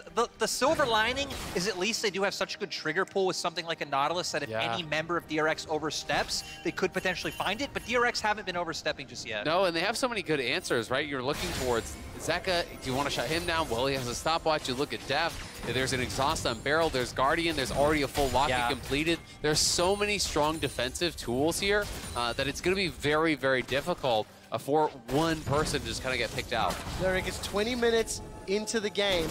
It sets some expectations on what you think Top Esports' mentality mindset will be. They're in a surprising position. They're down a significant amount of gold. You believe this team has the mentality and also the composition to start to claw this back? Yes, I think TS have been a team that are both bold and patient enough to be like, hey, we're going to wait for our moment, but they aren't a team that's too afraid to like take advantage of, oh, hey, this team oversteps spot lane, we look for a Baron rush. Oh, they're going here, we look for the pick. So definitely a team that has the confidence to do it. The question to me is, does DRX give them any type of opening? Because they are still playing so well, juggling their bot lane pressure from Tingen with their top side. I'm so glad you mentioned that. If you look at the minimap, it's 1-3-1. You can see Zeka pushing top, Kingen was shoving out bottom. Both players have teleport available respectively. They've extended that Goldie to 21 minutes, and Azel, you've been a master on that telestrator today, as now it looks like DRX are going to start the siege in the top lane. Yeah, I mean, all the waves are actually pushed in. You can see the top are just losing more and more control on the map. You know, you start to look at this line of wards, it's getting further and further up. You know, for top on the top side, that's about as far as their vision goes. They have this one ward down here as well. They've got one flanking ward deep in the enemy jungle and one up in the top lane, but they are losing more and more vision, which means you're going to lose control of your jungle camps, and that just means DRX's gold lead is going to continue extending, especially when there's a champion like Graves who can just power farm this incredibly fast, and as a result, he's a good 40 CS ahead now. Yeah, I mean, just look at Tien's items so far. Only the Kempunk Chainsword, not even finishing a mythic, compared to Pioshik, who has 2 full items in inventory. That's a bit of a diffie in the jungle, as far as I'm concerned. Diffie in the jiffy, A Trevor. diffie in the jiffy, is that what the kids say these days? I'm not really up to date. What I will say, though, is Dragon is spawning in 20 seconds. I saw a lot of vision from DRX have been pushed into that northern quadrant of the jungle. Now both teams, frankly, maybe a little bit late for setup, but we're getting, potential to a 5v5. Yeah, Top have decided to kind of draw a line in the sand. They want to fight for this dragon. They have 2 items for Jackie, 2 items for Knight. They're saying it's not getting better. 2 items done as well for Wayward, and they're going to try to throw down the gauntlet here and fight. And I'm so surprised when we said, hey, Dragons haven't really been accelerating. Both teams only at 1 apiece, and Zeka maybe going to find an opening because he has been able to take away TN's ultimate. You can feel the tension on the caster. Zeka didn't find the chains, didn't find the CC, and doesn't pull the trigger on the ultimate. No, and I love that Top Esports actually end up backing away because DRX, I still feel like, are favored in this fight. Again, TN still not even having a mythic item completed, so DRX will get this one, and Top Esports elect to just go get their topside camps, push waves, and get vision down. I will say I was just really surprised by the positioning in general then, right? Because if you don't want to contest, just abandon ship, go towards top, get the waves actually even more pushed out, because now, DRX is actually up towards that top side. Knight can't even fully push out the wave because they spent a lot of time down around bot, which is why I thought they were actually going to look to challenge. I think the read instead was, let's go, let's see if we can find an easy pick, then maybe go forward from there, because they are on their spikes, but I do think overall this is a more intelligent decision. I mean, at the end of the day, for Top Esports, it was the second Dragon conceded. It is still that 5,000 on gold lead, which, to be fair, has been there for about 5 or 6 minutes. Yeah. It's a significant amount of time. It gets more risky for DRX to push those side lanes, but take a look. Kingen has got himself the Black Cleaver after the Triforce. Frozen Heart as well, Divine Sundra for Jackson Wayward. Level 14 on that Jax. That advantage that Nars started to build up may start to dwindle somewhat in those side lanes, and it's a slightly squishier build, so when teamfights break out, Kingen has to be spot on. Yeah, absolutely. And when you do actually hit the Frozen Heart there on Wayward, when you hit level 13 as well, the cooldowns really start getting lower. You can get multiple counter-strikes off in a team fight, and that's when Jax can actually turn from exclusively side lane to more of a team fighter, right? You have the resistances with your ulti pop, you can get that counter-strike out, jump in on someone like Def, push him back, and then retreat back to your team and wait for the second round of cooldowns. And of course, let's quickly talk about the fact that Jack Lev is approaching 400 stacks on that Draven. So not only will Jax have a lot of tools and kits in his available, as well as late game power, if Jackie Love cashes in, that's going to be a big payday. Oh, he might be caught out, though. Let's find out. The Glacial Fissure is dropped down. Knight is holding on to the Emperor's Divide, and Zeka's not here. This is a 4 versus 5 zoning game. It's about sending a message so Zeka can push top. I think Top Esports actually were trying to get to an angle where they can posture for a fight because Zeka was top, and I assume they know that he doesn't have TP on the board. Wayward kept hovering over, but DRX actually were the ones to do a brunt of the damage. Lyric, you said it not 5 minutes ago. Will DRX allow Top Esports to engage? The answer in this little mid lane trade? Absolutely not. No, they've done such a fantastic job. I even love that Wayward was trying to drop waves, and Kingen's like, I don't care, I'm going to keep shadowing you, making sure you can't find an opportunity. And then Beryl, so far, I think, has done a really good job of making sure no one can come forward on the depth. Yeah, absolutely. And answer to our question is that Knight is going to go for the stopwatch and then try to go straight towards the death gap from there, which I do think is a very intelligent kind of middle road. Jackie working towards LDR will be a big spike on 4, but it does mean he's not going to have the IE for quite some time. With all of those additional stacks, though, you have to remember that the amount of stacks is also where your ultimate will execute from. So if they are below 435 health, you hit them with the Whirling Death, you're going to get that massive cash-in, which could do a lot to try to slingshot them back into this game, especially if it's a kill on someone like Zeka, who has that large bounty, but it is an over 7,000 gold lead now. They're at the final hurdle. DRX, a team that some of our LCK colleagues were calling LPL's 5th seed. They are now in a position where they're I actually think I was the one who called them that. I think it was Chronicler, but I think you showed it on air. But I think in terms of just the storyline, the surprises, the expectations, it is crucial to remember Top Esports came out on top when these two teams met last year. DRX have been potentially underestimated. They're playing incredibly well, and they're utilizing their draft to perfection. Once again, Kingen pushed out the bottom wave, caught the middle wave, and now he's grouping with the rest of his team. Yeah, I mean, just a great setup overall. It allows you to pretty much keep pushing your pressure up and potentially allow you to find vision, find picks that are necessary. TS, though, still aren't giving in, but I love that you mentioned the 5th seed thing, Quick Shot, because the strangest thing is, right, coming in, not a lot of LCK fans or LCK casters, LCK faithful had faith in DRX doing too well, and they just completely stunned the world. Do they have faith for the upset? Do they have faith for Beryl to survive? Jackie Love is spinning them axes. He's getting that adrenaline. He sidesteps the Fisher, but he's been jumped on. Cleanse and Flash, and Jackie's running for his life. Zeka misses the chains, but he stole the Whirling Death. He goes golden, thanks to the Hourglass, but the first kill is secured by Pioshik, and Wayward is down. Tian is down. Top Esports are getting obliterated. They are crushing them. DRX lose no one in the fight. Again, Jackie will lose all of the stacks, and Kingen already in the top lane pushing in. DRX will crack the base. Yeah, DRX potentially gonna be able to get an inhibitor. Looks like they're thinking about maybe pivoting towards the Baron now, realizing, hey, Knight's back in base, we can't go for this push, but huge fight from DRX. Azael, how much of an upset is this in the context of the World Championship? It's massive. DRX coming in here as such a huge underdog, the 4th seed from the LCK, not a team that a lot of people had the faith in to be able to bring the level of consistency to take down someone like Top. But they're doing it right here, right now, day 3 of groups. It was a great sidestep there from Jackie Love, but the damage he takes early on from Def just pushes him entirely out of the fight. Throws the ulti across, but unfortunately it means he doesn't actually have it for an execute onto Knight, or Zek, excuse me, as he comes out of the Hourglass. Yeah, so not able to get much done there, and then Pioshik and Kingen actually were able to keep Knight out from the fight, walking towards the backline. Wayward got taken down super early on as well, went a little bit over-aggressive, and the Gnar ult was able to come out to keep him down, and then this huge moment. They're shocked. They're wearing masks, and you can tell they are not believing what they are seeing. The depth charge has been hijacked. The depth charge has not been fired. And like we said, DRX and Top Esports, same group in 2020. TES 2-0'd them last time around. Doesn't look like it's going to go the same way in 2022. With the push they have from Baron, they're also able to put themselves on Soul Point, and things are looking doomed for TES. DRX are just looking incredible in this one. Over 11,000 gold ahead with the Baron buff on Soul Point. Knight is the sole hope remaining here for Top. He does have the death cap complete. He is incredibly strong, comparable with the strongest members on DRX, but the problem is everyone on DRX is a threat. 0-0-0 for Knight.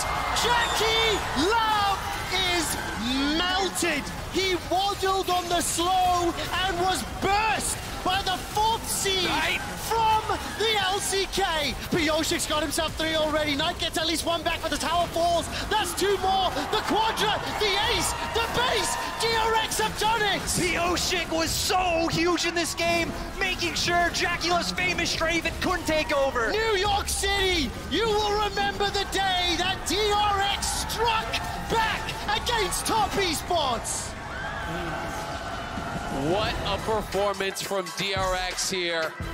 Absolutely incredible, entering themselves into the conversation here to really mix it up with the big dogs. The laughs, dance for Deft. You can see the emotion on the fans' faces there as they stepped up big time, and what a monster performance from Pioshik. He was everywhere he needed to be. Can I tell you something? That these play-ins teams need more respect on their names. As we're a few days in, DRX stepping up, RNG stepping up.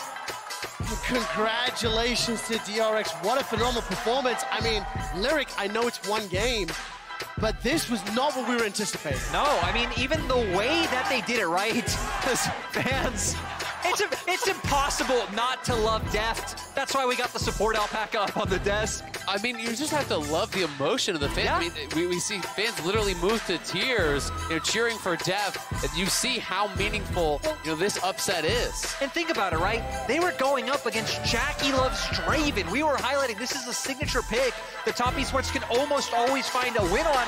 Def was the player under pressure, and DRX delivered and reinforced him perfectly. Absolutely, and this game, I think, came down to so many small key moments where there was incredible players stepping up for DRX. I really do credit Beryl so heavily for how he actually played out that bot lane dive. Most Braum players would have just thrown up the shield so early on. Instead, he held it to the last second, blocks out the Draven ult. That denies the cash-in, which then prompts JackeyLove to flash forward to try to get that. Still doesn't get the cash in, and they lose everything off that. Pyosha gets down there and is able to clean up that fight. That springboards him ahead.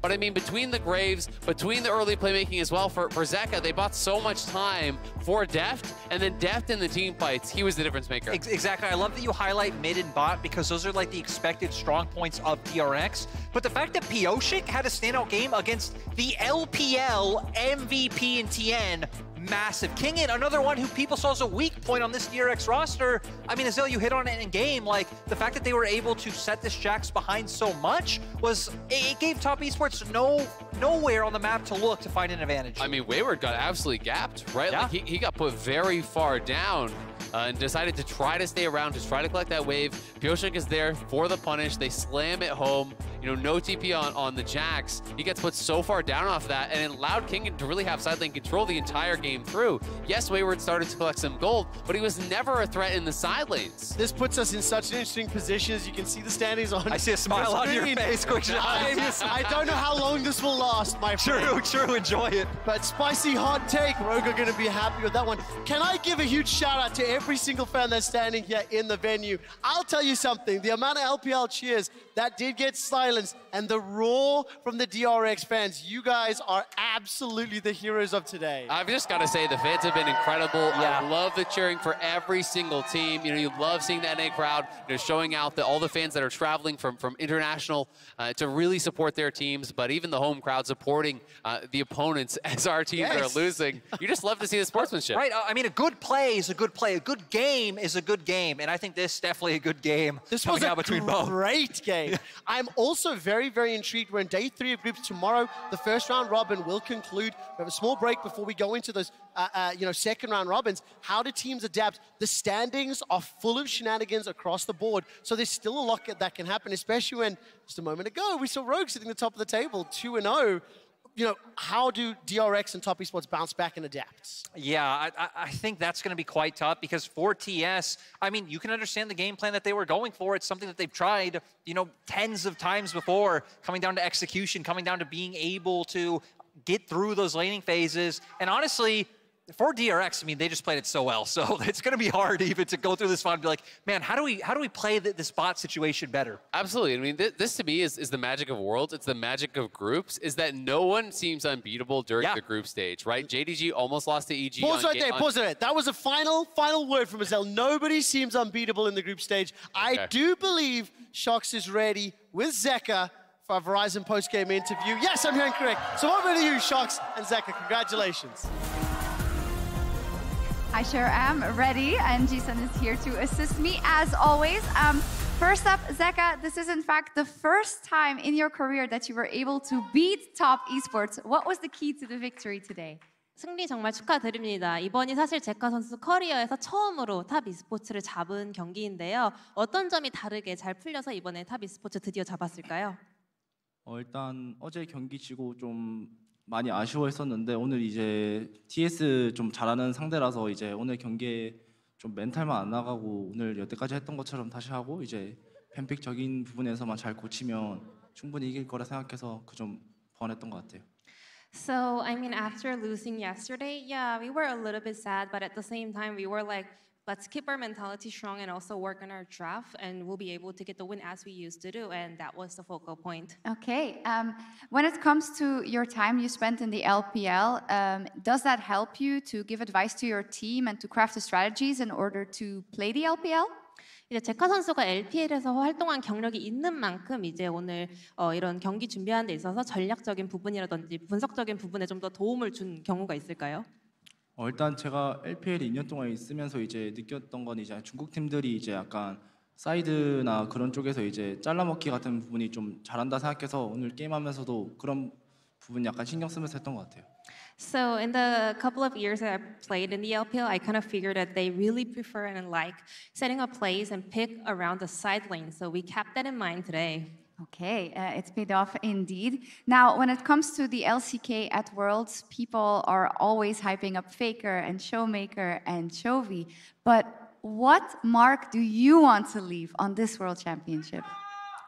이제 사실은 LCK가 월드 무대에 있을 때 많은 분들이 항상 페이커 선수, 초비 선수, 쇼메이커 선수를 이렇게 항상 많이 거론하고 기억해 주는데 그럼 제카 선수가 이 자리를 빌어서 좀 이름을 남기기 위해서는 어떤 부분을 좀 신경 쓰고 있고 어떤 약간 목표가 있을까요? 일단 이제 그 세 분 이제 선수에 비해 저는 아직 좀 많이 부족한 부분이 많아서 아직 보여줄 게 많이 남았다 생각해서 이번 월즈를 통해서 충분히 잘하는 모습 보여드리고 갈 수 있으면 좋겠습니다. I mean, it's too early for me to compare myself with those three, but at the same time, I have a lot to show, a lot left. So I hope I can do better and show what I've got. Okay, fantastic. Final question. Yesterday, at the end of the day, it wasn't the best day for the LCK, but today, everything was turned around. What can you say about this 3-0 LCK day? 어제는 LCK에게 굉장히 힘든 하루였는데 오늘 완벽히 회복하고 3대0 승리 스코어를 가져왔습니다. 이 점에 대해서 어떻게 생각하시는지? 일단 어제가 어쩔 수 없는 날이라 생각해서 딱히 별 생각 안 했었고 그냥 오늘 경기 이겼으니까 앞으로 경기 더 잘할 생각하면서 더 잘해야 될 것 같아요. I mean, what happened is what happened. There's nothing we could do. So now that we got all the wins today, we're just going to focus on the upcoming games. Absolutely. Thank you very much, 감사합니다, Zeka. And thank you so much, Jason, for another wonderful interview. And we'll head over to World's Cooldown.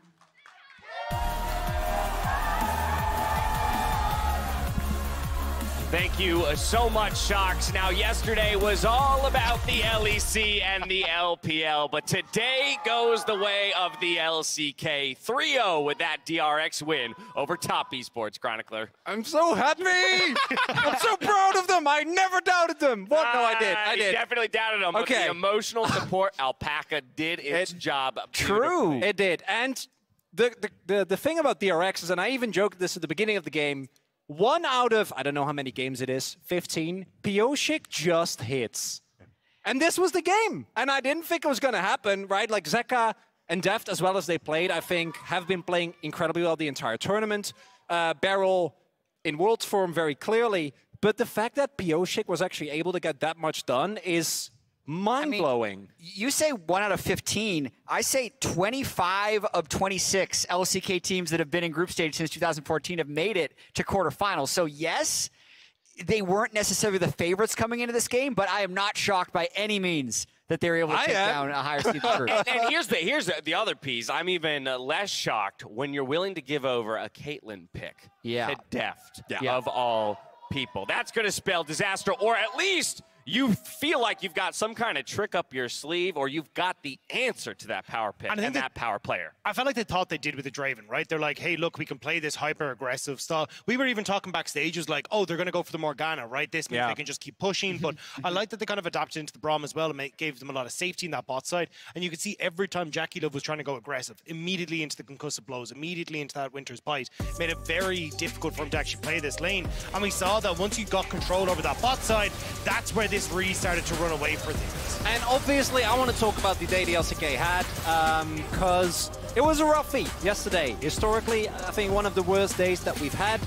Brought back the specter of 2018, which was a dark year for any LCK fan, no matter who you were supporting. But today, we saw, I think, a lot more of what was expected coming in. I personally, I'm very happy, unsurprisingly, to see my teams do well. Yeah, the Gen G game was actually fairly close. It came down to that Dragon Steel getting the soul, then Gen G was able to run away with it.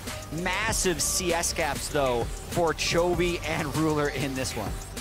Yeah, I mean, they just dominated through and through, and it's great to kind of see that Gen G laning phase is still kind of doing work when we get to that world stage as well, because that's something that they were so good at in the LCK.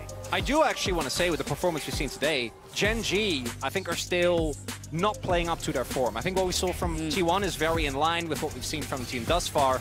And unfortunately, C9 on the receiving end of a T1 that was firing on all cylinders with. I really like the adaptation draft, much more stable and a lot more comeback tools in CC, no matter the game state. And when you're talking about kind of going back towards comforts, I mean, having Faker go towards something like the Lissandra, he's able to take over the game. He's pushing forward and setting up his AD carry for success. This was the T1 that I expected to see coming into it. And even though it had to be against one of our North American squads, I am quite happy that Faker's 100th game on the world stage ended up with a big fat dub.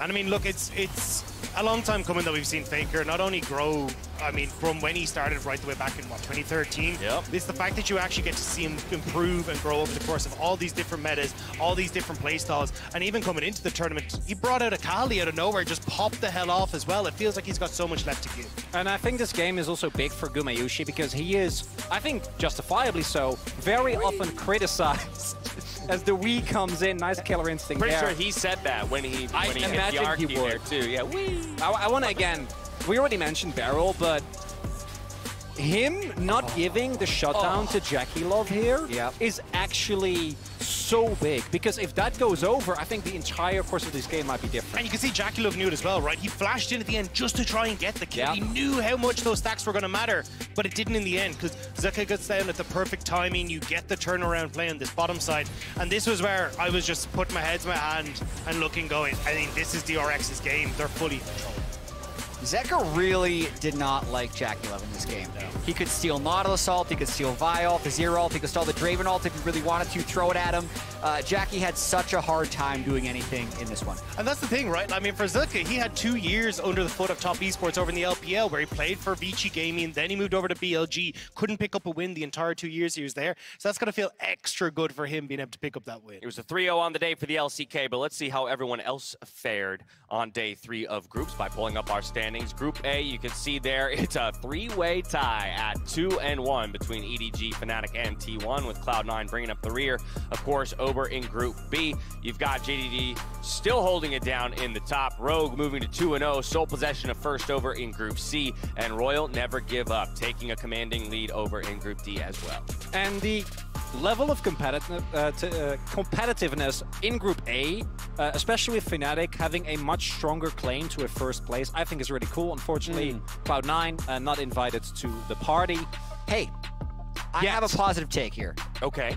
NA's not more than 2 games out of first place in any group. Nice. It could be worse. They could be 3 games out of first place in the C9 group. But here we are going to swap, though, to something I know Jat was interested in talking about. Here you can see the regional records for all of the regions competing here in this group stage. Yeah, you can see LPL definitely having the best record. It was 7-1 before that one. LCK making a bit of a comeback, but still right now, LPL, LEC, LCK, then even the PCS has that 1 win over the LCS. So obviously the worst start LCS has ever had to a Worlds group stage, but I just like seeing this kind of updated daily. Absolutely. And as an LPL, man, I don't know what to do with this. We don't win best of ones. We don't win groups, ever. Sit and be happy, bro. It's not that hard. It's a weird feeling. No, the rest of us are the ones sitting in turmoil. Put a smile on your face, nod, wave. I mean, come on, it ain't that hard. You've got the defending world champions in the tournament still, my dude. All right, from here, I want to talk about champions because we've added quite a few to our champion presence graphic. We are all the way up to 98 unique champions. On the side. Picked their bands. Yeah, we did away with that second page. We're just flooding the graphic. I will note that obviously you saw that Heimerdinger band come in at the 6th game of the day, but we also had an Orianna pick pop up and a Ryze band as well. And so a few more picks making their way onto the champion presence graphic at the end of the day, and only 2 away from hitting that triple-digit mark. I think Corky's still coming, and we're going to get to 100. We're going to get to 100 for the first time ever. We're already at a record. Obviously, every year there are more unique champions in League of Legends, but we're going to get there, man. Okay, so Corky's 1. Yeah. What is the other? If Corky brings us to 99, who's the 100th? I could see Vladimir. I think Vladimir into some of the Ornn when like Fiora and Aatrox are both unavailable. If you do have a mid laner that, although we haven't really seen a lot of AD mid laners, but if you can find an opportunity there, I think that Vladimir is one of those picks that can really punish things like the Maokai as well. Yeah, if we haven't seen Urgot yet, we might see that as well. Did Evie bring it out? Doesn't feel like It might have. I don't remember. It may have been banned against him. It also doesn't feel like Worlds if we don't see Yasuo. Yasuo always just randomly pops up somewhere you gotta in the get mix, one. so Well, there's ego always play. one. Yeah. Well, ego play. Yasuo Diana might also at some point pop up, because I don't think we've seen either of those two yet.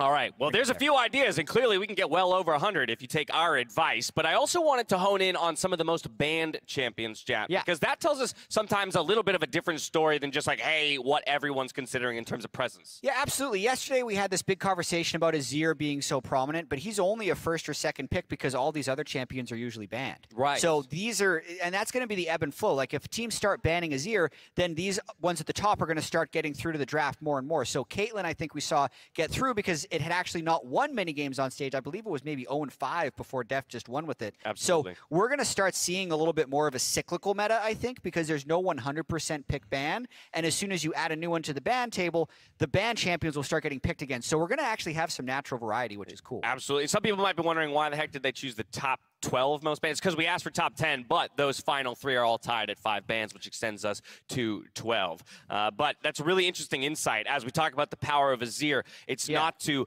undercut the power of the champions who are more banned above him. And I think the really interesting thing in looking at this ban list is what stands out to me is how good so many of these different picks are at skirmishing. Like you see things like the Silas coming through. You look at the Aatrox, the Maokais, the Juani, Kalista, all in your top 5 bans. Especially when I was looking over the course of today, it felt like early skirmishing was dictating a huge amount of what we saw like win out these games in the early stages. And you'll see it on your screens now where, you know, RNG get this early win in River on bot side, which really sets them up for victory against CFO. And the more and more I think we're going to see this is how quickly these games can snowball out of control. When Dragons are so valuable, when Rift Heralds can be so valuable, it feels like so many of these games can be snowballed off of that, you know, pre-10-minute mark. And I think that's the meta we've had for, I don't know, the last 2 years, ever since 2020. That was Domon style, very early on, get a lead and then choke out the opponent. And it was kind of gone for a little bit because of how incredibly strong Zeri and Sivir were. And I think now we're back to the usual menu of stack Drakes, get early objectives, and snowball from there. And I've just been so impressed with the way that teams have been able to set up for these early skirmishes. Like when you look at how well teams have been able to go, hey, we've got push bot, we've got push in mid, let's see if we can start grouping around mid lane, how we can work with our junglers, how we can try and set up plays. And even here, right, EDG talking about how even from the level 1, they had an idea what was going to happen. But sometimes these skirmishes can backfire, especially when teams are prepared. And that's what I think DRX did incredibly well. And I think that's an adaptation a lot of teams are going to have to make coming into these next few days of groups, is being ready for these more aggressive, more skirmishing-oriented teams and having responses that can join in and turn them back around. Yeah, Dash, I actually have a flaming hot take. Do you want it now or do we need time to burn the graph? I think I'm gonna guess that pretty quickly after that that B-roll ends and you're ready to go for your flaming hot take, that it'll fly. But I don't want to pigeonhole our production team into it. Yeah, when they're ready, they'll fly. Oh! Flaming hot take alert, ladies and gentlemen! This is the best Worlds meta ever. Boom. Is that a flaming hot take? I mean, no one else has said it. Well, okay. But you know what? You know what? We're in New York. Can we get a hipster take? You know, can we? Because I don't actually think that it's hot. It's just a. You're right. I 100% agree. If I got bullied for RNG having bad drafts as my flaming hot take, that doesn't count. All right, no, but because here's my counter to that, right? Like, let's pretend no one had ever said hydrating is good. That was a hot take at the time. No, it doesn't make it a hot take. I don't think that was a hot take at the time. I think the first time someone has a take, it's a hot take. Hydrate. No! Hold on. Flaming hot take. Yeah. What? I've already been burned once with this. Here, no. You go this way. You go this way. I'm not. I am so obsessed with this guy. He's getting so much mileage in the best of ways. Whoever it comes out on has to immediately come up with something. That's going to be a fun game for future days. All right, speaking of future days, let's take a look at tomorrow's schedule. We're closing out the first round robin of the group stage with day number 4. JDG up first against G2 Esports before we hop on over to Rogue versus Top Esports. Damwon, Kia, and Evil Geniuses will be our third bout of the day before we get to 100 Thieves and Royal Never Give Up. Genji versus CTBC Flying Oyster. And we'll close things out with GAM Esports versus DRX. Obviously, Jap, pressure is on for our North American squads here. Yes, sir. And so I'm keying into that third and fourth matchup of the day, but those are not easy games to win for either of those squads. Yeah, it just doesn't get any easier. Are we looking at a possible 0-9? Yeah. 0-9? I mean, it's way more possible now than it was at the start. That's true. We're already at 07. We are at 07. It's a possible 0-18, and the more we lose, the more likely it becomes. Is that a hot take?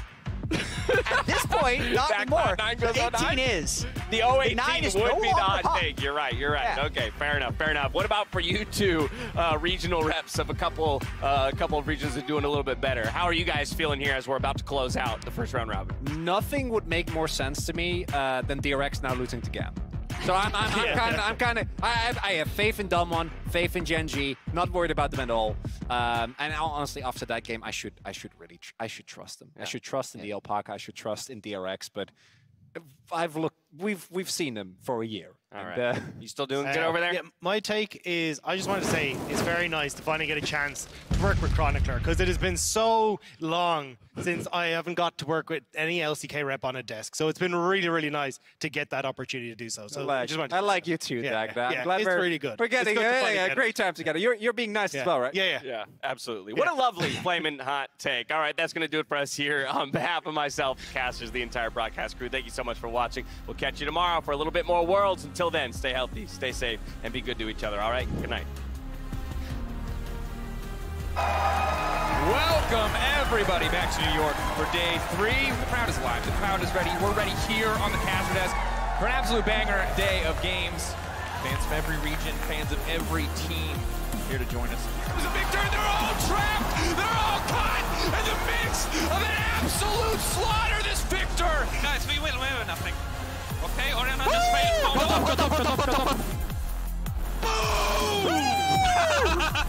I'm watching Affiliates. Yes, watch Affiliates. Watch Affiliates. Stance. You can kill it. I do. I'm looking for it. No. Smurfing, bro. Ruler in a 1v2, still coming out on top. Gen G, the last fights were so close, but they are slaughtering 100 Thieves in their own jungle. Big damage from the center of the boomerang. Massive for the side of EDG. Hillsang ignited. Now JJ keeping him going in. Extra movement speed. He can flash out to safety. Disaster for Fnatic. A beautiful start for EDG. This could be everything. Razor now going to come back. Viper still standing. The damage from the Sever.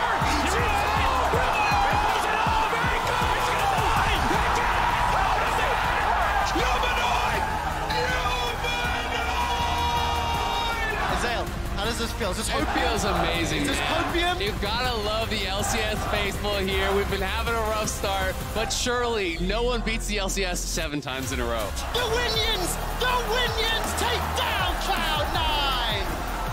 Rocket jump forward! The Flying Oysters group up together and Family! They win the fight! Family! Showstopper! Into the gravity field! It does not matter! The damage is so incredibly high! Mig, are you kidding me? Now Pioshik is here and Mark is in trouble. Zeka arrives and he is the solo ulti. Jackie's gonna go down! Oh, look at that! Jackie's caught out! DRX win the fight! Jackie's running for his life. Zeka misses the chains, but he stole the whirling death. He goes golden, thanks to the Ogos. But the first kill is secured by Pioshik, and Wayward is down. Tian is down. Top Esports are getting obliterated. Everyone on DRX is a threat. 0-0-0 for Knight. Jackie Love is melted. He waddled on the slow and was burst by the 4th seed from the LCK. Together, everyone.